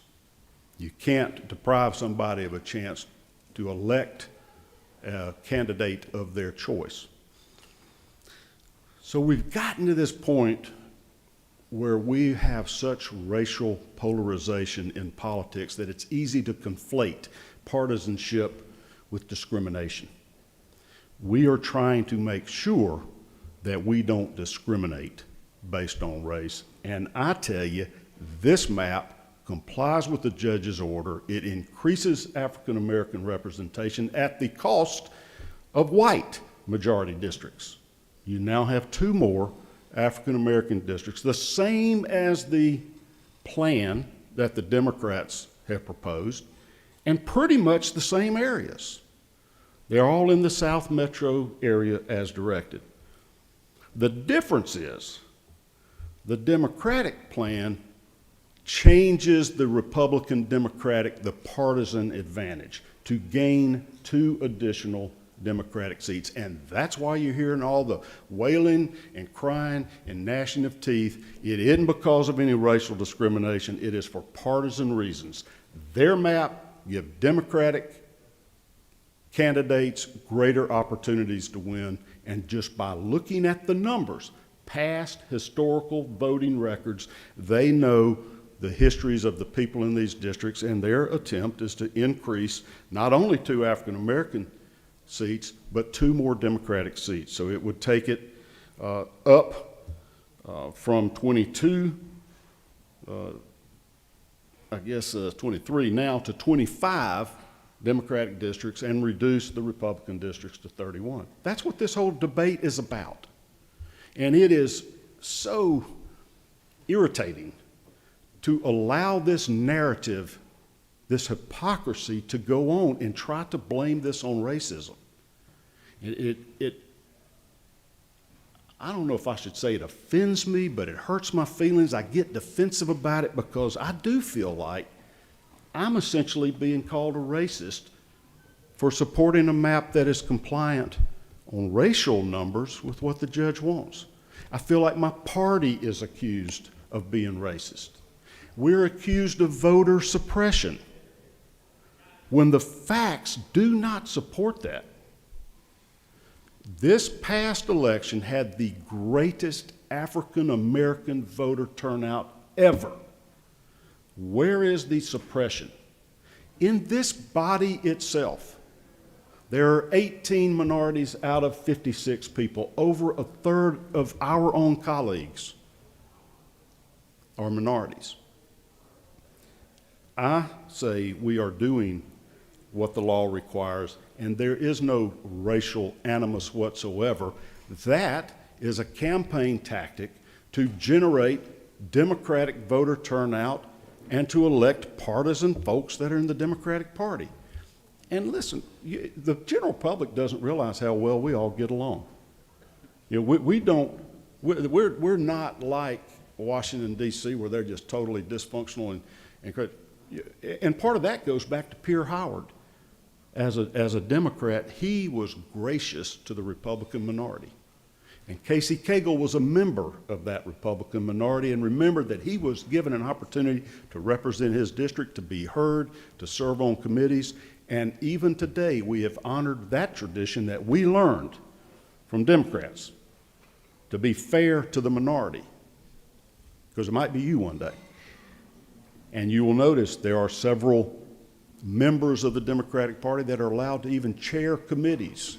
That doesn't happen in Washington, D.C. And we have personal friendships. I'm looking out here, the senator from the 39th.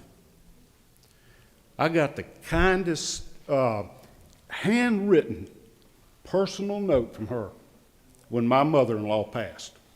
And we exchanged Thanksgiving texts this year. And I told her that I'm thankful for the chance to serve with her in this Senate. Senator 15th, he's my sweet mate. He's African American.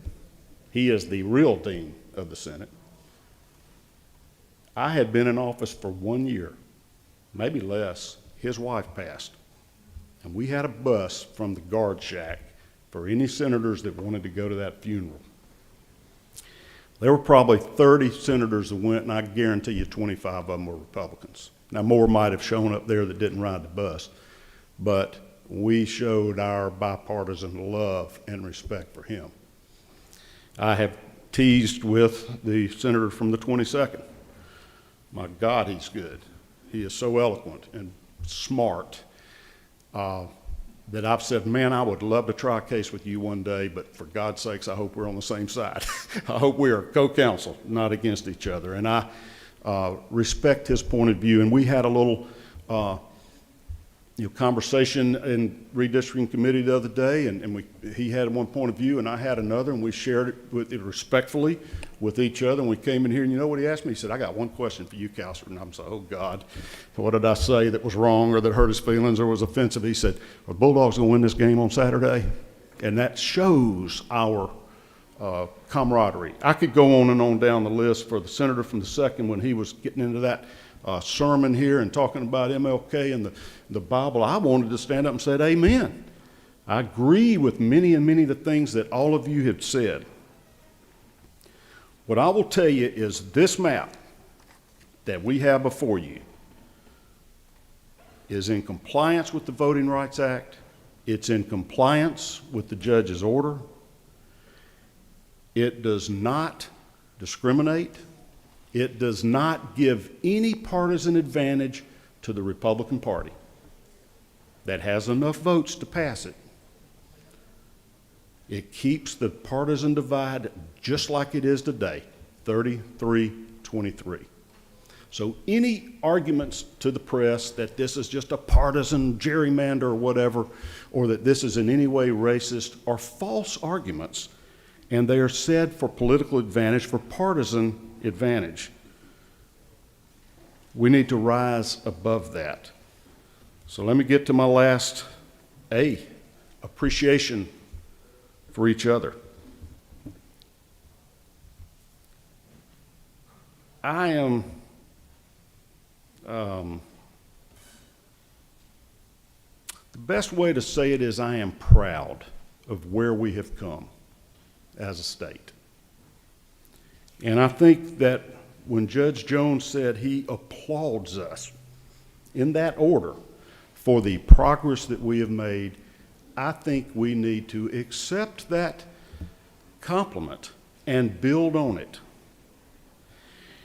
My hope is that this great state can move beyond this racial identity politics so that it doesn't matter. We will be in full compliance. And going forward, let's adopt what Dr. King said about judging people by the content of their character rather than the color of their skin. Some people made some pretty good pointed compliments that do sting a little bit because they have a good message, is that the Republican Party can increase African American voter participation and candidate recruitment by being more responsive, by paying more attention. I look forward to that day that we can make our case to all minorities, African Americans, people of every nationality, people of every religious persuasion, that the principles espoused by us and the bills that we have passed have made this state one where there is great opportunity for everybody, regardless of their race, that we are treating all people equally before the law. And I hope that they will help us enjoy this opportunity, this unprecedented prosperity that we have been so lucky to enjoy. The choices available to us, the public safety provided for us, the transportation system and infrastructure, and the sound fiscal guidance that we've had from our governor and our appropriations chairmen going forward so that we can get past it. Let's move beyond.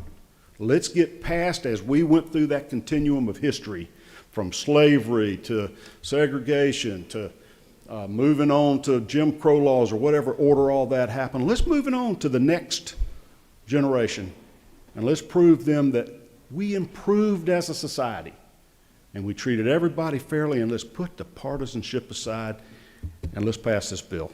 Thank you, Mr. President. I yield the will. Thank you, Senator.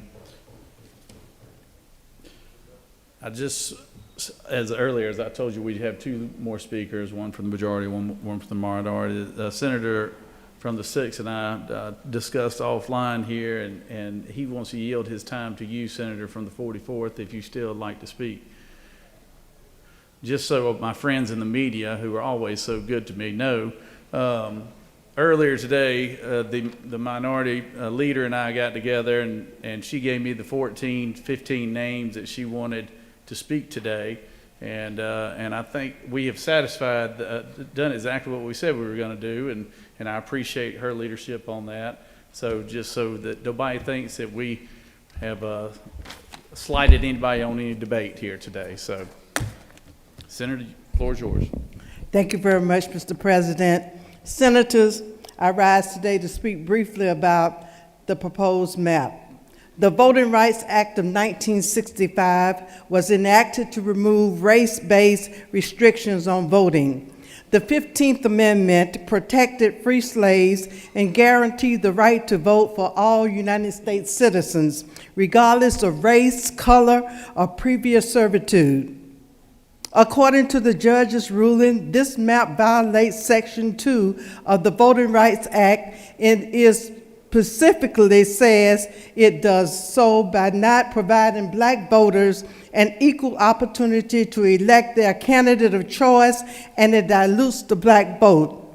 We had an opportunity to rectify this mess that we created in 2021 by drawing 2 additional majority black districts in South Metro Atlanta.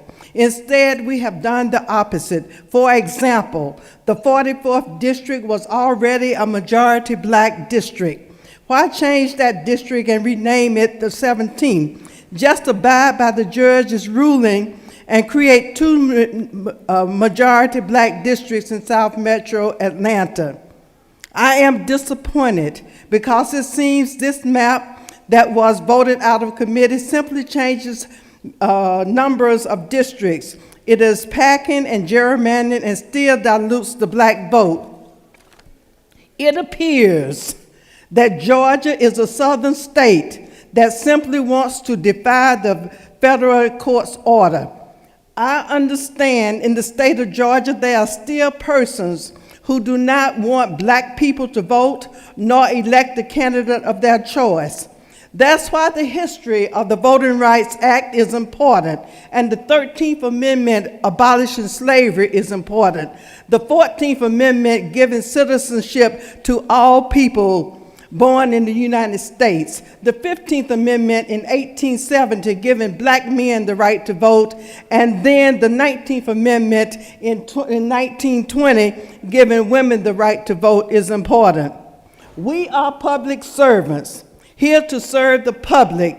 Whenever fair maps are provided, we will serve the people.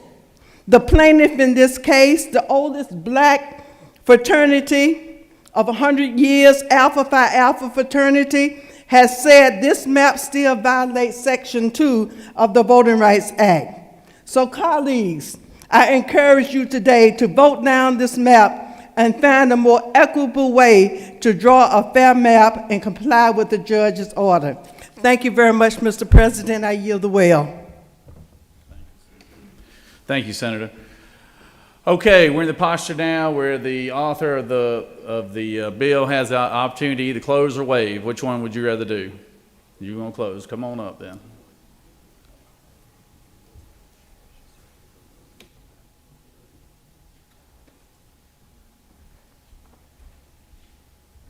Thank you, Mr. President, and I promise I'll be brief. Wow. I wish all these map experts had reached out to me before today to let me know of their expertise.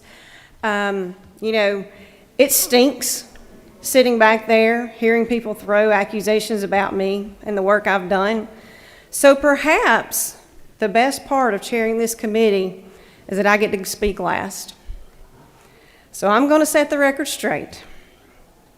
I was accused of not allowing Democrat lawyers to attend a meeting.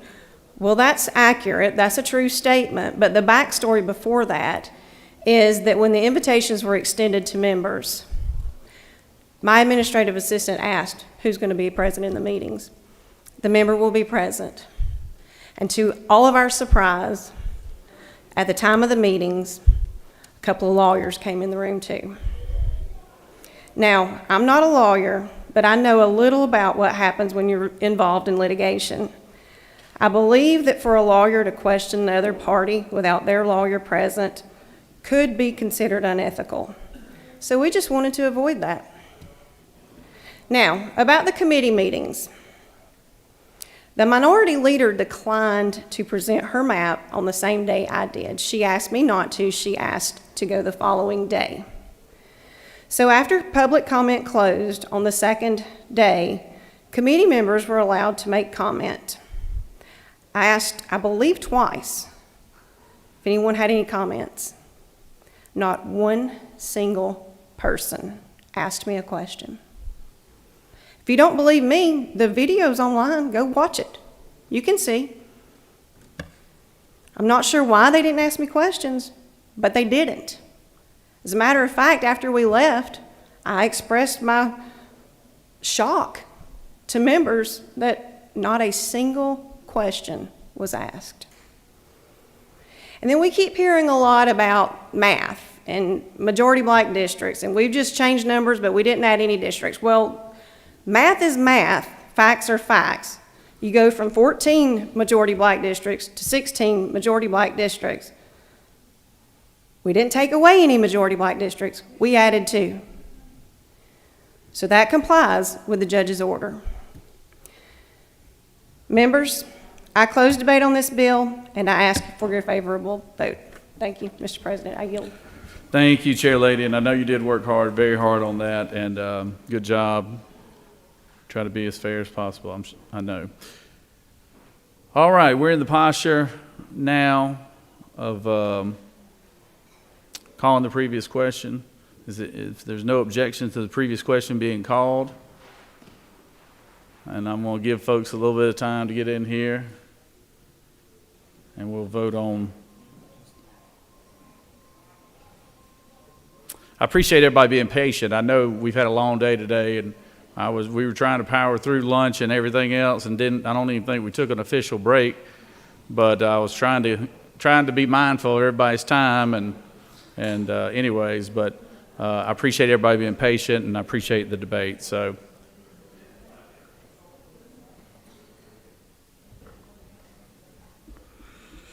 All right. Is there objection to agreeing to the report of the committee which is favorable to the passage of the bill? Chair hears none. The report of the committee is agreed to. Is there objection to the main question being ordered?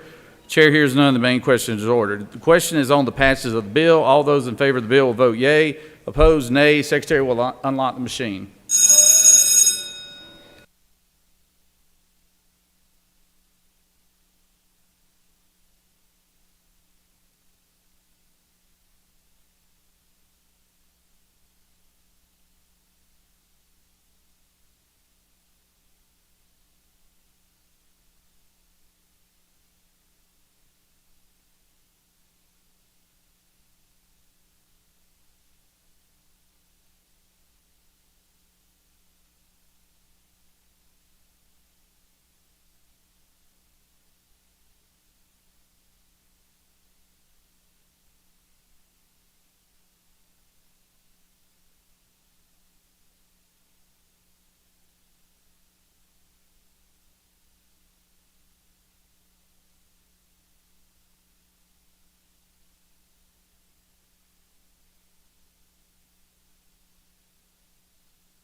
On the passage of the bill, the yeas are 32 and the nays are 23. This bill, having received the requisite constitutional majority, is therefore passed.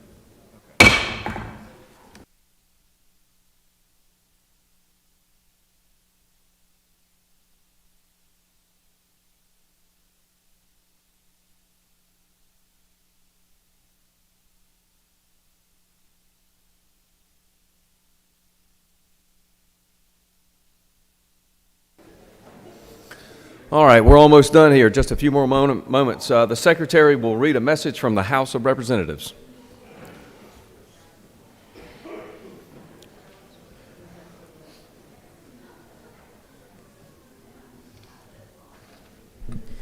Mr. President, the following message was received from the House through Mr. Riley, the clerk thereof. The House has passed by the requisite constitutional majority the following bill of the House. House Bill 1EX by Representative Leverett of the 123rd, a bill to be entitled an act to provide for the composition and number of state house districts, to provide for a short title, to provide for the contingent nature of this act, and the circumstances under which it shall or shall not apply, according to the enforceability of prior provisions under the federal law, to provide for continuation of present members, to provide for a short title, to provide for House Bill effective date. 1EX is assigned to reapportionment and redistricting. We have another message from the House. Mr. President, the House has adopted by the requisite constitutional majority the following resolution of the House. House Resolution 3EX by Representative Gamble, the 15th, and others. A resolution ratifying Governor Brian P. Kemp's executive order numbers 09.12.23.01, number 10, and for other purposes. Mr. President, that completes the order. Thank you. House Resolution 3EX is assigned to Finance. And with that, I will recognize the Majority Leader for a motion. Thank you, Mr. President. I move that the Senate stand adjourned until 2 p.m. on Monday, December the 4th. And go Dogs. The Secretary will read the announcements. Mr. President, the Rules Committee has been canceled. The Finance Committee will meet upon the adjournment of the Senate in room 450 of the Capitol, and the Reapportionment Redistricting Committee of the Senate will meet upon the adjournment of the Finance Committee, also in room 450 of the Capitol. Mr. President, that completes the order. Thank you, sir. Are there any additional announcements? Seeing none and hearing none, the Majority Leader has moved that the Senate adjourned until the Senate stand adjourned until 2 p.m. Monday, December 4th, 2023. All those in favor of the motion will say aye. Those opposed will say no. On the motion for ayes, those opposed? No. Oh my goodness. The ayes clearly have it. We stand adjourned. Yes, sir. Happy to.